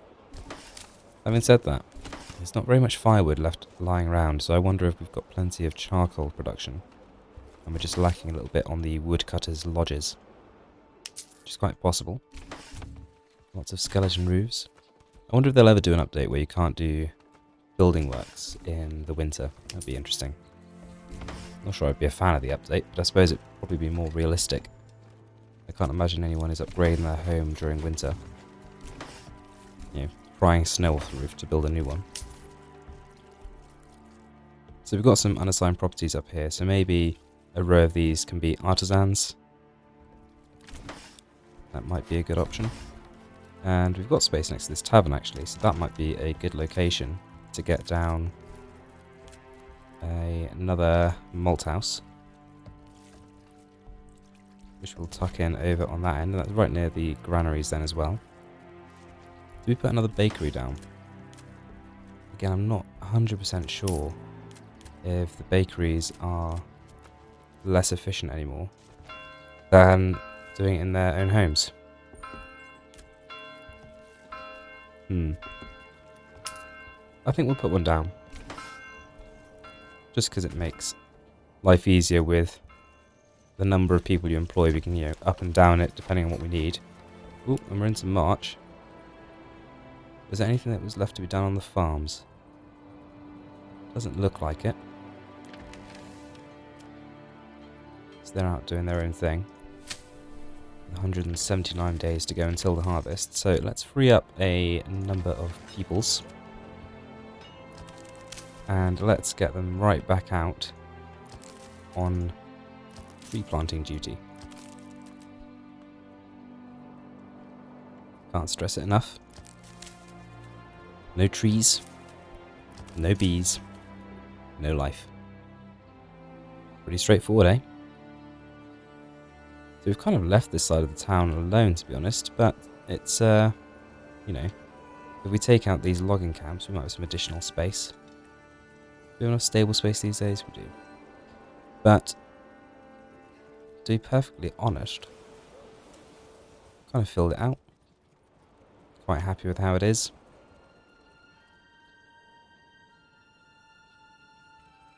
The new expansion over here is taking shape though. Look at that massive dense splodge of housing. So fuel is recovering, I think. Yep, looking okay. If firewood builds up too much, then we will activate that additional charcoal manufactory we've popped down. 28 available living spaces, so we're not shy on those. We have 168 wool ready to be turned into yarn, and we've also got 44 flax. So let's go over to our weaver's workshop, and they are very busy. So let's build a second weaver's workshop and put that down in here. Yeah, we've got space in here. That's a shame it can't go there. Oh well, we'll pop it in here next to the stone well. And everyone has everything they need except for beverages. I am looking forward to getting to level 3 Burgage Plot, but I'm quite keen to expand out this way before we do that, before we open up the taverns. Because I definitely think we have the capacity now. We're staying well above in the approval to +2 monthly migration anyway, so there's no rush per se. But really, now we're playing a waiting game. We just want more families so that we can start to think about opening up some of these farms here. We need enough people, obviously, able to work when it comes to farm time. And if we don't, there's no point in having them. And these just become a bunch of dependencies who aren't really producing anything, which wouldn't be ideal. I suppose the nice thing at the moment, quite a lot of these that have gone down are producing us meats or eggs, etc. So it's not like they're just a burden on us without having the farms active. We'll get a family working at that weaver's shop, and we'll get one family working at the malt house, and one at the communal ovens. We'll start to bring that little cottage industry alive. Still seems to be pretty good on the marketplace. So I'm not going to employ anyone extra just yet. I'll wait for a few more families to start moving in. And we're not doing so well on treasury, are we? Because we're not taxing. It might be time to start thinking about doing a little bit of taxation, so we don't end up too much in arrears, because we're minus 640 at the moment. Mind you, we've got plenty of space to expand into here. I don't know that we're going to be going out into the rest of the map on this playthrough. Although, if we did, the one place we would go is here. So we could export stone back for construction of the manor.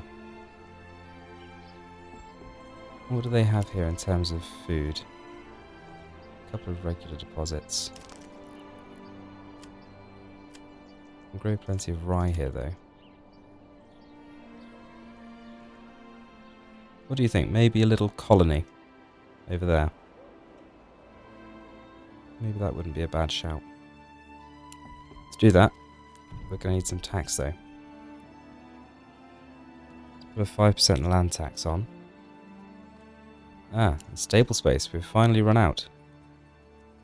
Did we have any unassigned level 2s? We didn't, but I think we can probably reassign some of these. So if we reassign you to be a butchery, so you're nice and near actually, the sheep, so they can quake in their boots knowing that you're nearby. I don't know that we need more than 3 crystals worth of flocks, to be honest. Might be worth having an additional sheep farmer.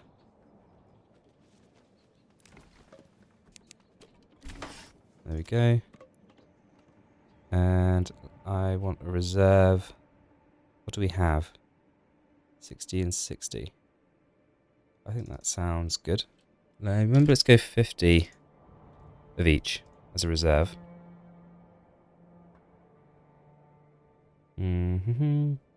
Yeah. And that produces some additional hides as well. It'd be nice to make sausages, but we need to import salt for that, and I don't want to be paying for salt. I'd get terribly salty if I had to pay for salt. Is there anything else we can be exporting? Did we ever start exporting warbows? Trade. Weapons. We didn't. Lol. Export everything over 20. We don't need any. We could raise an army for the sake of it, I suppose. So we can export warbows. And we're already exporting shields. We've just started exporting clothes and shoes. In the future we might be able to export some linen and wool potentially, and yarn. See how we get on. Don't really want to be doing firewoods, etc. Foods we might be able to export in future. Some more vegetable plots is probably something we do need to start thinking about at some point in the not so distant future. But other than that, I think our export from here is going to have to be agricultural to some degree. It might be that a fair bit of our money needs to come from Burgage Plot tax, which will go up once we get to level 3 in all fairness. So that is a consideration to have as well. And I do think we're going to do that. I think we'll put a little settlement in here.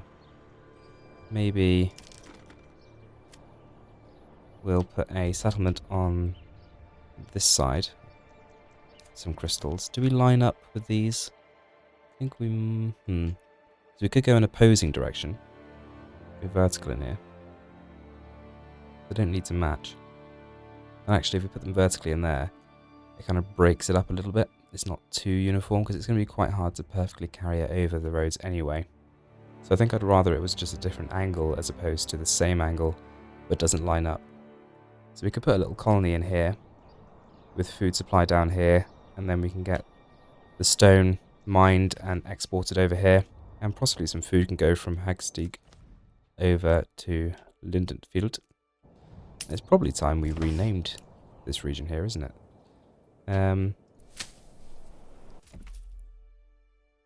What should we rename it?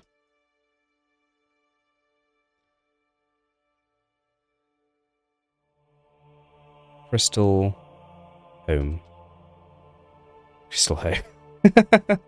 That'd be a more appropriate use of the name Crystal, I suppose.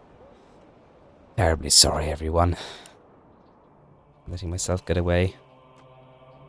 I'm meant to be doing a nice, relaxing long play of Manor Lords, not come up with stripper names. I'm still talking about it, aren't I? I should move on. Harvest. 76 days away. It's Supplies, food, 12 months, fuel, 9. Not bad, not bad. Plots in the upgrading. We still have sheep, they haven't all been slaughtered. And it's down to the 50-50, so that's fine. Weaver's workshop. Let's get an additional family working there. There's still lots of wool to work our way through. I think we could easily have another tailor's workshop to cope with all that additional yarn that's being produced. Because clothes sell for more than yarn, so it'd be good to keep exporting those. And our regional wealth is ticking up nicely, which is going to help with our taxation. Still at +2 monthly migration, even with the taxation we've got going on, and that should get better again once we have... there we go. Once we start putting some beer on the market. We want you... Well, we could sell gambesons with linen. But you're going to make yarn clothes for the moment. Maybe your neighbour will make linen gambesons for sale. Well, I do expect to have an excess of linen in the not too distant future once we open up the new fields. But we won't get ahead of ourselves. And we wanted an additional brewery, didn't we? Because we've got quite the supply of malt, which again we could start to sell, but it would be worth more if we sold it brewed. Where was our original brewery? It's down here somewhere, there it is. I was wondering if we could make cider as well. I'm looking forward to the update that allows us to make cider. I do like a good cider. Come on, move in, move in. More the merrier. I do feel like the demand is going up, but our capability to supply isn't really keeping pace. 37 days to harvest. This looks pitiful, doesn't it?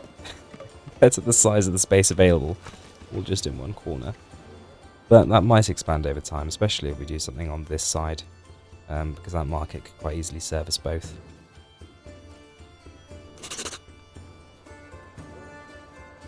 Working our way out of debt, we're getting there. Keeping the upgrades coming. They're a bit slower to want upgrading here. I wonder what they're struggling to get hold of. Animal produce and fruits by the look. How are we doing for fruit? We don't have any fruits. That does come back to the whole conversation we were having about perhaps having some fruits down here. We've got some trees planted around here, which is nice. Starting to reforest it, so it'd be a shame to cut them all down to put down fruit trees. We could use this space. Let's be honest, even with these chaps working, we've done some planting, but not loads. I know we keep talking about it, and I don't want the straight line of the map. Decisions. Well, I suppose we could do something over here with orchards. We do still have this space here, and we were talking about additional vegetable plots as well. I don't know how much more dense properties we need, but I do like them. That I definitely want to keep as a forest. There's no point looking over there. We have relatively few orchards. We've got these down here. We've got these here. They both are the same type, halves and halves. They are, yeah. Well, we could have a couple here. And I suppose actually it's quite nice to have them in the middle of the two fielded areas, because that will provide some pollination. And then you've got some more dense over here, potentially. It is going to be some time before they're occupied. We still have 18 available spaces for people to move into, though.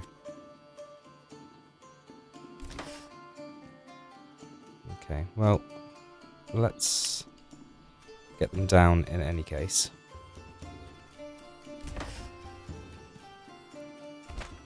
We may do something in the future with larger plots for orchards, but I think putting 6 of these down in the meantime will at least help us go some way to producing more than we do at the moment. It didn't quite fill out to the end there. There we go.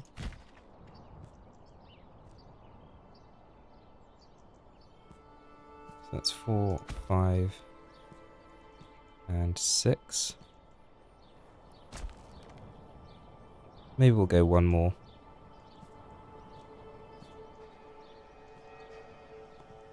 Up here.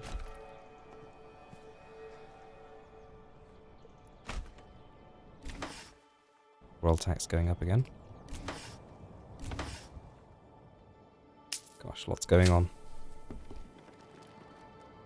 It's harvest time. So, once again, because there's no automatic system, we need to strip people from the jobs they're currently doing, such as even the important forestation work. Looks like we're done on mushrooms. We can get rid of that. No, I do want to keep the forest here, actually. Don't need anyone foraging anymore. Let's get rid of these here. Ideally leave some in these at least. Even if they're not all active. Let's get rid of that logging camp there for the moment. And instead assign them... I don't know if we need to assign. We've got 178 planks. So we can just free them up in totality, actually. Need to get those upgraded. How are we doing for wood? Got excess firewood at the moment. So we'll reduce the number of woodcutters there. Okay, that should provide us with plenty of labour.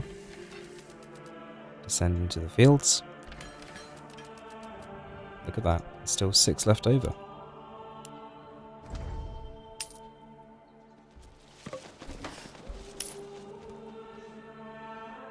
Good, good, good. Like what I'm seeing. Okay, so that brewery has been completed.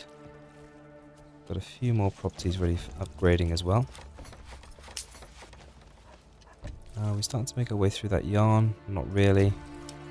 Let's get another tailor's shop here. And how are we doing for exporting? I imagine trading post is pretty busy. Some are waiting. Most of them are waiting, actually. You would have thought with... No, they're all carrying riders. Yeah, so... another trading post might be on the cards as well. As for where we put that trading post... You could have a small vegetable garden in there, couldn't you? As for where we put that trading post, I think... probably not going to fit another one over here. Because we have the kind of the manor grounds we've set aside. Even if we have temporarily impinged on them a little bit. Do we have space for it over here, perhaps?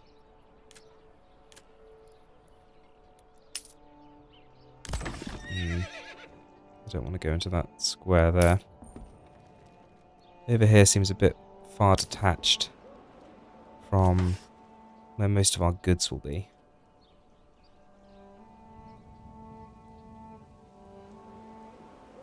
So is that over there. It's a shame we can't fit it in this space here. Could redraw the market stall and have one here, I suppose.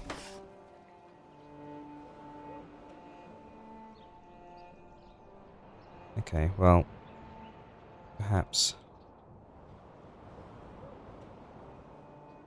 could go opposite, but I quite like the wall following that over there. Looks like we are going to put it in here after all.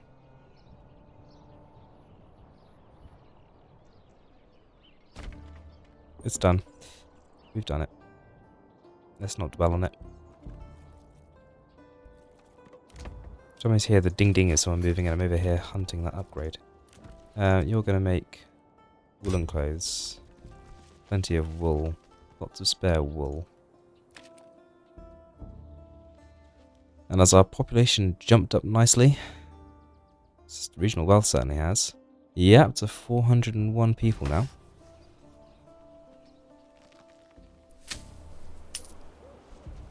Perhaps,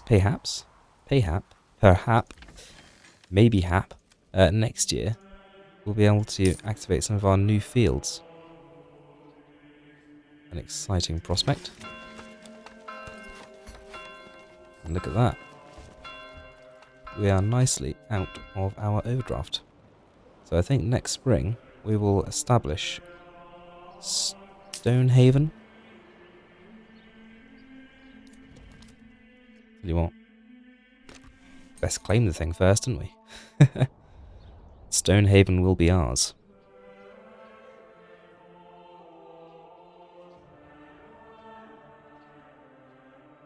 It's quite the pretty aspect, isn't it? We're really starting to fill up this valley.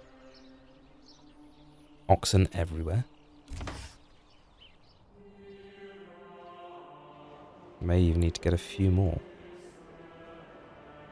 Because we are going to want to set dedicated oxen for the farms over there.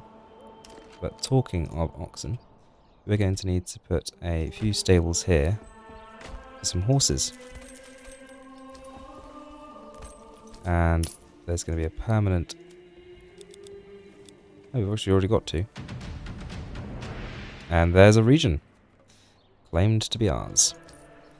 Let's get a few workers here at the trading post, so that hopefully we can start to increase the amount we're exporting, because it's starting to feel like we've got lots of excess goods that we are trying to shift.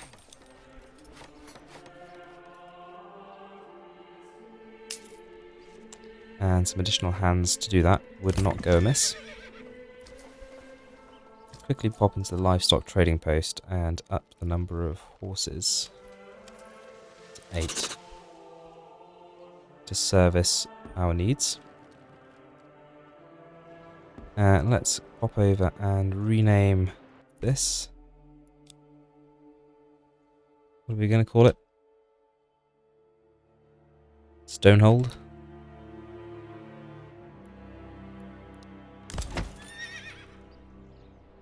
Crystal Home and Stonehold. They feel like they are well matched in terms of naming.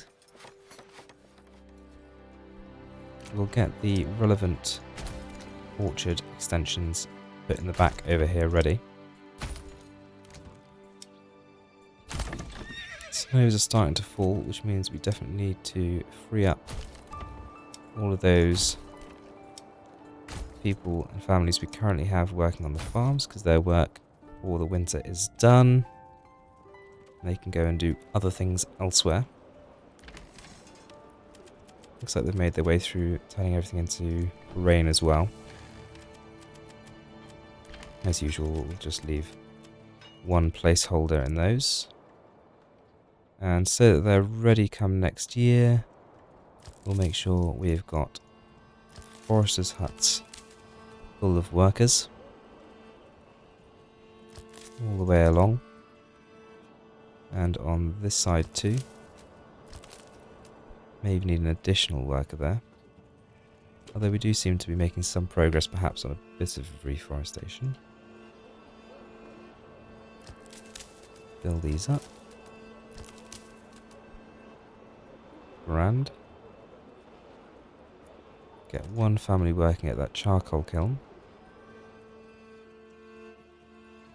And let's get a couple of families working at that windmill over there. Because there's definitely enough to be done.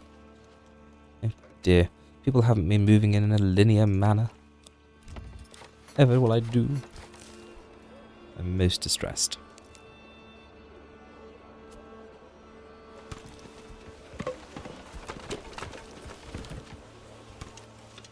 A white misty haze has descended upon our fair village. And trade bells from church tower to church tower. They're a bit closer than I thought they would be, actually. Oh well. I'm sure they can all get along nicely. Yeah, I'm sure there won't be any fights between parishes and churches. As, who taxes who. feel like we're gathering a little bit of momentum.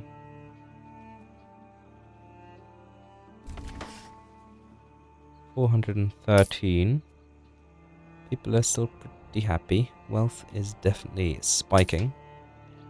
Supplies are looking good. How are we doing for the marketplace? Yeah, we definitely need to get some more families working here. I'm going to assign 6, which is quite a lot, but it's barely made a dent to the needs of the area. They are servicing a lot of properties.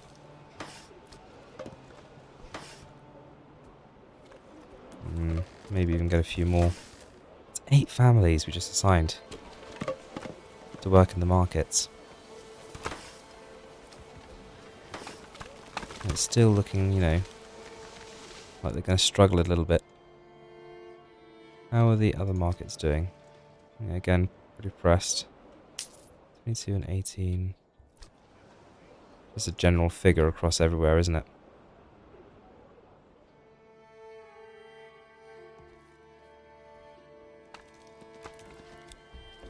Once we have all of these filled up and to level 2, or maybe even just before, I think we probably do want to get as far as you know, getting people set up in the orchard. So that's when we're going to move to level 3, because we have gallons of ale ready, and everyone has access to clothes now as well. It's been some time since that was an issue. Talking of ale, still got 135 malt, so I think we could probably afford to have a second brewery in here. Grain is still being milled, so that's fine. We are making our way through all of the flour. Not making our way through all of the yarn. And there's still lots of wool, so that to me is telling me that we need additional workers at the weaver shops. We'll get this shop up to 3 as well. And we'll get another tailor's constructed also. It'd be nice if there was an auto upgrade feature you could turn on. So as soon as a dwelling is ready to be upgraded, it just automatically upgrades itself without you having to do anything. That'd be nice. Okay, right. You're not going to believe this. So every now and then in Manor Lords, what I have to do is pop a save and close the game and reopen it. And when I do that because sometimes the game is the bigger the town gets, the laggier it gets. So by restarting the game every hour to 30 minutes as the game goes on, sometimes even more frequently than that, I've done it so I've had to restart every 20 minutes previously. The game kind of refreshes. And to do that, I save the game and I close it and I pause recording. Now this is rather going to give away when I'm recording this, but today, or just now, when I paused to save and I paused the recording and went to reopen the game, and the update downloaded. So I've just loaded back in. Everything still appears to work. Some graphics have changed. That's definitely new. We press tab, these pop in slowly now. And if you look up here, approval, passive income, Burgage Plot level 2, 3, and 4. So I don't know, we are going to be upgrading these to level 3 now, because the Burgage Plot leveling system has just changed mid-game. So we're going to have to explore this together. I'm not really sure. I did read the patch notes, and I know that they're going to work differently now, but I don't know everything. So we're going to explore it together. Looks like we still don't have the new perks in this patch. But the way Burgage Plots work has changed. So let's go to level 1 Burgage Plot. So what do you need to get to level 2? You need foraged goods, vegetables, grains or fruits, meats, fishes, animal, yeah, okay, fuels, church and water access. So that looks the same. Or does it? Didn't they need garments before? Or shoes?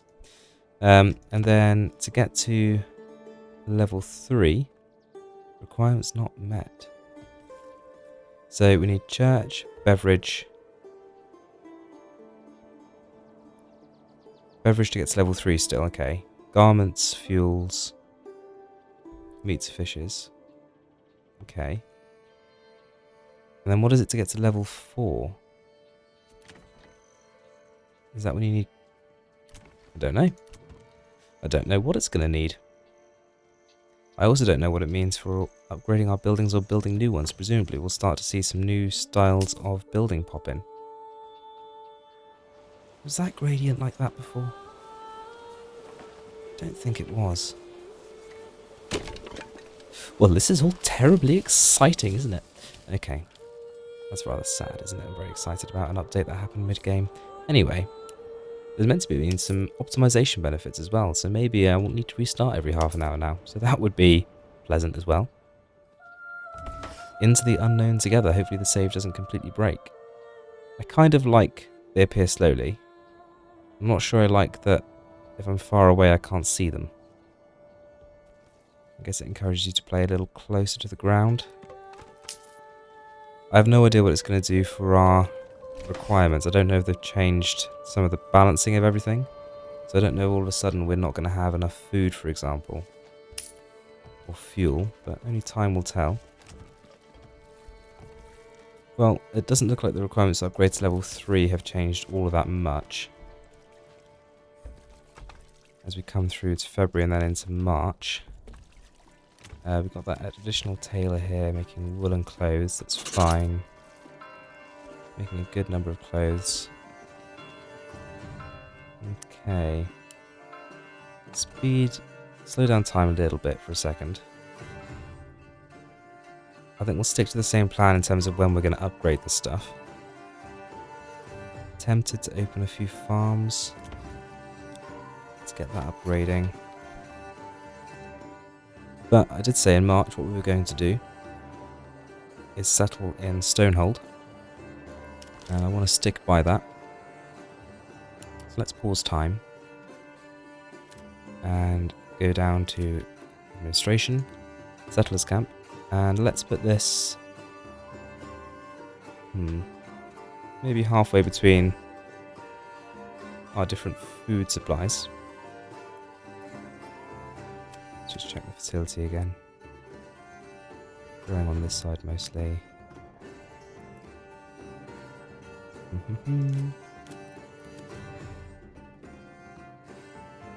Okay, well, maybe we start by putting down a crystal, a cell, and we start that settlement inside of a cell. So is this aligned already?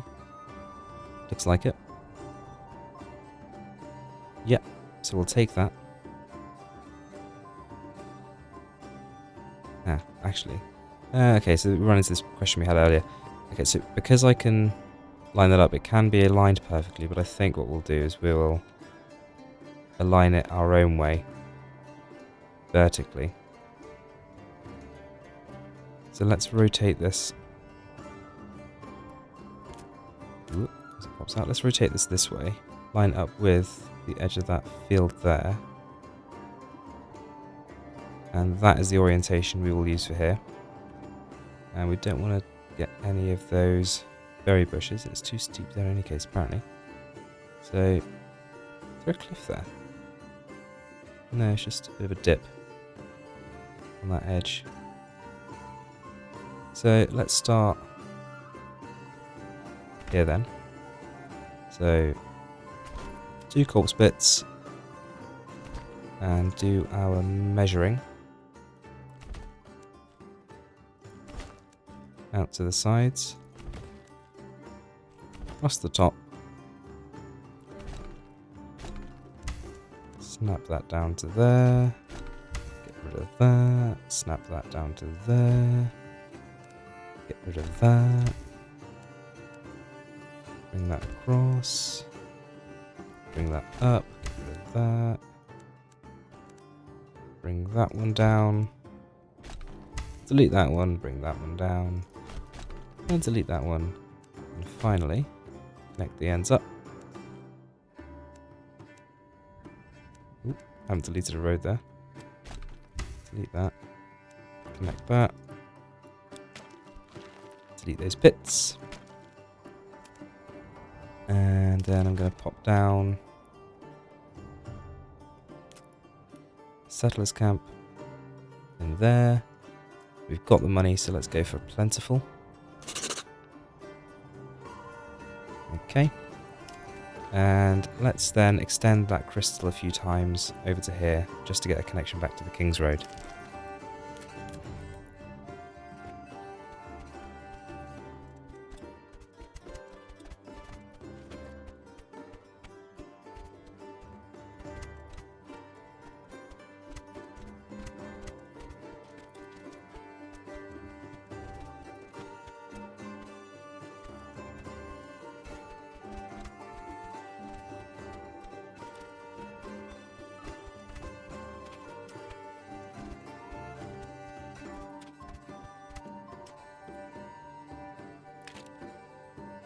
Okay, well, I think that's enough to start with. We've got our first little grid set out in there.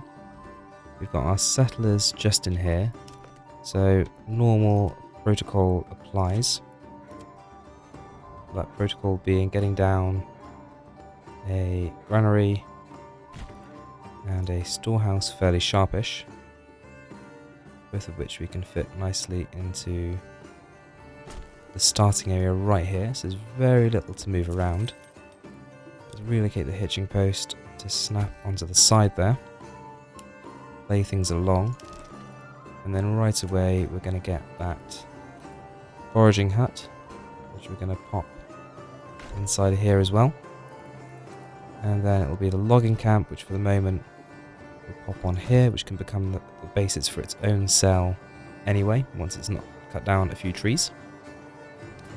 So that's Stonehold started. Back over here, it's going to be a little while, 180 days until harvest. So we'll let everyone get on with their forestation efforts where they are. So it looks like they're getting on fairly well with that. And continue to grow our economy and fill up here with... No stocks damaged, no good at all. Let's get the granary occupied right away, so they can start moving some goods inside. We'll get the logging camp active as well. Get priority on the storehouse up, so we can get things moved inside there too. Speed things along a little bit. It does drop away into the valley there, doesn't it? Quite steeply. Deceptive because of all these trees here. Okay, let's get a family working there, taking stuff to the storehouse. We'll unassign that family there and send them to the forager's hut. Get an additional family working on logging. Build up some timber. Actually, we've got loads of timber. It's not often I start with a plentiful, bountiful resource when I'm settling in a new region. That's pretty new for me, so we can go straight ahead actually, with no one working here. Get 2 families working at the forager's hut, and still leave 2 for construction. And let's get straight on and build our burgage plots ready to get some farms placed. We've started with that little bit more money as well. It's not playing very nicely with the snap points, is it? Let's replace this road and this one as well. See if we can get that to behave a little bit nicer. Yeah, there we go. So 2 in there, and then we'll just carry that over onto this side as well, turning off snapping where necessary to get things to fill out the way that we want them to.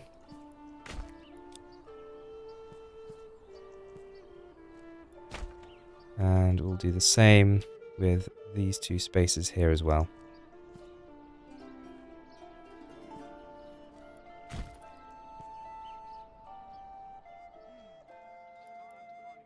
And there's an odd place for it to want to snap.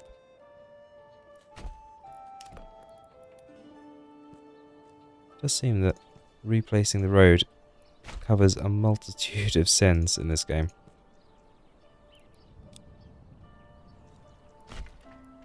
Not that I'm complaining, just glad there's a way to fix it.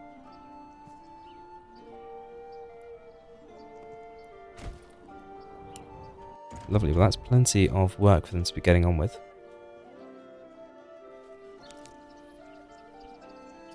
It occurs to me as well that we could, as royal tax goes up again, get another ox post pretty much straight away. Order in another ox because of that additional funding we have available. And let's see about getting down a well. Put that one there. And get everyone inside pretty sharpish. We won't have homeless people for here very long at all. We've already gathered up that food.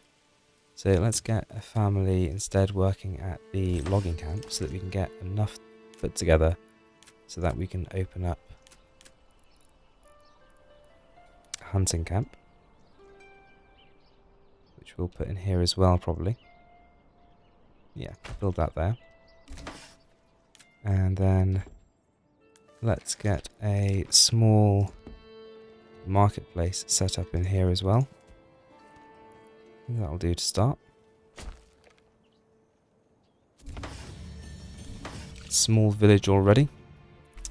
And we're definitely going to want to improved stone gathering camps. Splendid. That's Stonehold. Let's just quickly check in on Crystal Home. Food and fuel still looking good. And yeah, we've got a number of homes ready to be upgraded to level 2 Burgage Plots. And then we'll swiftly go through and get some level 3s set up as well. Level 3s? We will, once we've filled these out, he means. Loads of time left on that as well. With all these additional free workers, let's get some more foresters.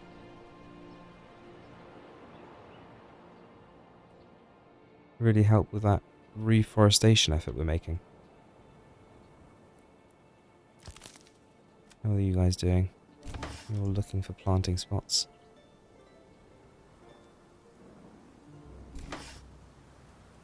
Yeah, it's nice and smooth how that loads in actually. Select 2 monthly migration. Making loads of money. 2 available living spaces here. Let's get an additional family working at the logging camp. Let's get a family each working at the storehouse and the granary to keep people happy. And then let's expand these with expansions so we've got additional living space. And then just as soon as we get our first family moving in, we'll send them to work at the hunting camp.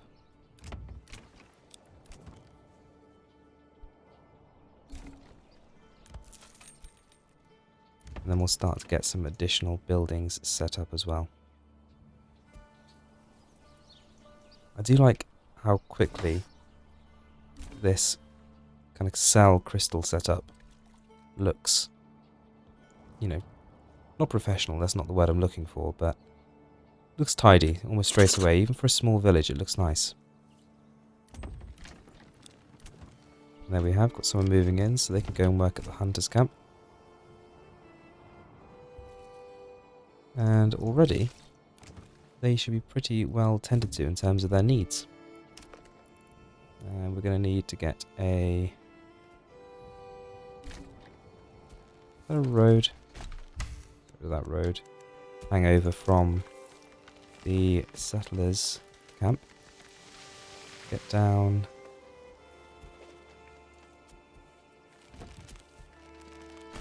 that there, saw pit, and we'll need a woodcutter's lodge as well. Ooh, doesn't quite fit, is it? Do we break our rule and put a road internally? I think we've got to for that, haven't we? So very neat. Oh, oh, oh! Oh! Don't need to. Awesome. And there's another family moving in there as well. Let's get a few planks together. So we'll get someone working at that saw pit. And as usual, we'll set up a limit. We want to keep, you know, a reasonable amount of timber available to us. What's that icon? Disabled shrine. Very interesting. Food's up to 7 months. Fuel's looking okay. Splendid. Already getting those planks in, so let's build some vegetable gardens. We'll just build 3 for the time being. And let's get some carrots planted straight away. Let's get a trading post set down as well, which can fit nicely in here. And yeah, we can afford some beets. I'm not going to buy the cabbages though, partly because I can't afford them, and partly because I want that money available for us to do some trading with. I think we will sell planks here to start with, because obviously we've sort of depleted the market in terms of what we can sell, charcoal, etc. 48 days left to the harvest anyway over here. Another upgrade to be made there, and perfect. We're starting to get some people move into our orchards. So let's go apples. There's quinces for our first 3. Then we'll start over, so apples, and then we'll get all of those upgraded to level 2. Fuel is at 18 months now. Fuel doesn't seem to be a problem anymore, but we are still getting a bit of an issue in terms of we're starting to show that strain we've got on food now. So let's assign the rest of those so they all know what they are. And how are we doing in terms of turning wool? Now I've got a drought. It's no fun. It's going to hurt food this year. Okay, we're turning all of our wool into yarn now. We're still not turning all that yarn into clothes though. So that tells me it wouldn't hurt to have another weaver, tailor's workshop even. And let's make all of these into animal pens. And we'll probably make these... What will we make them? We've got lots of pork. We could make them all into goats. We've got several lines of them, so we'll kit these ones out as well. Like so. And then let's get some chickens in these ones here. So we're actually getting something produced from them. Oop, that was a mistake. It's the world's smallest vegetable garden. I'm tempted to leave that for the fun of it. Probably will change it over. We'll have to wait and see. And there's plenty of people available to do that construction work. And imagine we're starting to show a lack of vegetables now. Still looking okay actually for the moment, but I'd be amazed if that continues. Fruit trees are looking a little bit sad, aren't they, because of the drought. Hopefully there goes some way to fixing our food problem. And next year perhaps we'll look at getting some planting done with the other farms. Let's get a worker at the trading post. And let's get trade set up on planks. We probably want a surplus of 20. And we've got a few spare workers. So what's the limit set to on this chap?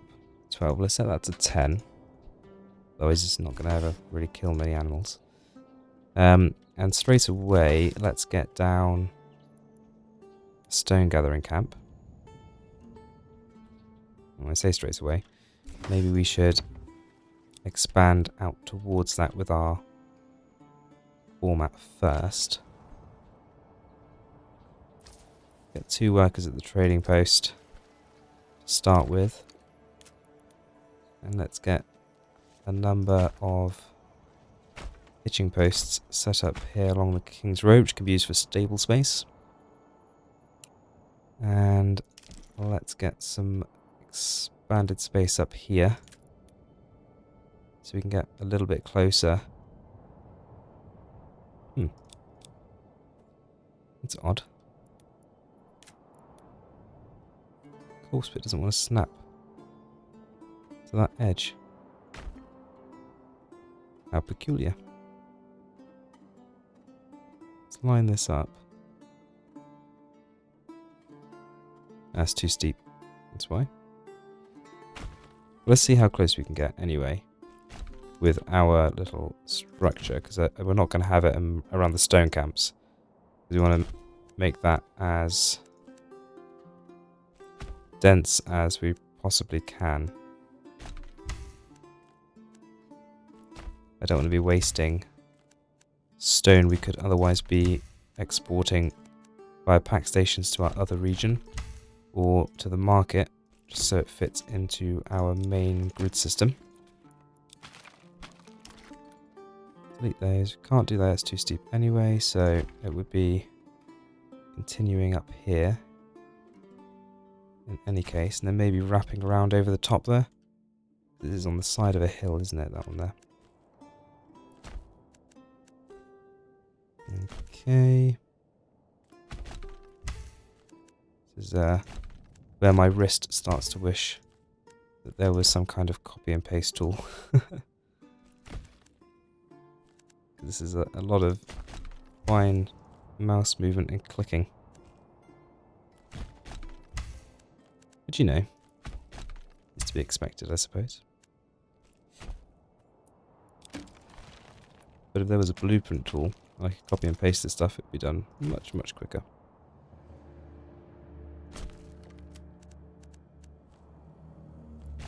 So I wonder if we'll be able to build off to the left of this. We'll be able to see in just a second. Connect these up.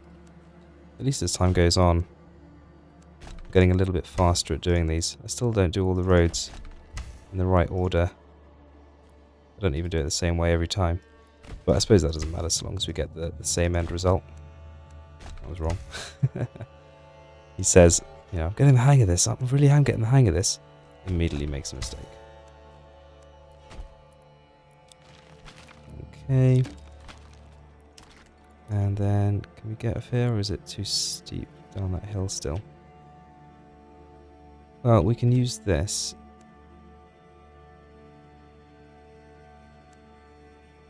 Coming across here. Maybe as our... it doesn't really matter, I suppose. Is that too steep there as well? Yeah. Right, so let's get down. Our stone gathering camp to start with. And then we will obviously get some quarries set up a little bit later on. I think we might as well get this as close as practical. The thing is, I kind of want to carry on that angle. That wouldn't be quite... I could put it this side. Yeah. Let's put this in here. And then build this road parallel here. A little bit further along. Like that. And then follow that road down.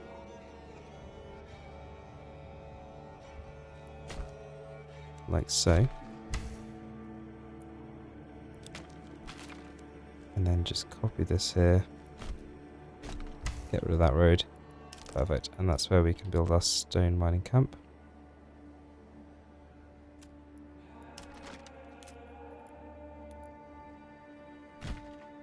Just to get started.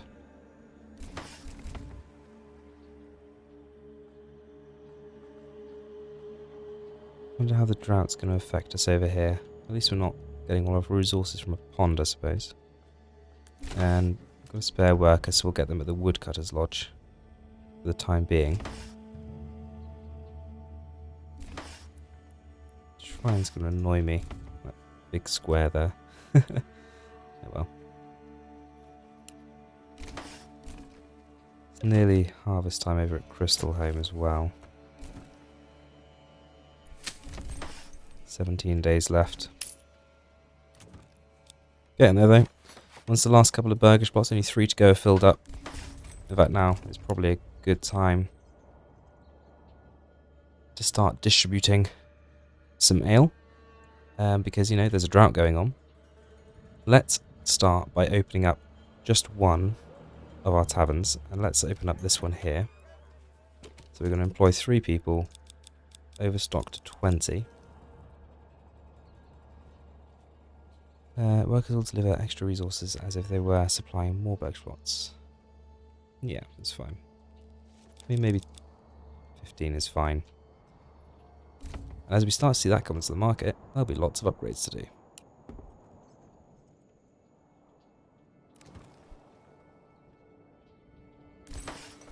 Hopefully we start to bring in a little bit of money, which initially we can use to buy a horse. And then once we've got a horse, we can export even more planks.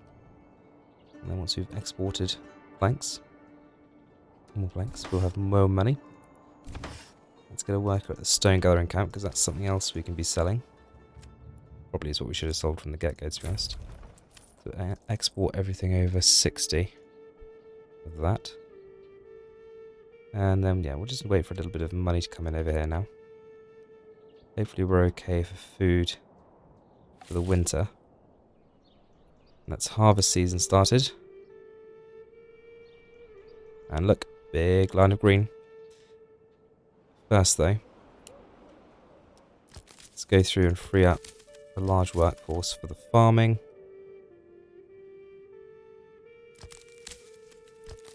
And we'll also then want a fair few available for constructing properties to get them up to level 3. Look at that. Really carved that out, haven't we? I think everything here is planted up, it just takes a while to grow. Okay. Let's fill all 3 farms. And then we've still got 9 available for upgrading. So let's upgrade to level 3. So at the moment, each of these is just one family residing. So I think normally this would have gone up to, in the previous update, 2 families residing. Oh look, it doesn't require stone tiles, roof tiles to get to level 3. It's just a log and 4 planks. Have we run out of something?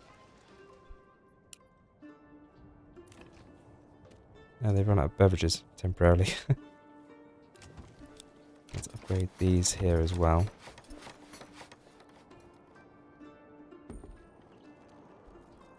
Could do those.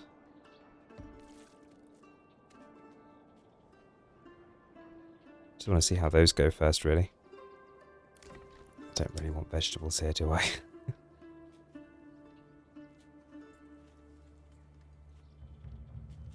Oh, this is different. So bakery and shoemaker is level 3 now, is it?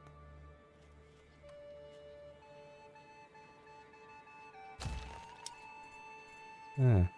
So these are level 2. That's level 1, 2, 3. It's all shown in one line now. That's quite nice. So you know what you can do later on. I still picked the wrong thing. Oh well. Let's order some goats for these before we forget to do so. And let's do some pigs for these.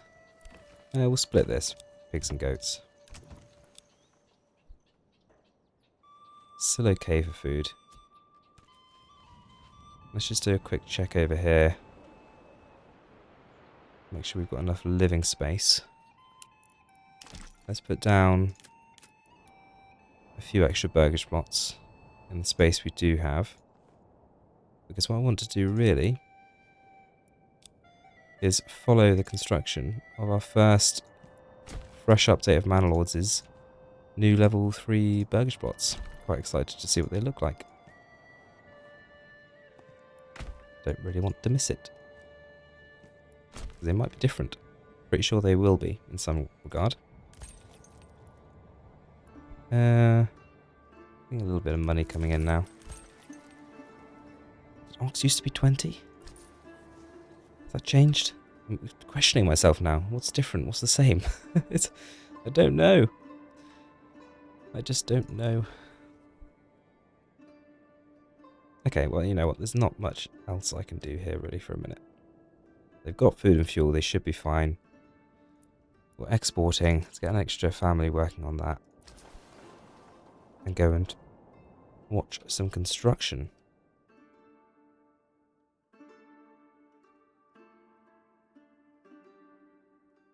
In fact, these are almost done.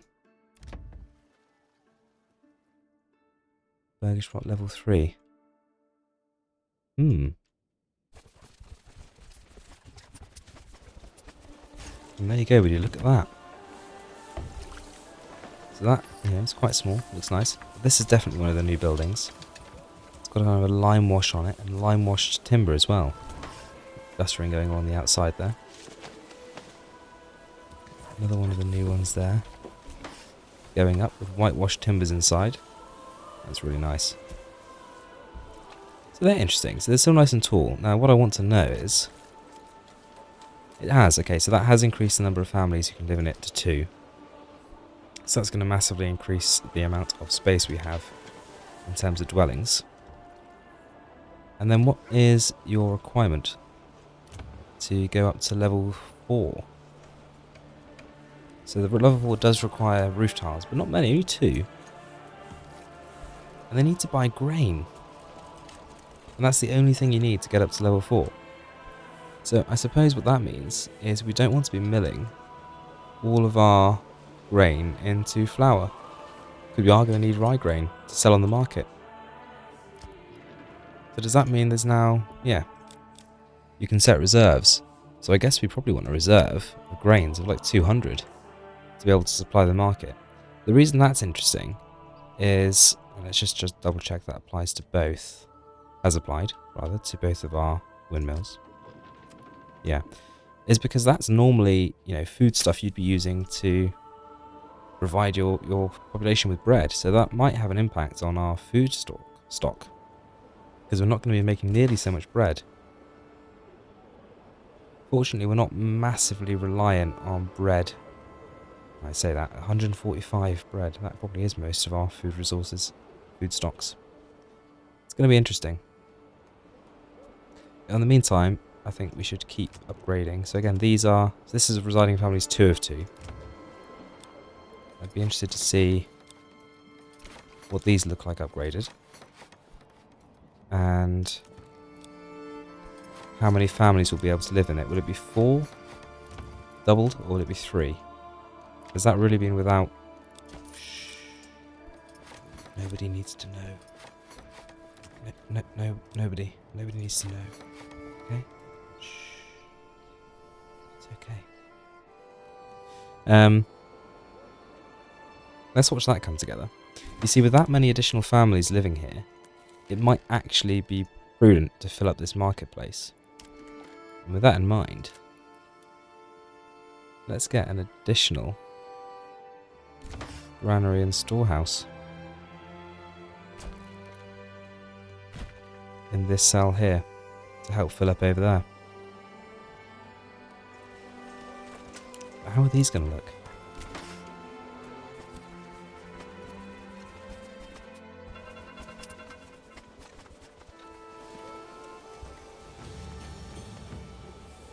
Settlement will reach small town. Oh, that's really good. So 3, it doesn't double, so it goes up to 3, and it looks like that extended living space. Oh, we can actually upgrade to level 4. We've got grain on the market. Oh, I'd love to see that. Our first level 4 Burgage Plot. You're probably ready for level 2, aren't you? Yeah. 21 available living spaces. It's a nice dark one there actually. Kind of a pink colour. And decorative around the windows. That's new. That's got glass in it. Not making any glass. Fascinating. Haven't already run out of ale, have we? No. Right, what were we upgrading to level 4? Which one did we click? Who clicky? This one here. Let's watch level 4. Is it done? It's done. It's kind of... doesn't look right. Is that how that's meant to look? I don't think so. This might be where we're seeing some of the overlap, literally, of playing a cross-game save where we started on the old patch and we've come to the new patch. But that's now got space for 4 dwellings. It doesn't look... they don't look nearly as big as they used to. The level 3 Burgage Plots used to look massive. And these are fairly small, but they're, you know, much nicer. They've got nice chimney cowls there. Decorative lead work in the windows, especially these, they're gorgeous. They're really nice. And the level 3s are nice as well. They feel more in scale, I guess.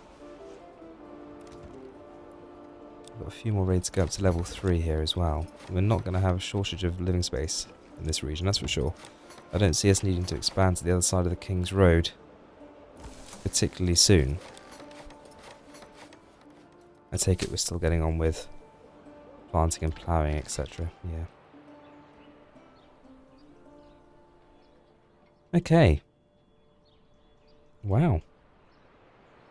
Well, while there's still time, and we've not got everyone doing farming and construction, we'll get, you know, some people back over planting up as much as we can. And how are we doing over in Stonehold? Got spaces for people to move in still, which is good. Let's put expansions on these, pretty sharpish. Got a little bit of food. I'm trying to say money, but it's not coming out. Money coming in. So we're going to buy a horse. And we're going to set up a pack station. Just in here. And we're going to do the same over in Crystal Home. Pack station.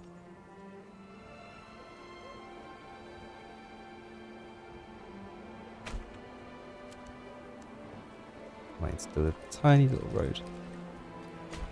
Is that gonna mess up my... No, you can't see it.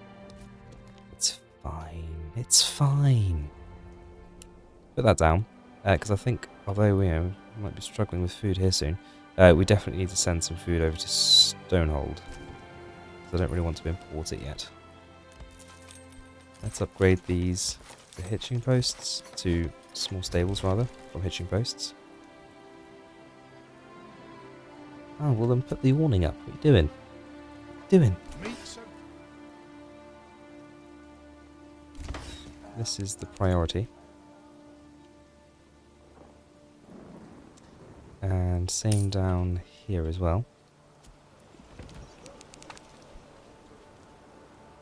And we'll start to get Crystal Home sending us rubble, I guess. That's what we're going to have a stockpile of. Yep, a large stockpile. Speaking of which, we probably ought to upgrade the storehouse. And we will do the granary as well. And we should then be able to get on and build our first church as well.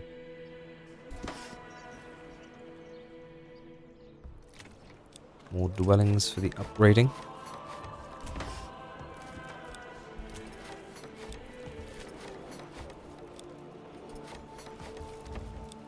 Goodness, so much upgrading. Ooh. Fine, you can have a pig. You were meant to be chicken. Oh my goodness. Oh my gosh. And you get an upgrade. You don't. And you get an upgrade. And you get an upgrade. And you get an upgrade. And you get an upgrade. And you get an upgrade. Yes, you. And you. Everybody gets an upgrade. How jolly. Okay. Pack station. That's an oven. Pack station. Buy yourself a mule. Treat yourself. 2 of those, and then we need to get a livestock trading post. And we want to import 2 mules at any given time. We need a lad working there. You're going to barter with Stonehold. You're going to send, probably not grain.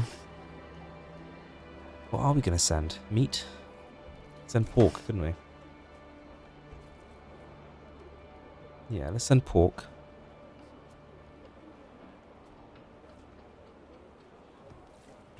Pork. And you're going to receive rubble. And we're going to set that same connection up in Stonehold.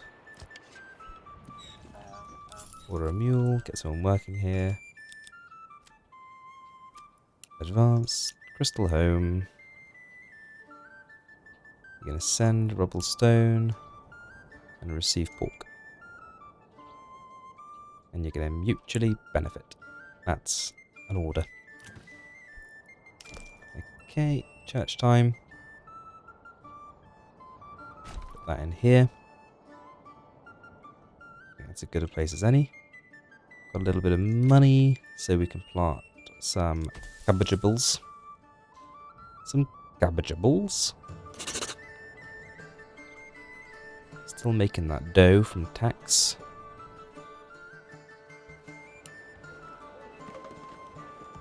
Food is now my chief concern. The crystal home.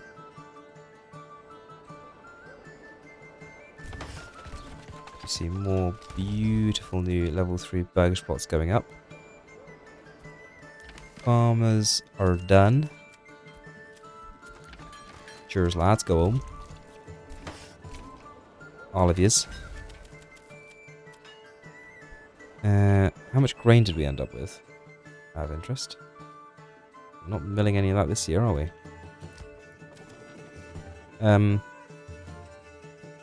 Let's, as always, make sure we refill our foresters' huts so they're all ready for next year. For the first half of the year when we're not doing any farming. Having said that, I think we probably do have enough spare hands now that we can start with the new farm straight away. And with that in mind, we need more oxen. We need another 6 oxen, so let's go over to the trading. Well, up to 34 oxen. And we want some permanent oxen. We actually need to upgrade some farming stations first. So we can get some oxen set up with them, because we're going to need some of these farms to be active next year to be able to keep up with the amount of food we need to produce.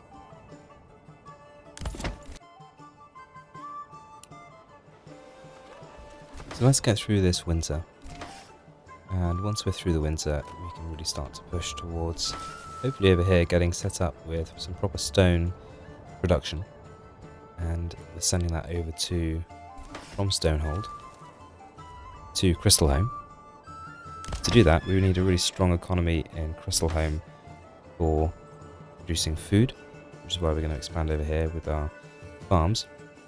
Having said that, we do have nearly 7,000 regional wealth. So hopefully that will mean, at worst, we can buy in food if we need to with all the other goods that we're producing. We're pretty pressed here, so let's get a bunch more families working here. Looks like the storehouse is more pushed actually. Let's get 3 families working at this new storehouse. You can have to do the same with the granary as well. And just like that, 10 families are assigned. 12 families are assigned.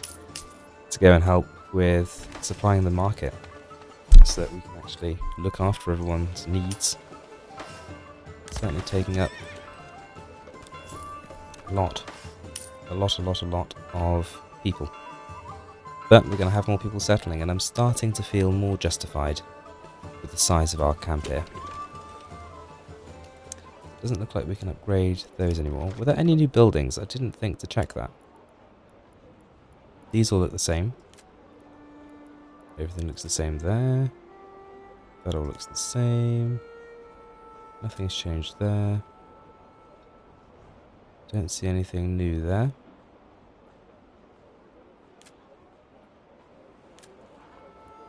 Nope. Doesn't look like there's any new buildings in this update.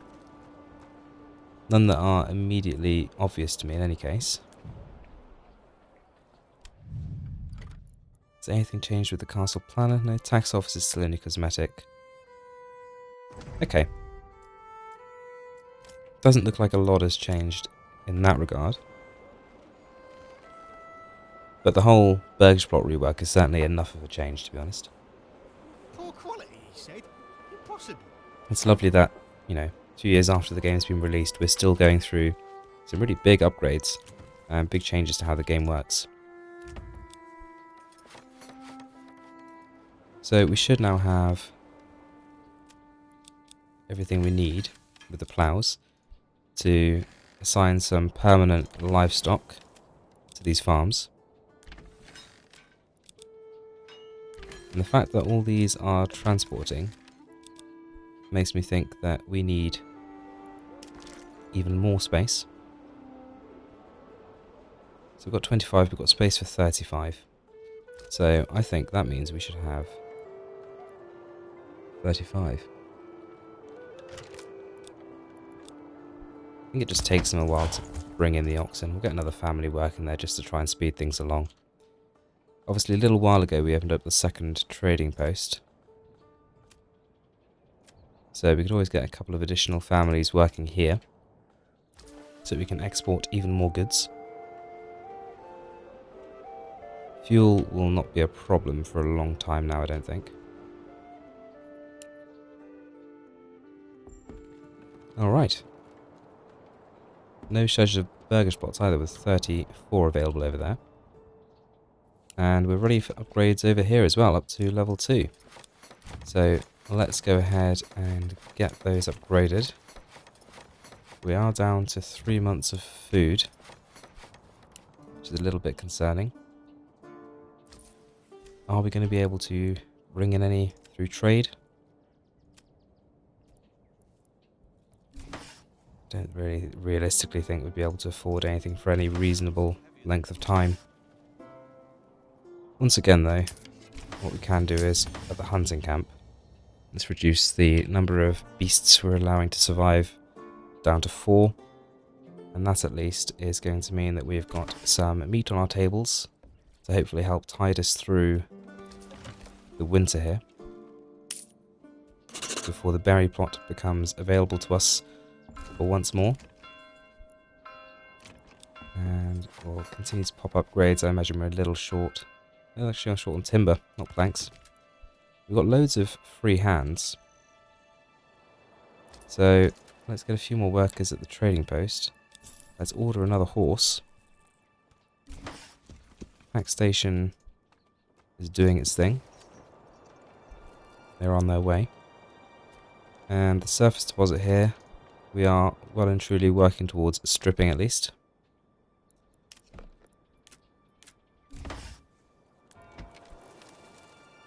Church has been placed. And what do we need for level 3? Animal produce, fruits, garments, beverages. Well, we're going to need to get down a tannery. Obviously, we're also going to need to, not need to, but would make sense to, trade away pelts when we can afford to.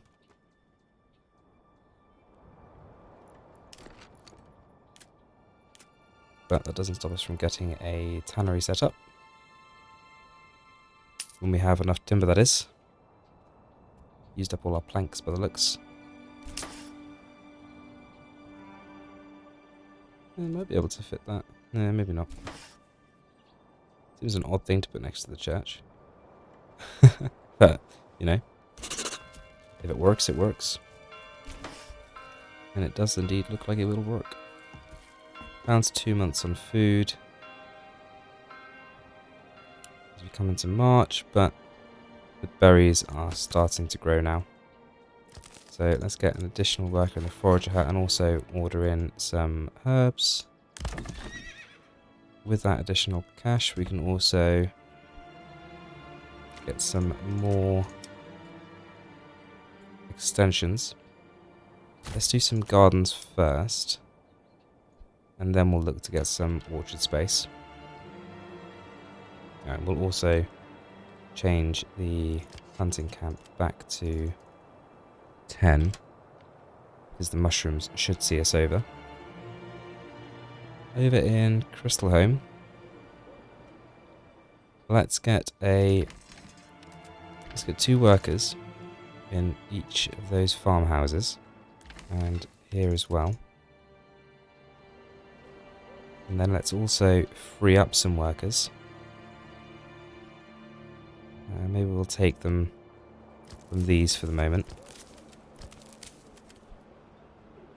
And we'll put them to work in these as well. Let's also go over here and free up these spare workers we keep in these farms. We might need to start doing some zoning for where these farms are allowed to work, actually. So, advanced working area. Can we set them big enough? Just about. So this is going to be your work area here. I used to have an old mouse that I could just unlock the scroll wheel. It made doing scrolls like that a lot easier. It wasn't useful for many things, but I do find when I'm setting up work area sizes and Manor Lords, I miss it. Okay. That's those 3 set there. We'll leave these unset. I suppose we might as well set them. Can we fit the entire area in here? No. Leave these unset then for a minute. So, let's... crop rotation. Barley... not flax. Barley, rye. And then... this would be rye, barley. We get unpause these as we go as well. Crop rotation. Fallow, barley, rye. And pause. And then barley, rye, fallow.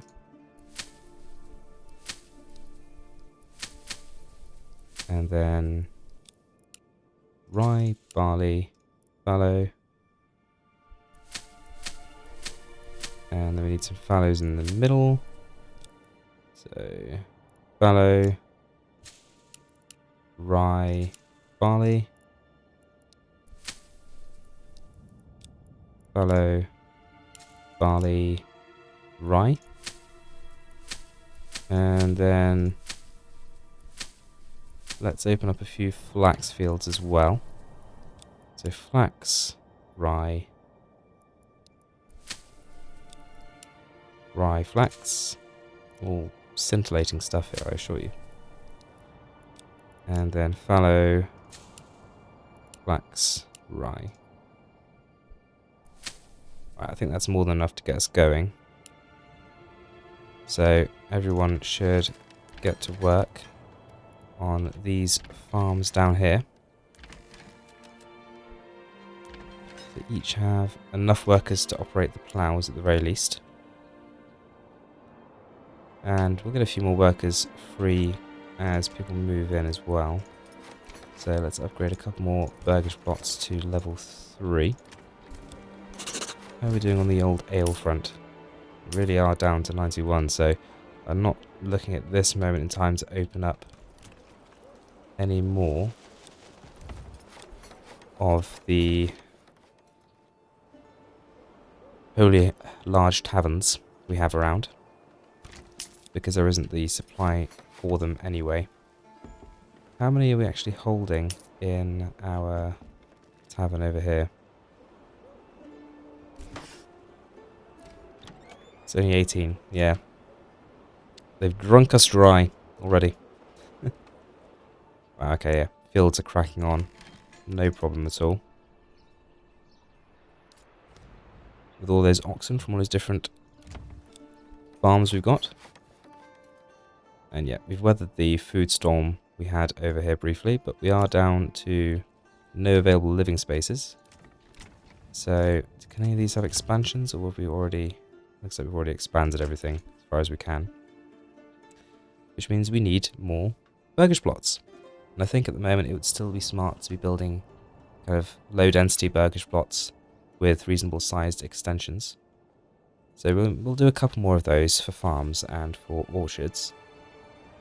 Let's order in another horse while we have the money. But then we're going to do some high density over here to kind of cater to where we have the stone camps there. We're going to need a fair bit of domestic food production here, other than what we're importing in, because we don't have, you know, rich deposits.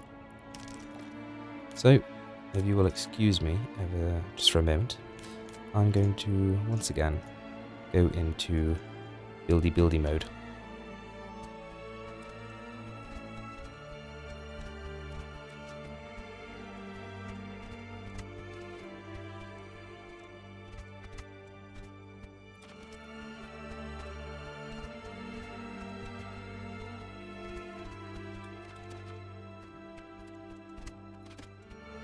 Okay, so that's those constructed there. And then we'll get some more burgage plots for our aforementioned low density down here. Ooh, we start from the right end of the crystal. What should I call them, guys? Crystals or cells? Because I can't make my mind up, as you can probably tell. So, you be the authority on this one. And let me know what they should be. Crystals or cells? Crystals or cells? Thank you kindly. Okay. Doobly doobly da. Deeply doobly doop. Whoop. What's wrong here? Doesn't want to start on that same point.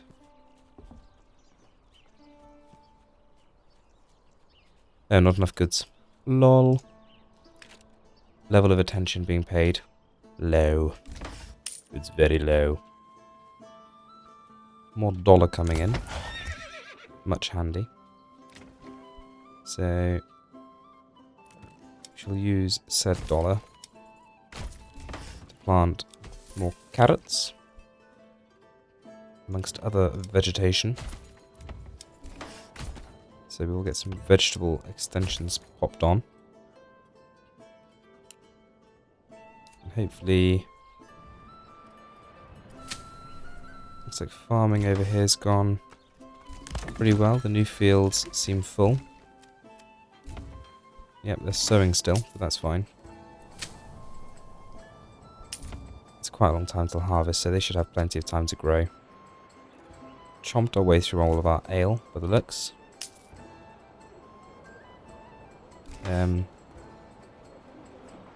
We actually have grain. It's yeah, it's ale that's now the limiting factor on getting up to level 4. But, you know, we're not short on places for people to move in, so it's not an issue. Not an issue at all. Carrot. Cabbage. Next one will be beets. Have we had any pork arrive? Yep, we're having pork arrive, so the pack station is doing its thing.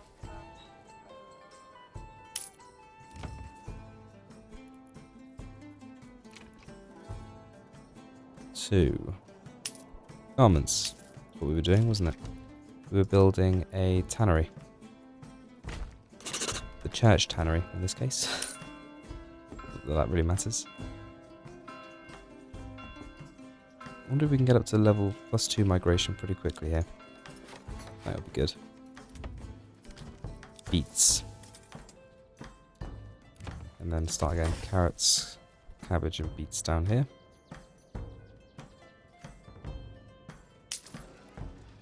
Granary is pushed. We need another worker there. Get 2. And we'll get another one in the storehouse as well. There we go. That's dealt with that problem. Still aren't producing much food domestically, but we sort of knew that would happen. Put the cabbage down here now. A reminder for myself. But hopefully we'll be able to make up for that with getting our vegetables in the ground nice and early with some decent trade going on.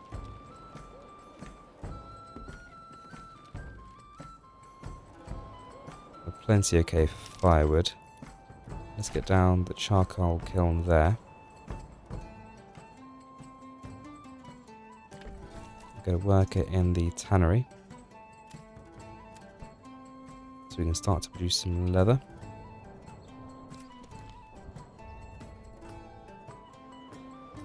Back over in Crystalhome. Looks like all of our hard-working farmers are done for the moment, so we'll reduce all these down to 1.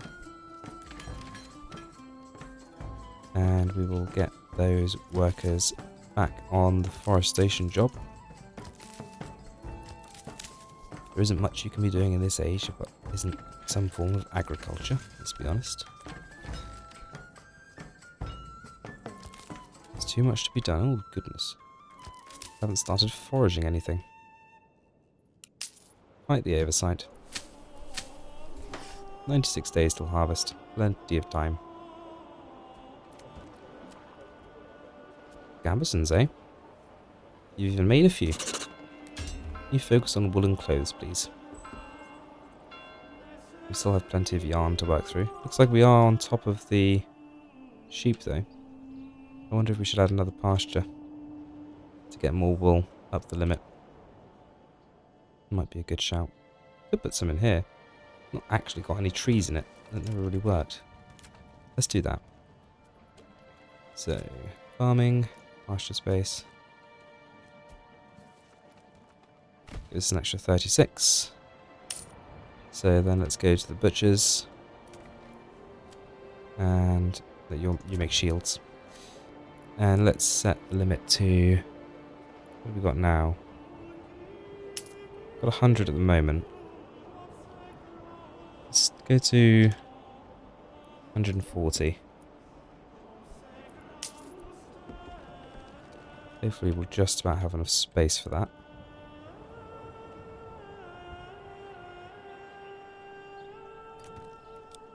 Upgrade or 2 for us to execute over in Stonehold.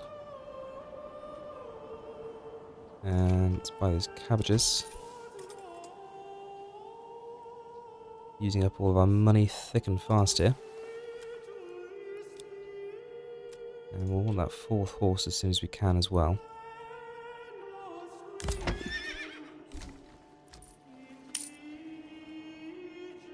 Not quite there yet. On the old wealth scales though. Let's get the charcoal kiln operational.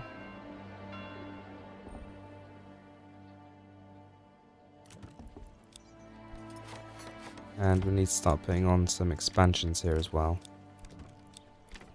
So we've enough space for everyone that wants to move in. And let's construct some orchards with these ones back here.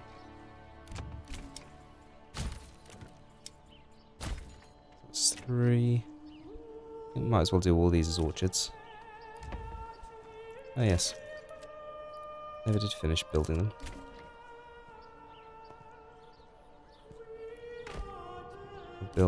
Might as well fill this space here.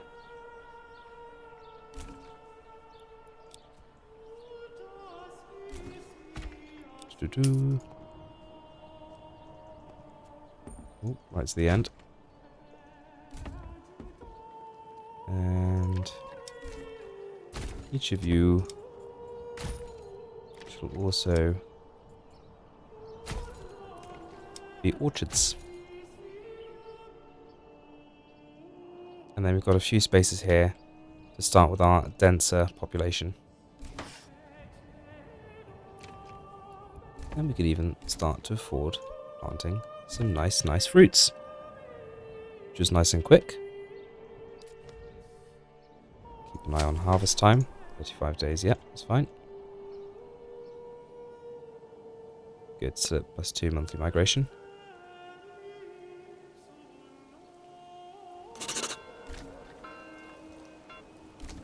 I suppose we could look to start building our stone quarries.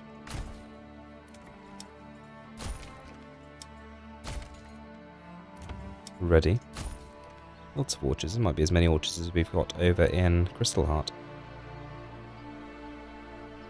131 left on the surface for us to gather up still, so we might as well keep working away at that rather than deleting it. It's, you know, free resources, even if there is an infinite number underneath. It just feels wrong. So let's get apples, pears, afford quincies. No, needs a little bit more maize come in.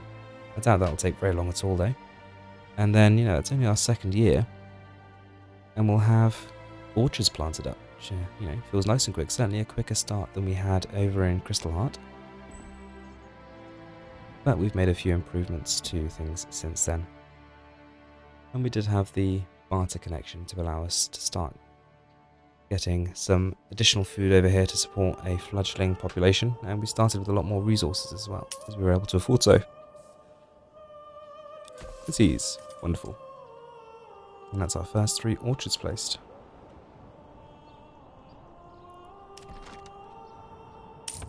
Okay. Garments. We'll look to do some sheep as well. All in good time. How are we doing over here? We ran out of ale long since, sir. There is panic in the streets. And there's harvest season, when everyone gets taken from your environmentally friendly work to your environmentally destructive work. That's right. Forget the trees. There's stuff to pull out the ground. And it's going to be the busiest time of year so far for pulling stuff out of the ground, because we have more farms than ever. So try and evenly distribute our workforce. Might need to take a couple from each of these. See how they get on with that size of workforce instead. Because to some extent, I mean, the ones over here will go over there if they run out of things to do nearby, I imagine. I would hope. They would just go home and have an early day. Okay. And I suppose we could free up the windmill workers as well. A few extra people out on the streets. And we're done with foraging 2. And we're realistically done with baking for the moment. But we'll leave them in there. Mostly because I can't be bothered to find them. Cool.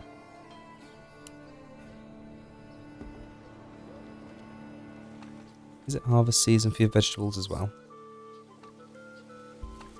It is. We have vegetables. And all of a sudden there is food galore. Oh dear. Don't let it rain. We've got stuff coming out of the ground. Very sad. Very sad indeed. Well, I must say so far, the game seems more stable. I'm going to say tentatively at this point.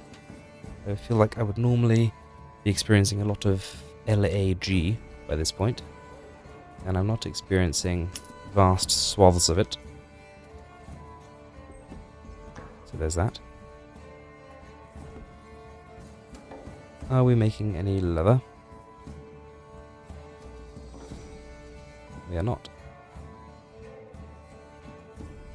Do you not get hides from wild animals anymore? Well, in any case, let's get our final horse. And if we can afford to, let's open up trade on pelts. We don't need any, and we've got lots to sell. And we're going to need some of that high density property. So that we can get ourselves some leather. 1, 2, 3, 4, 5, 6. And we've managed to get an extension in there too somehow. Must be marginally bigger than some of the other ones we've done. Build that there. And we will do the same with this one here. So that one doesn't have an extra extension there, living space. How peculiar. We'll just sit here and wait until we've got the 12 logs that we need. And watch construction pop up with those other buildings while we wait. Not a bad view at all. Regardless of how empty that stone camp is, after we're done with this, we're going to go ahead and build those quarries. So we can start harvesting the very soul of the earth itself, the stone, and dressing it into lovely square blocks, or rectangular, maybe even slightly curved. And we'll use them ourselves, and we'll export them to our neighbours. Oh, beautiful autumnal scene. It's quite apparent that we need some more oxen here. We'll order one as we spin away to see how we're getting on with the fields. So we're still sowing in November, that's fine. Are we doing the same over here? Yeah, we're still sowing. Some of them actually are going to go and help sow over here. I wonder if that means they're done already. And what did we bring in this year in terms of flax, etc.? Did we bring any flax? It's gone. Straight away. Do we at least have lots of linen to show for that? 42, so yeah, it has been turned into linen. Well, I think that goes to show probably could have opened up a few more fields, which perhaps we will do next year. Although they're not done with sowing yet.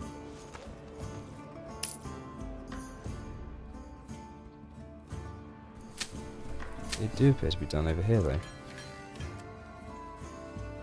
I'm just going to show that the work areas don't always work. They're off sowing in these fields anyway. Okay, that's fine. No, partly over there too. So we probably don't need more than 4 per farmhouse over here.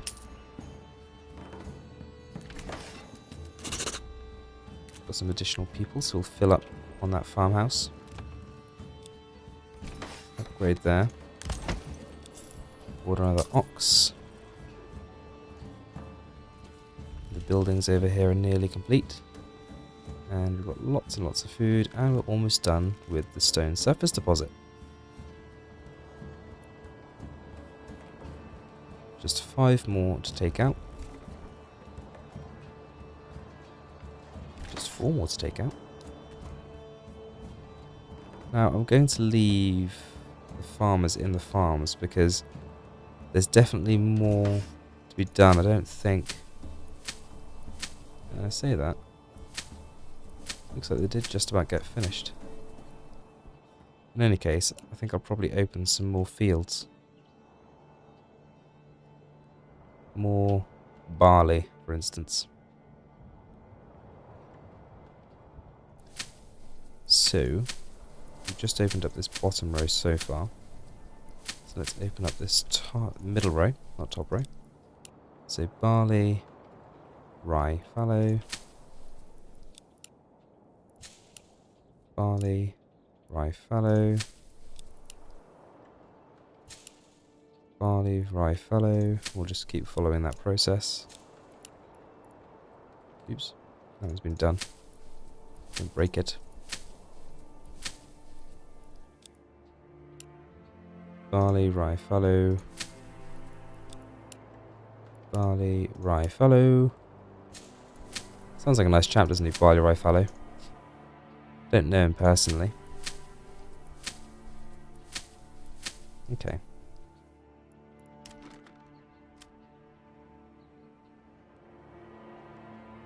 Okay.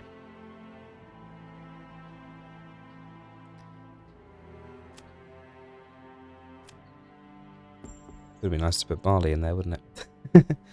That's okay. We can put barley here. Maybe the only part of the region that, it's the other side of the King's Road. Maybe we don't put our crystal structure in here. We just put some more linear looking fields. Yeah, let's do that. In fact, let's do that now with the use of some corpse bits. Nothing like a corpse bit to help you line up your day. Ah! That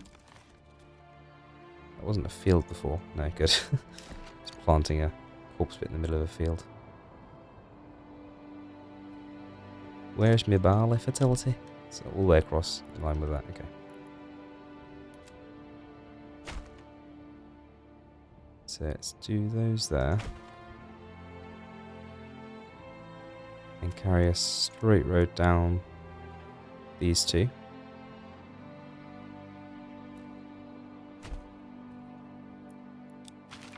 Then demolish them. And then let's use those as a means of spacing the next. And we'll just bring that once again basically down to the red line. That end up straight. Yeah.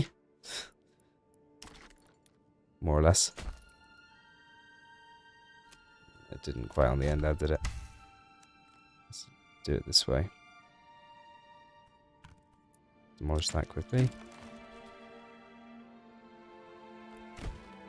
I like it. Oh, delete the wrong road. Just going to leave it double road, I think. There and there.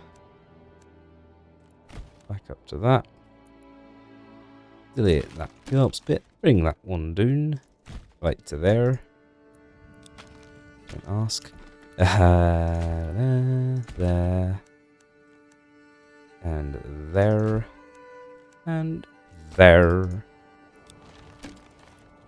Certainly going to be a little bit different to the rest of the gubbins we've got going on. Wonderful. How does that look?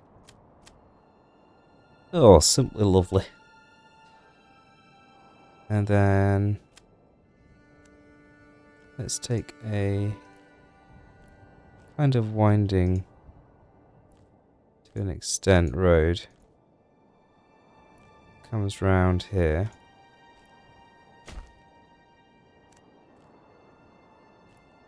And connects back up there. Yeah, it's okay. Quite nice, actually. And then let's get some fields popped in there.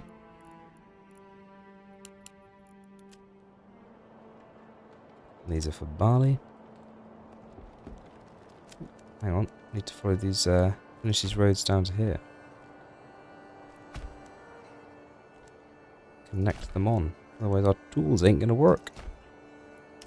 Ain't gonna work.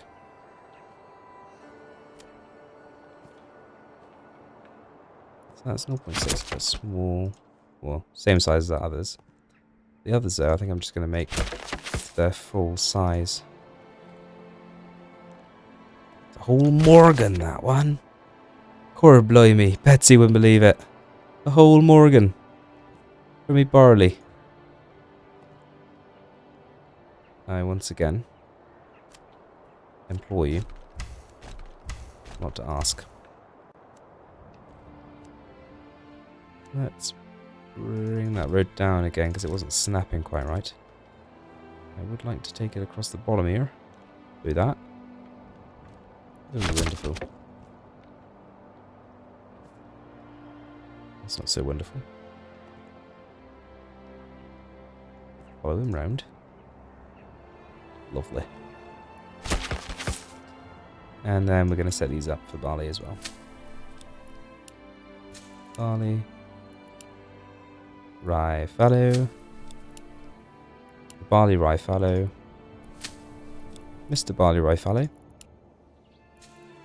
Has anybody seen barley rye fallow? Hey. Barley there. Barley rye fallow. And finally, Barney rye fallow. Barney? Barney Ryan. I've lost the plot. If anyone sees it, send it my way. God, that king's becoming expensive for all he does. For all of nothing he does. Look at that. We've not used much of the map, but I feel like we've quite the population. I really like how that's ended up. The forest here and all this side of the King's Road, and it's worked nicely for a little colony here as well. Speaking of which, we're all out of surface, so let's delete that. Check anyone needs upgrading. You all look fine. Plenty of space to be moving into. So. Quarrers. Ah yes. Placing things in winter. Not one of my favourite pastime activities. Now, the most efficient way to do this is going to be to line it up with the King's Road.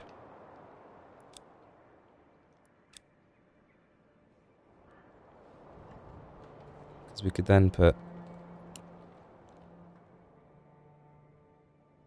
1, 2. Maybe not. Do you know what? I need it to be summer. They can't place those in winter. Yeah, we're doing a bit better for money, so let's get some more orchards planted. Lovely. And while we have the people, we'll get another couple of workers at the charcoal kiln. And we might as well kit these out with extensions while we've got the building force available as well. And might as well do that on both for the minute. Need a few more planks. Wait for those to come back in.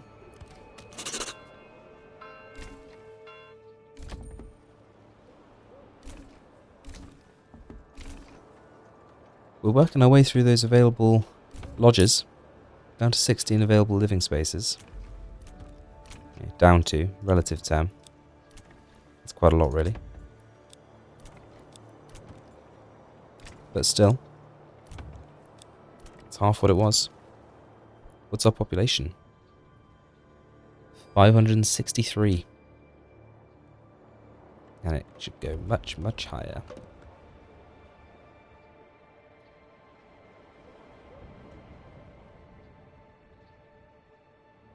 Plenty of artisans, plenty of people available to help with construction. Lots of people still employed in the farms, ready for when they've got even more work to do next year. Might even employ another. And if it wasn't for the foresters' huts, we could leave them there. It would be much, make life a bit easier if we could leave them there. But we do need foresters. It's taking us quite some time to undo the damage we've already done. Although we are making progress in both areas, very densely around these ones. Don't know why they don't spread out a bit further. They're not limited in terms of work area. Get our forager back in there before I forget.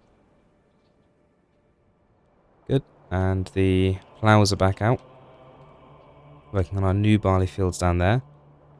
And some additional new fields up here, hopefully, as well. They would be, if I'd unpaused them. Just those 4, was it? Oh, and that one there. I did do a few down here, didn't I? I did not. It was fictitious. It was but my head. Never trust your head. Sound advice, said no one. Quarry! Let's take off road snapping for this. I'd like to see if we can get 3 across the bottom here. Or do we have to come up the side for this one? Maybe at least 3 across the middle bit.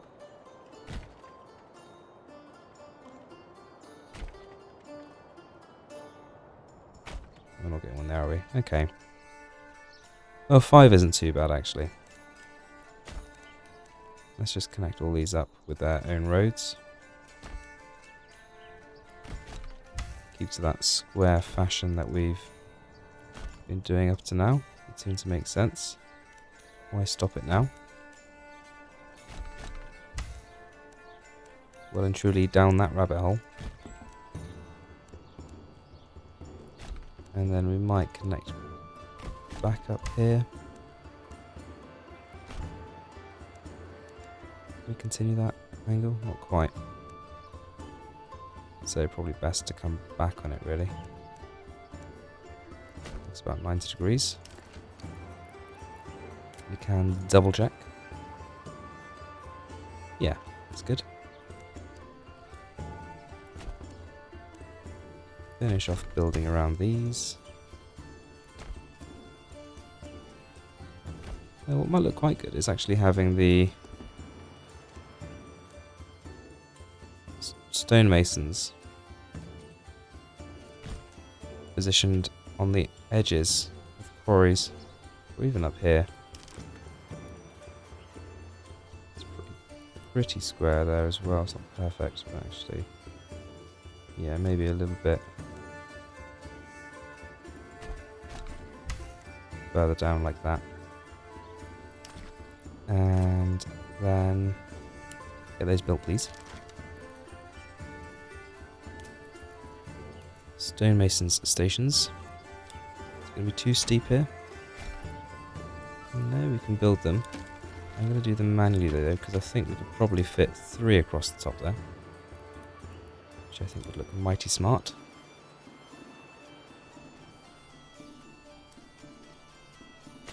One, 2, 3. Even put those slightly further towards the right, I think. Now I know I have that much space. Let's start in the middle.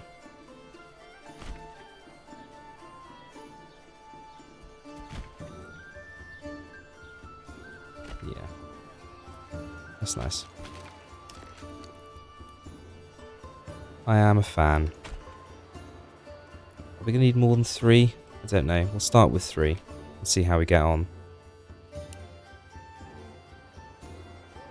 320 regional wealth. So already I'm thinking more orchards.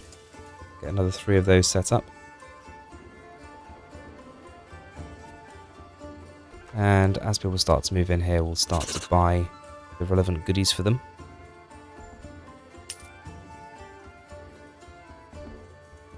And people quite like living here.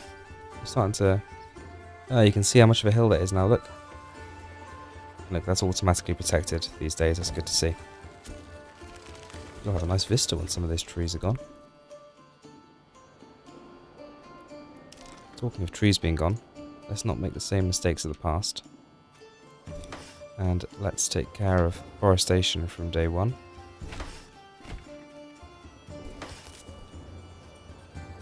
Because We do have the available workforce here. But let's also get quarries active. And the stonemason station. And we'll get one worker in each of the foresters' huts.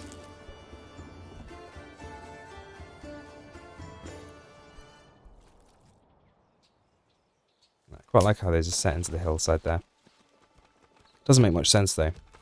Quarry in here, drag your stones uphill. You'd put them here, wouldn't you, on the other side of the King's Road? Maybe you're not allowed to drag stone across the King's Road. You can practically dig into it, but you can't, go across it.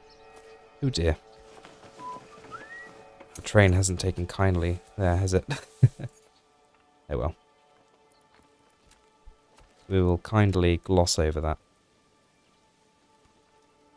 And just think about how pretty it looks. Because after all, it does look good. It's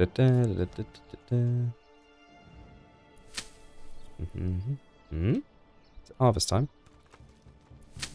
Nope, 119 days left. Sheep, yep, we've got more sheep now. Got loads of grain. Flour's being baked as soon as it's made. Let's even get that windmill active. Down to 8 months of food. Which I think is probably down to keeping back all that grain. We have ale again. A fair amount of malt, which is being slowly brewed up. Looks like we could do with increasing the number of workers we have at our tannery. Where did we have our tannery? Our original tannery. There it is. Let's go up to 3 workers at that tannery.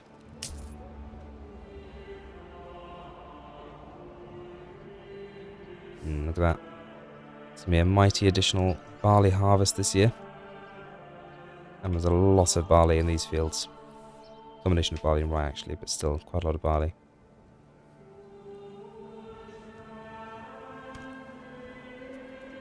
Good stuff. This market's ever bigger. It's just about keeping up with capacity. Food variety could be better. Oh, look at that. Supplied Burgage Plots. Rye, eggs to 114, mushrooms to 105, pork to 114. We're struggling a bit with vegetables. No, we should have loads. We are struggling a bit with, more than a bit, with orchards. But we have got more planted up recently. Not nearly as many as we have in Stonehold though. Still got people moving in quite happily. Let's get more workers down in the quarries. And we should be producing stone at an absolute rate of knots. Dressed stone, that is. Yeah, 66 dressed stone. So I'm hesitant to trade this away because I kind of want to send it in the pack station to our main settlement. I need to get one of those in a bit. We're going to change rubble stone to dressed stone. And we'll do that at both pack stations. Where did I hide this one?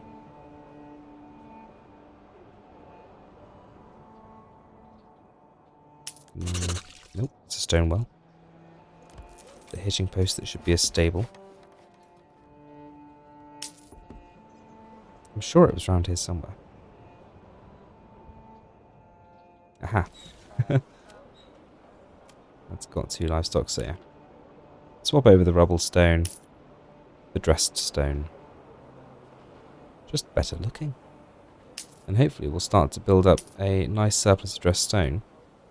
And we can start to think about getting that manor nicely dressed up. Looks like a proper town and community, this. You know, really substantial size of fields. It is a little bit board gamey in this layout, but to be honest, I like that. I love a good board game. I've made the reference to Catan more than once in this playthrough already.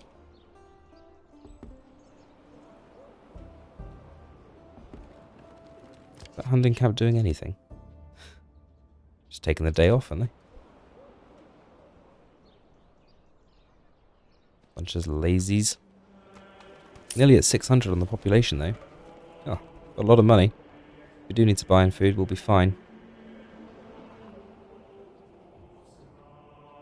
Still at 2 monthly migration, though. It kind of feels like that kind of could have dropped.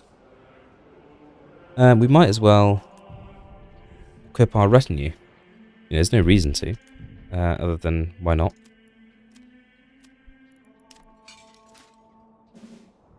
So let's get a bunch of lads.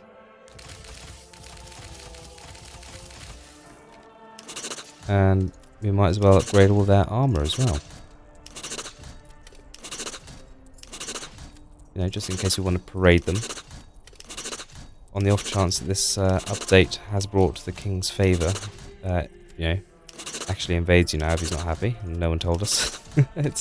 I wouldn't put it past me to miss something like that, and then to be quite happily playing in a passive game mode, only to be completely trampled in a conflict I didn't see coming. And we could, you know, we could raise a military fairly easily. We just need to make the weapons. That would be the only thing that would slow us down. Okay, well, we just as well...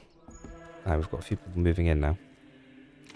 Let's get you some goats, and then upgrade you.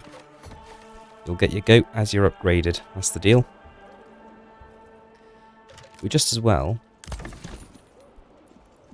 get ourselves a manor. Where to put the manor?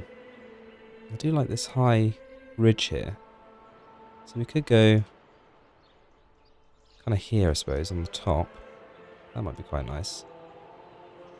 Overlooking this valley. Do we have it part of the same structure? No, I don't think so. But I do think we build it off of that road there, which at least lines up with the grid in a way. Yeah. And then let's put down the manor.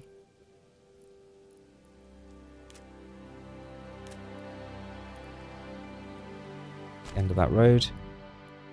And we'll hold off on the garrison tower because we don't have the timber for it. But we'll build the manor itself to start with anyway.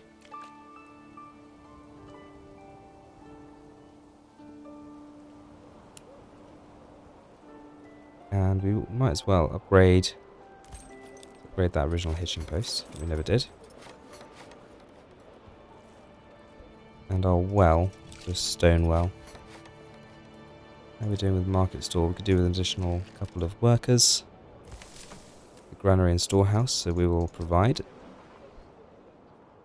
those workers. And dress stone accruing at a rate of knots. And hopefully some of that is ending up in Crystalholm. Indeed, about 24 so far has been shipped in by mule. I suppose it's been muled in. We're at harvest. So I'll put a few spare workers in. But to be honest, I want to see how they get on with who they've been given.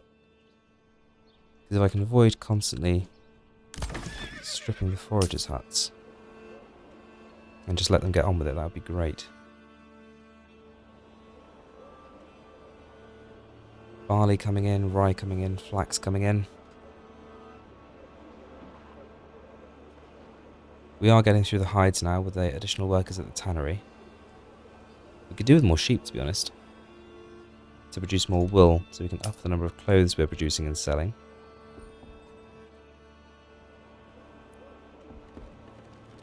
Which would mean some more pasture space.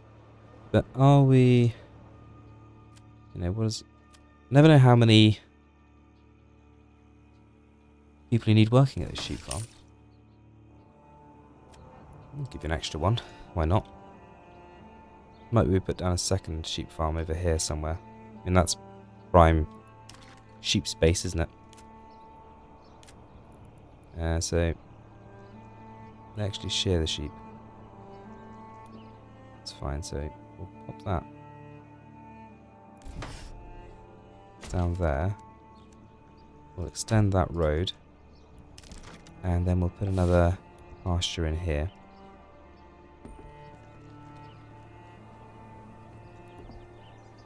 Space for another 72 sheep. We'll once again redress the butcher to tell him to kill less things. And this time, let's go for a limit of 100 sheep. 80 lambs, maybe.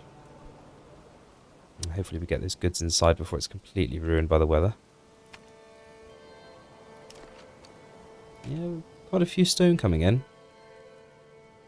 Are we in danger of exporting all of our pork? Possibly. All that tells me is we need more pork makers. More pigs. Need more pigs. Has anybody seen a bloomin' pig? Which means more high density building.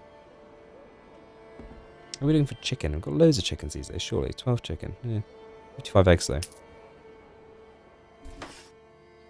Because that means another high density here, which probably means opening these granaries and that marketplace, which isn't an issue. It's just, okay, we are getting to the end of our living space as well though. So now wouldn't be a bad time to get construction started on those. So we'll come across here and fill out. So 6 in there. 6 in there. We might as well just fill all these. What's going on there?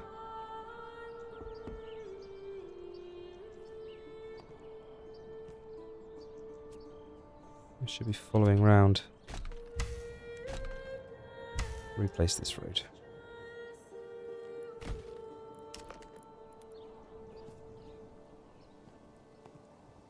Oh, that wasn't it.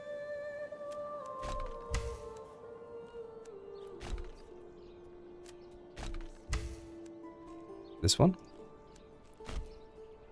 Which road be broken?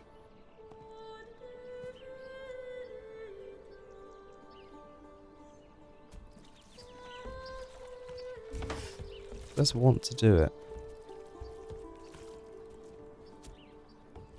Just something that isn't quite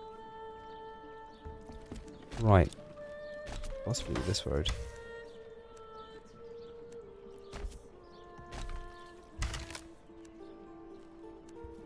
Replace that one as well. Manor Lords, you always be finicky. There we go. 6 there. And then we'll do the same here. Plenty of new accommodation. And as soon as those start getting moved into, we'll start opening up this granary and storehouse here. And eventually that tavern there as well. Looking okay on vegetables, despite the fact we haven't added some in a while.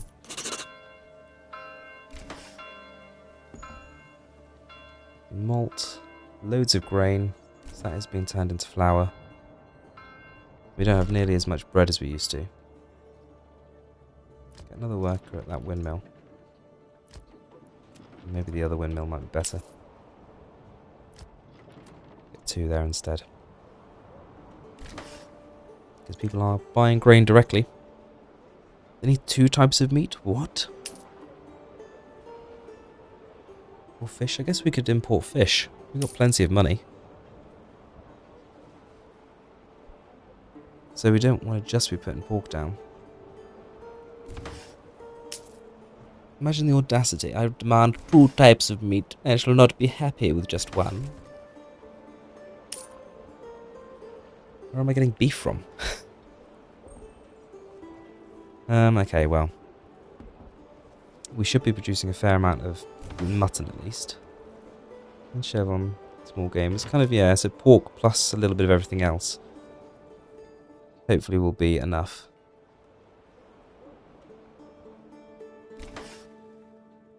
And these have their own stone well, they do, yeah. Up to 645 on the population, though. Still going up, up, up. As the plots start to come together. Let's... Oh dear. Good heavens. Let's upgrade these.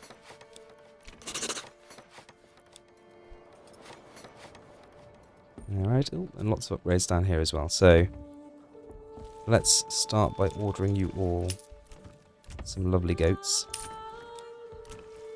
Let's start by ordering all of you some lovely pigs.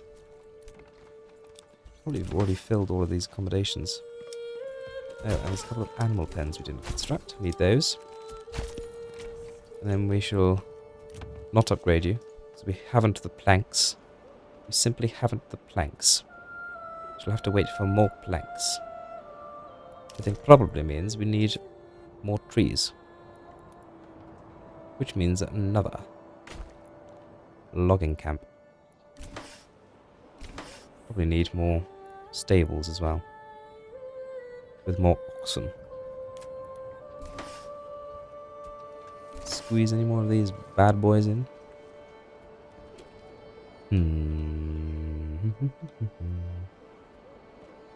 Yeah, I could put some in here.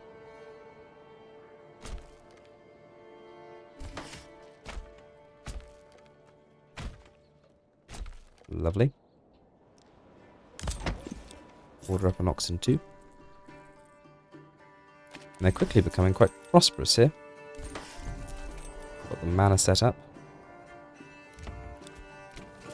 Get those level 2 upgrades going. Do these level 2 Burgage Plots look any different to how they did previously?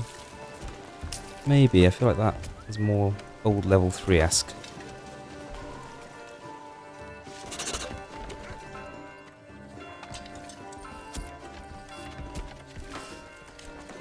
Yeah, it might have changed slightly.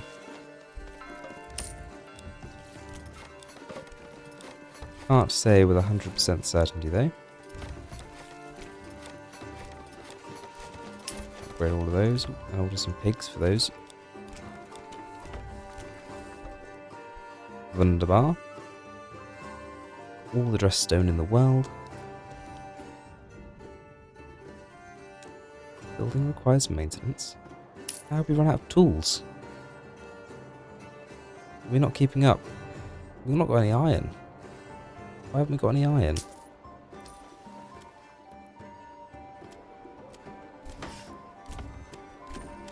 Why are we not importing iron? Well, we spent that entire time living off our surplus. Must have done. Oh, we're going to have to get importing those. In the meantime, maybe let's import some tools. Just to tide us over while we wait for more stock of iron to arrive. The iron we mined lasted us a long time, although we weren't actually doing much else other, well, nothing else, other than making tools with it. Right, let's assign these workers to the local granary and storehouses. And upgrade Burgage Plots as needed as well.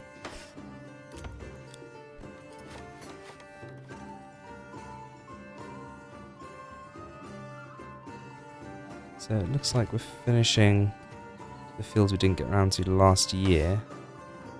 It suggests to me that we need a few more workers in these farmhouses potentially. So maybe let's up that to 5 in each of them. From mostly just 4.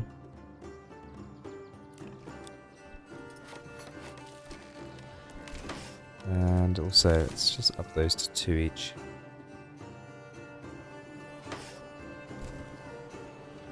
The Grand Market is looking pretty good.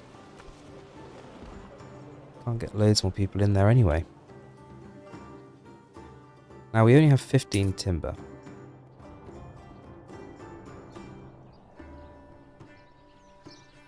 Why do we only have 15 timber? Doing lots of building. I imagine that's why. I need more of a timber store so that we can build our manor. And I need to move it away from where the manor's going to be as well. This needs to move. Just check up on Stonehand before we get going on that. No accommodation space. Not that we need loads more accommodation space here, because it's kind of serving its purpose already. It's already self-sufficient. And it's also producing us the stone we need. So it's sort of doing its job, to be honest. But we will add some more anyway. Might as well be some more dense. It's not right, is it? Must have clicked on that from a height. Still doesn't like it. And from this side. Not enough goods. Again, all that upgrading we've been doing. Level 2 Burgage Plot didn't used to use that much timber. But obviously now the construction requirements are changed. And it is.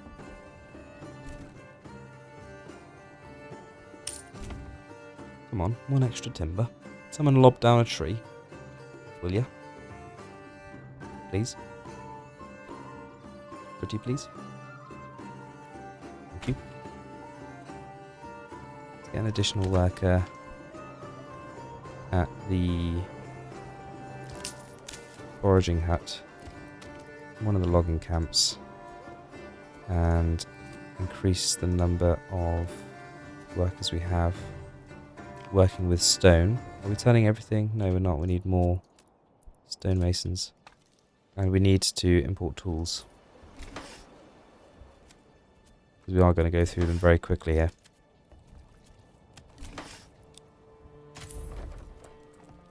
At any given time.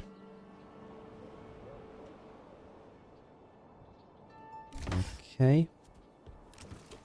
Pig. And we'll make these chickens. So it's fairly evenly dispersed with regards to what they're doing. Yes, so timber production. I think what we need is to have kind of a little outpost further out here and make this kind of a forestry area. So I'm going to take a road from here and bring it straight across here.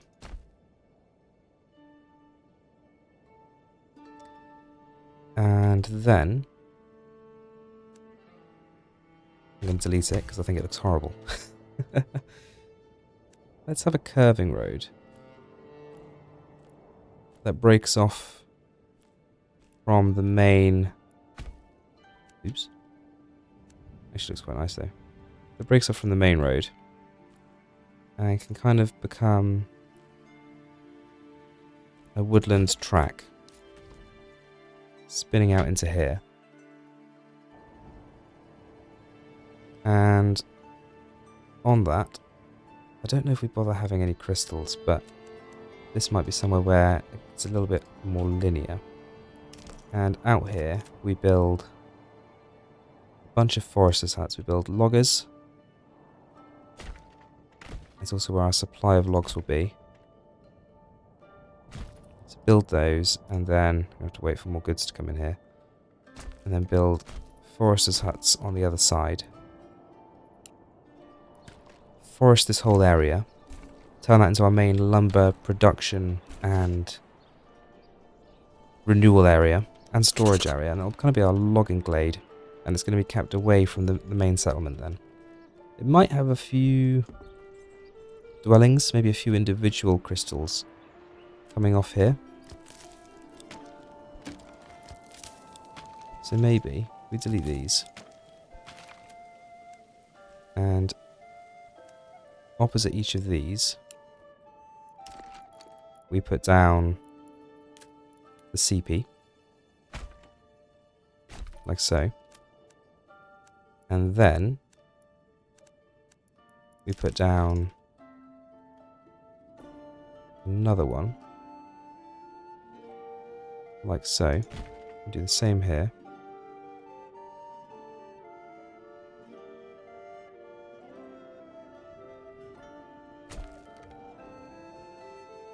We fit both of these. They're too close to each other. Oh, just a bit too close. Let's just shift this one alongside. Let's build them close to the road, actually. Kind of what I'm thinking is kind of like having a cul-de-sac. Although, actually, we could just have a cul-de-sac. No, I want to stick to at least having some semblance of our cell structure. So let's put 2 there. And then let's come off. We're that far away. Can we do 2 there? No, it has to be 2 apart. So a ramble on.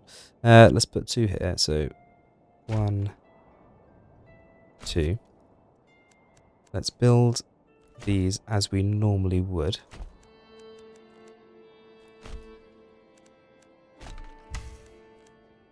With our normal road connections. They just won't line up with each other. They're going to be individual. And they're going to kind of be our version of a cul-de-sac. And those will be the isolated logging communities, if you will. And in between the 2 of them,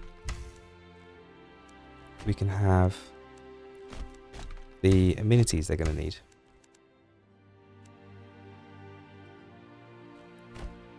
Bring those down. That's 1. I think we're only going to need 2 because we can get, obviously, 10 dwellings in each. So not 10 dwellings, 6 dwellings in each. Which once upgraded, we'll be able to support more people than that.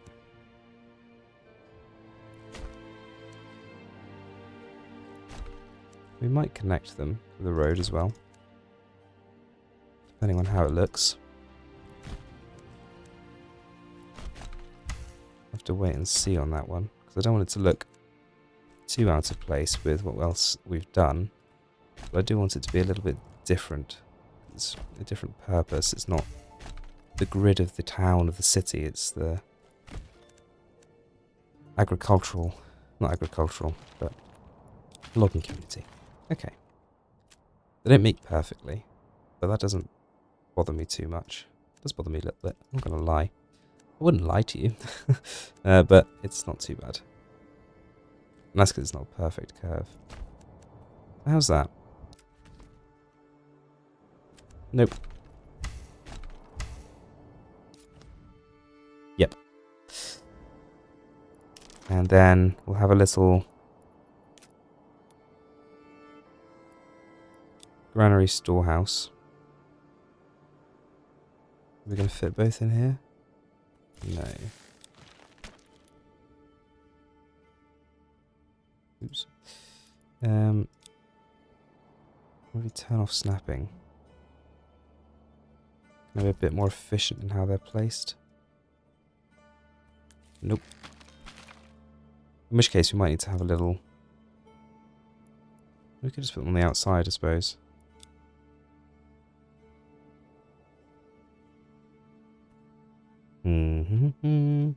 Decisions, decisions, decisions.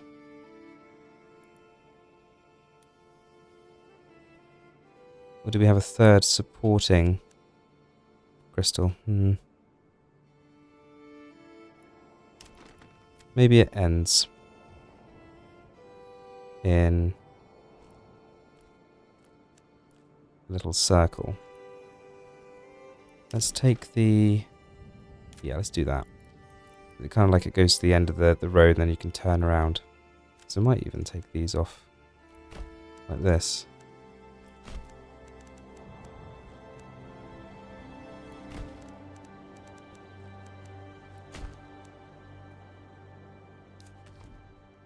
Yeah, I quite like that.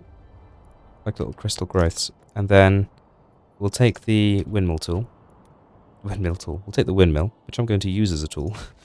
And we will just delicately build around that to use it as our guide for a circle. Just a tight little circle.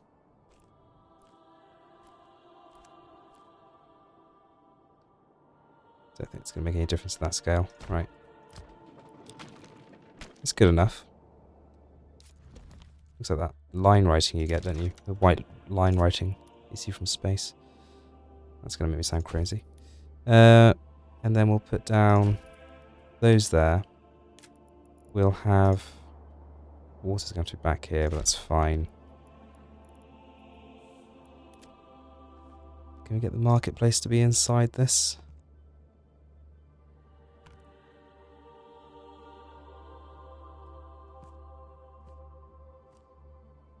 Yes, we can. I think that's nice. And that'll service this. I know it's a long way for everything to come on the road. I think that's just the reality of where we're putting this. We'll obviously need stables, so perhaps those can go well in these spaces here. And then also there. And we're going to need the forester's huts too. So these can perhaps go on the outsides of these. We'll just make them relatively even next to each other so they look like they're neighbours.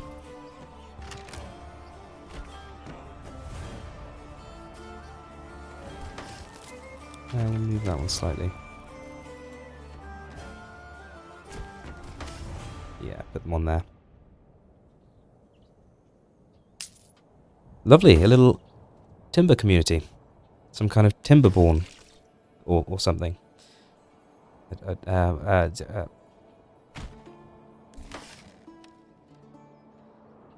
Okay. We will avoid occupying these too heavily until we have people to move into them. When I say occupying, we'll avoid properly starting that community off until we have local people to work there, because I don't really want people walking in and out to work. It's going to be very inefficient on that long road. And let's get those there. And there's plenty of upgrades here, so these need to have extensions. Let's put some chickens in. And then some pigs in the other.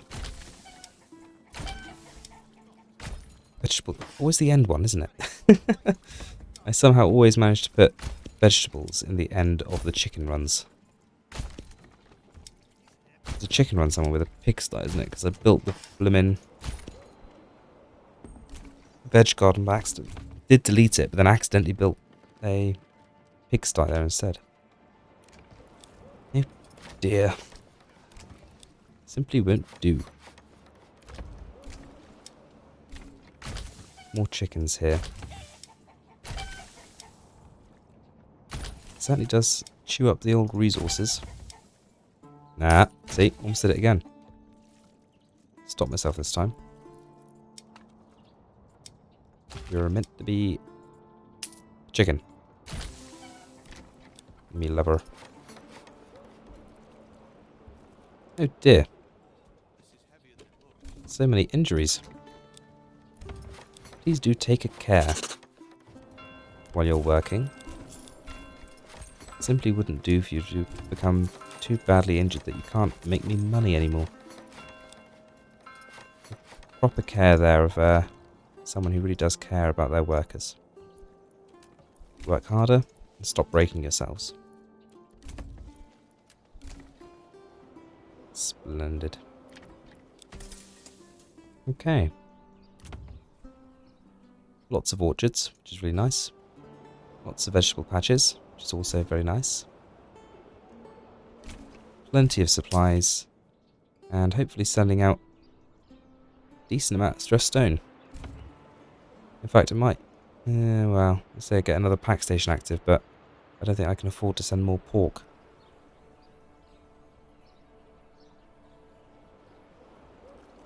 Food is still at 7 months. Haven't done much level 4 burgage plotting. This is double one at the moment, I think, isn't it? Because people are lacking fish and meats. We can start importing some of those, though. That wouldn't be a problem. You're going to be pigs. So I'll sty you up. Like so. And you don't want upgrading anymore, do you, anyway? Okay. Fair dues. Oh, no you do. Oh, you're so fickle. You're short of meat. Just frickin' slaughter your pig. You've got the thing.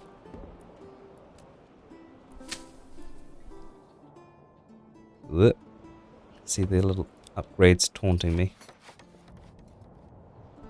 Still haven't quite taken care of that issue. We are making iron now, though. Hopefully we'll catch up eventually. All these roof tiles we made didn't really end up needing all of them, did we?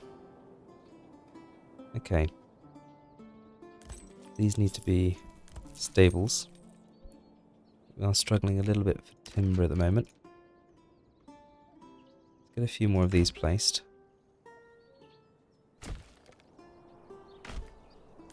Upgrade that to a stone well. And put down the properties.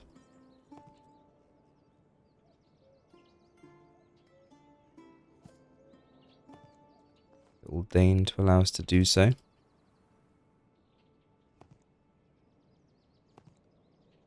This might be an interesting point, actually, because these are built in a slightly different orientation to everything else that we've done before.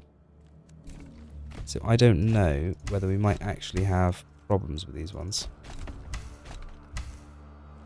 They don't align to any of the same grids. Which wouldn't matter in terms of the actual positions we're putting the roads. Except for the fact it does seem, sometimes we have to do things a certain way round. In orientation, regardless of the shape we've built. And that would seem to suggest the game does know which way it's facing. Having said that, that's worked. Can we do it the other way? I'd rather it was facing the road.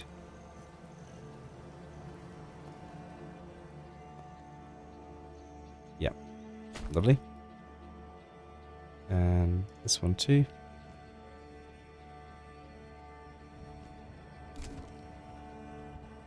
Or do we have them facing each other?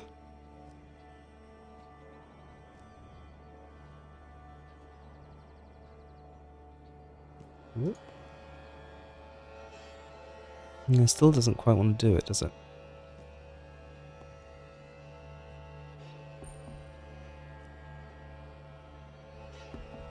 Ooh, there we are. Right, it took a while to get that, so I'm going to sit here and wait until the timber's available. Oh dear.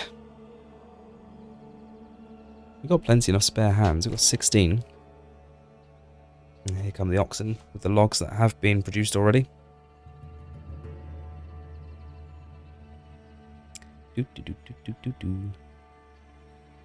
Just waiting. There we go. Let's upgrade these as well and get those oxen ordered. Probably going to need a few more. Yeah, we've got those in there. That's fine.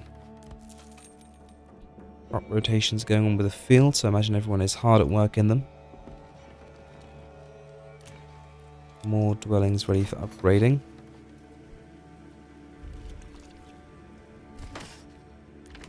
Let's get a few more people working in these. And we'll definitely need a few more workers here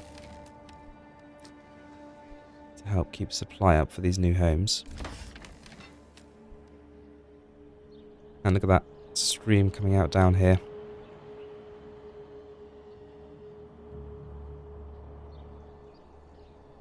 Ooh, we're in Stonehold. Flip back across the border. There we are.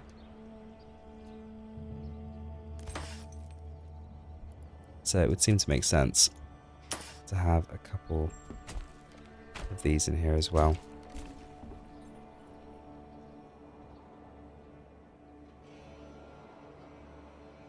Alright. Talking of Stonehold.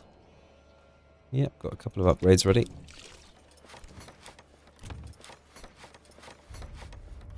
I'm quite happy with that. Being the kind of mining outpost for stone for Crystal Home. I don't think this needs to be a power in of itself. Its own little manor for administration. Like we said before, self-sufficient in food and just absolutely whacking out stone. Which we might as well start to sell to the market at some point as well. Because we are going to need to get more over here than we are with the pack stations currently. And if we flood the market with it, it becomes cheaper for us to buy over there as well. So, trade. Redstone. Export everything over 500. We got plenty enough of it. And it's just if there's anything else we could barter. We could do clothes potentially. We are producing a lot more linen than we used to. Yeah, let's set up a second barter station too. We've got spare labour for it in Stonehold, so I think we'll do it from here. Back station. Put that down here. The highest of priorities. And let's order in another mule. And we're going to trade with Crystal Home. What are we going to send? We're going to send dressed stone. And we're going to pick up shoes. Let's go for shoes. And that'll be our shoe source. Although we probably are making our own leather now, but you know, whatever. Would make sense to upgrade the church, but yeah.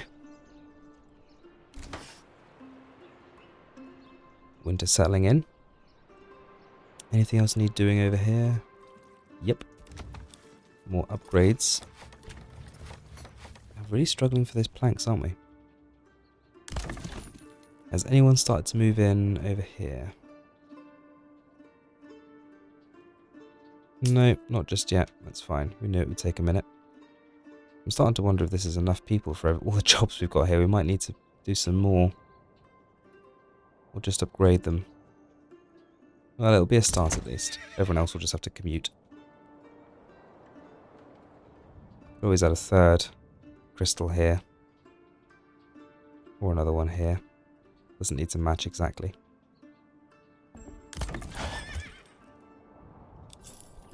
Make sure we're ordering in more oxen though. Livestock trading post. Oxen. 45.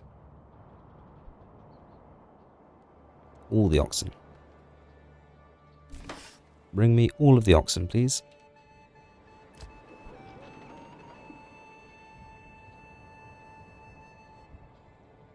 Wonderful. I've got a reasonable amount of ale as well. Plenty of barley to be turned into malt still. Loads of grain. Plenty of wool actually, that's picked up. More than enough leather. The king telling, his hero overhearing us talking about how prosperous we are, and he's like, well, I want a bit of that action, please. I'll have a bit of that.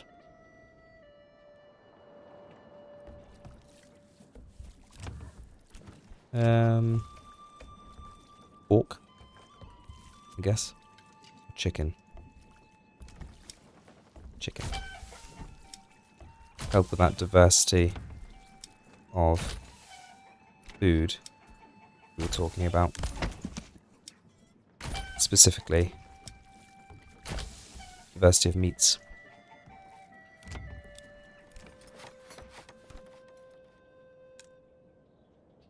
A couple of buildings needing maintenance, but we've got plenty of tools. Just laziness. Lazy people. Keep ordering in oxen for these.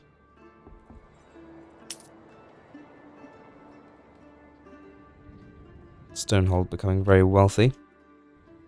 But cold apparently, for no reason whatsoever. Really struggling for supply at the stall. Yeah, granary actually, more than anything. Well, we'll get an extra worker in each. Maybe 2 in the granary. 1 in the storehouse. It's supplying quite a lot, I suppose, especially with these up here. So is that telling us it hasn't got market stall availability? No. Don't know. I don't know. Well, nonetheless, I think we can probably tax you. 5% land tax. Why are people cold? What's our population up to?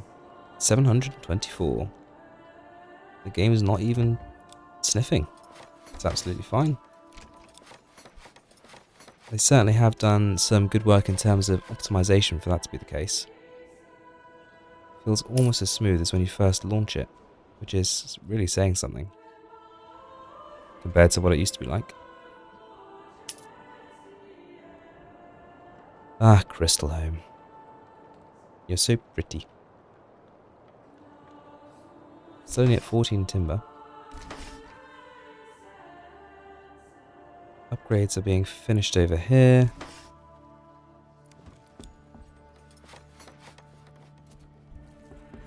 Ten available living spaces. I don't think it'll be long now. I think that was the last one there. Before we've got people ready to start occupying our little outlying village over there. I suppose if this is Crystal Home, that could be Shard Home or something. Something suitably cute. An additional worker at that windmill as well. Now, if we've got people from here working there, they've got to come along here and go there. Is that much faster? Probably not, to be honest. I really like how that looks. Now, with the game being this optimized, imagine how many settlements you could have, because it seems to be running pretty well. I know I keep saying it, but I am amazed. Very well done by the team. Keep ordering those oxen so they're over here ready for us when it comes time.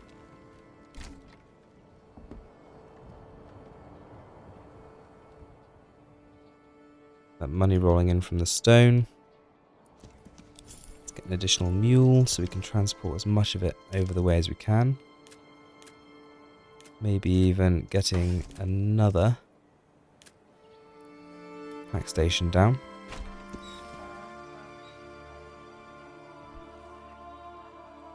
And getting someone to go and work there. Might need some additional... I don't really want to grow the town much more than it already is. To be honest, we could probably just take a worker from the quarry. We've got more than enough stone being produced. 1.8k look already. Right, so you are going to barter with Crystal Home. We're going to send, you guessed it, Ruststone. And you're going to receive... what are you going to receive?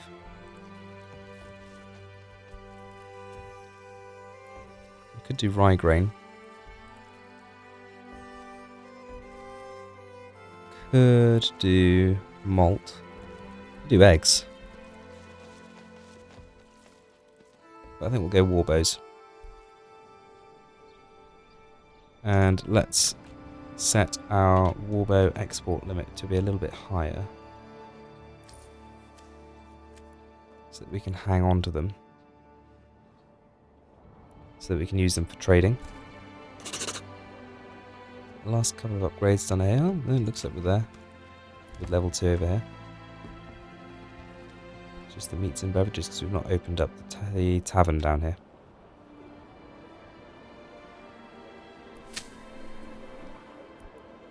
Did that not get fully planted? Oh, it's just been planted across 2 seasons, that's why. The end of last year and the start of this. Right, so we should have people moving in over here now. Yep. Let's assign them to work at the granary and the storehouse. Oops. We'll set the first 4 to do that. And you there as well. And then you're going to go and work at that forester's post. Keep ordering oxen. And you're going to go and work that forester's hut.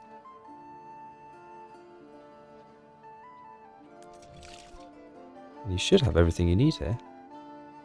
Once the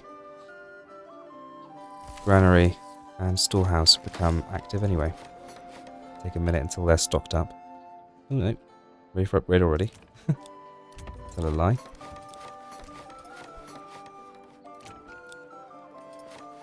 Didn't take long at all actually. And what are we gonna put in these? It might make sense to have some apiaries. They're out, you know, in the forested area.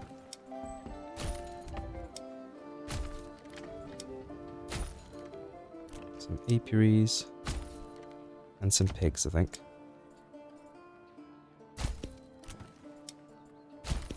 Combination, a match made in heaven, you might say.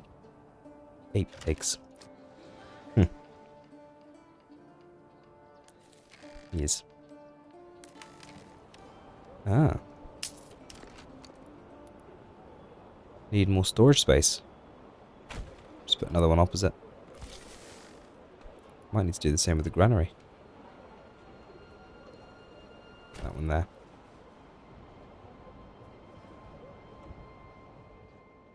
Doo-doo-doo. Back over here.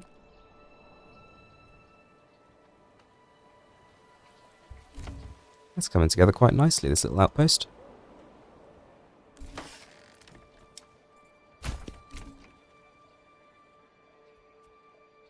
It's going to fill up quite quickly, actually. We might need to upgrade to the next level here. So we've got a much more accommodation space. Yeah, they're making more storage space. Chill your beans. That's all nicely planted up. The bald patch hopefully will grow over before too long. Same here too, hopefully. Oh, that's if anyone was working here. Quick. Get to work. It explains why there was available workforce. Should probably look to activate some more of these fields before too long as well.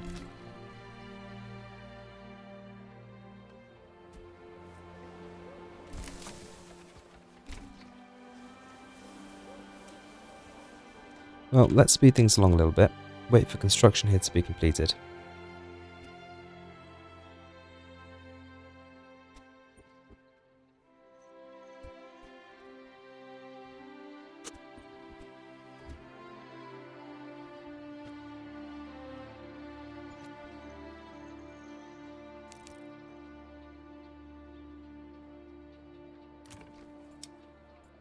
Right, so let's get a couple of extra animal pens constructed in here.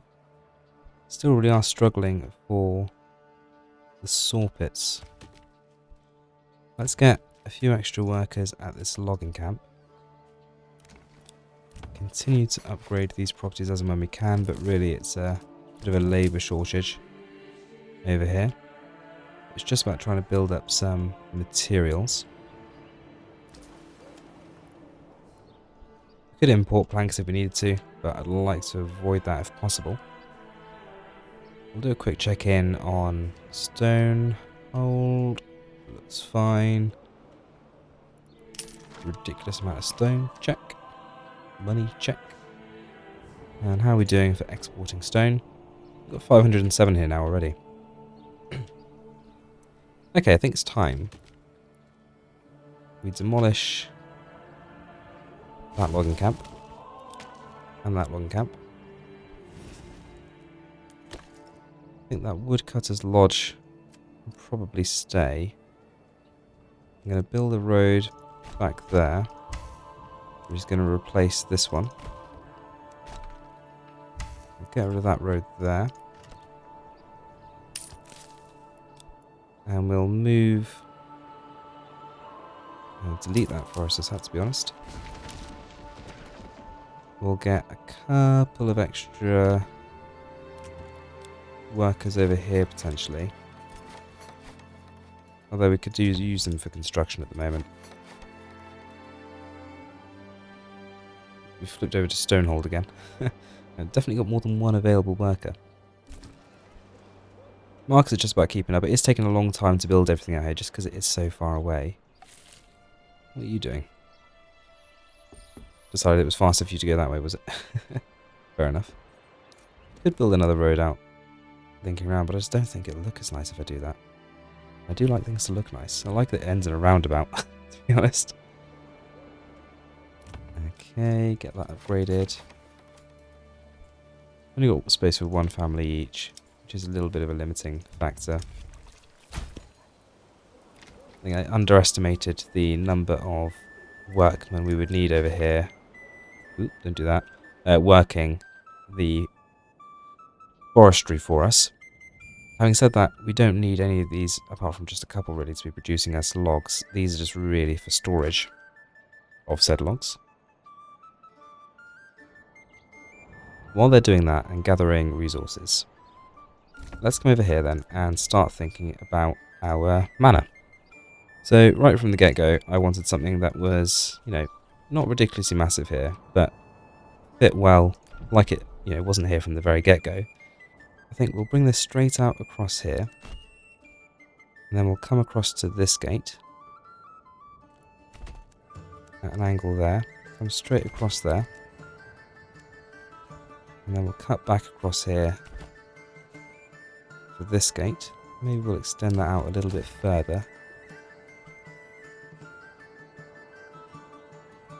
We could even make that a bit more bulbous.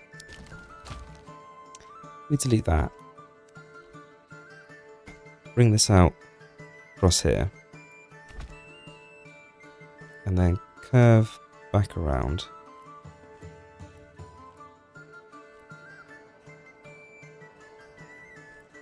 Like that there. And then maybe even keep that curve going. Until eventually it comes back in to this road here. At which point it starts following the road. And a couple of outer towers.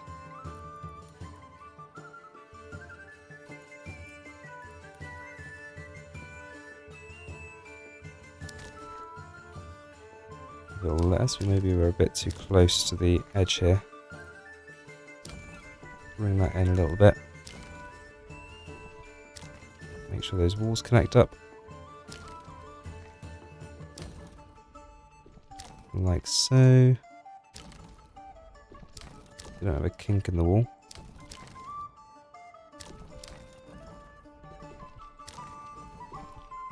Merge those, there we go.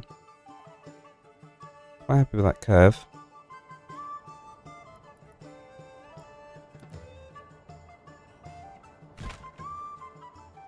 Just a few outer towers.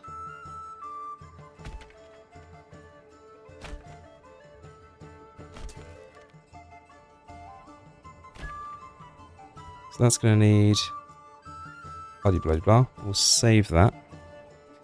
And then let's go into that again. And oh, why is that flashing red?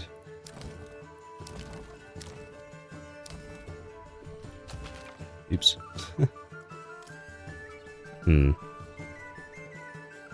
Alright, and then delete that one because it's having a problem with itself. It's still going to have a problem, I think. Ooh, looks like we lost a bit of wall there.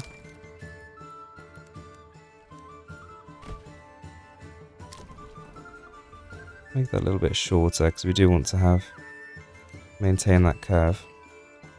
Maybe we'll go without one here then, if the game doesn't like it. Just move this around so it doesn't look too janky. As far as is possible anyway. Maybe this tower can just be the end of the wall.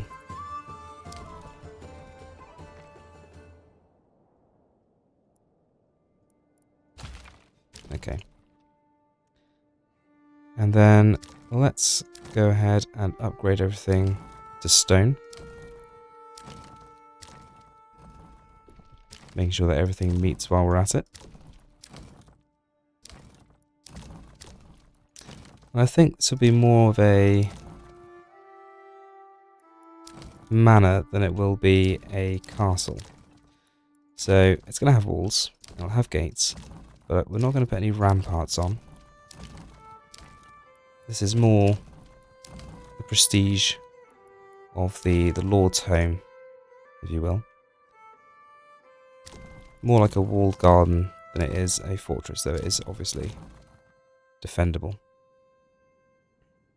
Okay, that's quite nice. And obviously we'll need to upgrade the manor itself. Tax office stays as it is. So what do we need? We need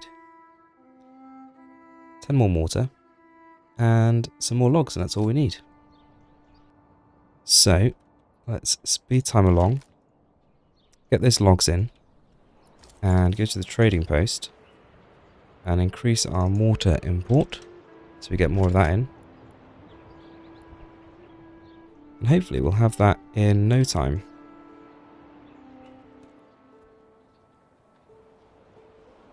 Letting the shard grow here, get another ox, always good to order in another ox. Got a saw pit here active, we've got a couple of the logging camps active. Little communities supplied from here. Construction takes a while because the builders have got a long way to come to work, but it is what it is. I do quite like it. Something a little bit different from the other bits that we've built so far. So we'll just wait for that timber to come in as the fields start the rotation. And what we'll do actually is we don't need loads of planks. So we're going to set a higher limit on the number of planks that the saw pits can lop up. Let's set that to 40. And that'll mean we have enough to get on with construction of our manor just as soon as the mortar arrives. Lads out chatting while they're not sparring. Getting ready for the combat that hopefully will never come to us. And we never did quite get over that meat supply issue. We've got the money. How are we doing with exports? We've got clothes, we are exporting. Could export charcoal again, in all fairness.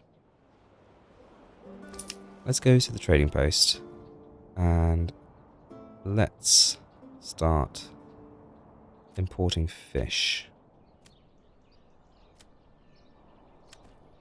Import carp. Try and keep a surplus of 100. I think that's more than we'll feasibly be able to keep up the import of. But it should allow us to get that bit of extra food variety we need, hopefully. To perhaps do a few more level 4 Burgage Plot upgrades. In line with putting our manor together. It's not that we don't have, we've got as much mutton as we do, or more mutton than we do pork. But it's actually getting it out to people so that everyone has a bit of food variety. I think that's where we're struggling a little bit.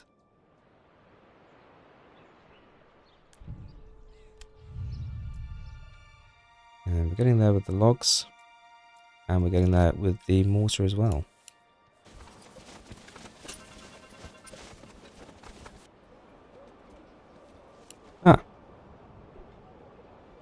So, for a second there, it looked like, oh yeah, upgrade to level 4. It doesn't have the same upgrade symbol. So we may have been able to upgrade to level 4 for some time. But for some reason it doesn't show the green symbol above it. So we'll get those upgraded.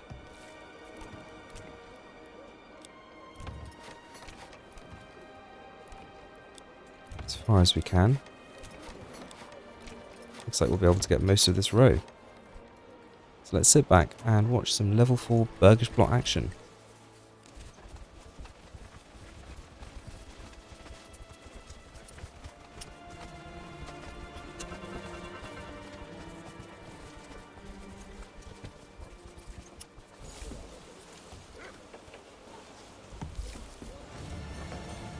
Settlement level reached. Medium town. Crystal home. Well, the level 4s look a lot to me like the old level 3s. So similar in height. Maybe they've added some of these windows. I don't think the old level 3 Burgage Plots had all of those necessarily. So it looks like they're just an overhauled version of the old level 3. They still look really cool though. They certainly do stand taller above everything else. Lovely, well, our first level 4 Burgage Plots. Very exciting, and those allow up to 3 families, okay. So going up to level 4 from level 3 goes up from 2 to 3, so it doesn't double. So it's just much more gradual, whereas it used to be a case you built some level 3 Burgage Plots and you basically stopped growing outwards. But it looks like they've balanced that out a little bit now. So, without further ado, let's construct our new manor.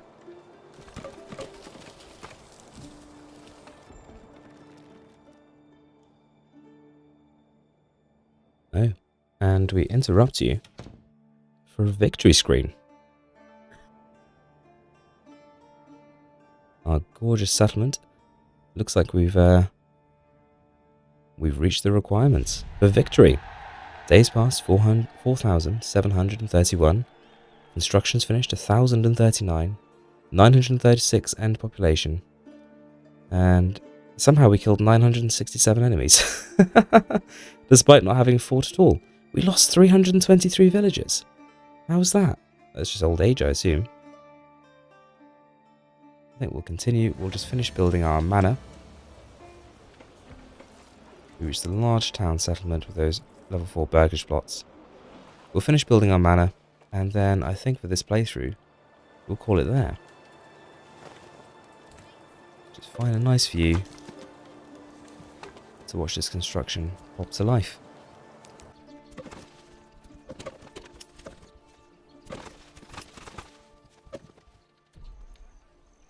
And there we have the manor. Resplendent in all of its glory. A rather nice build. The manor itself, which looks slightly different to the past. The colour of tile changed? I'm not sure. The lovely walls surrounding what's essentially a pleasure ground at the moment, really. And you've got the 3 gates, slightly hidden by trees, letting people in and out on the King's Road.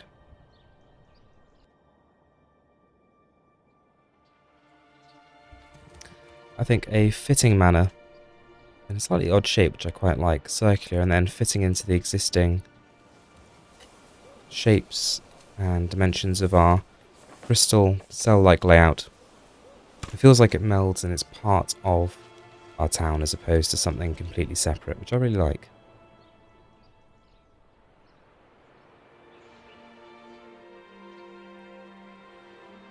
Well, thank you for joining me, guys. It's been a lovely playthrough with the lovely surprise of the update partway through. So we got to see what the level 4 Burgage Plots were like. If you'd like to see me do another long play, or perhaps even continue this long play and build out the crystal network across the rest of the map, see how far we can push the population, drop a comment, let me know, and we'll see what we can do in future. But for now, take care, and I'll see you soon. Cheerio!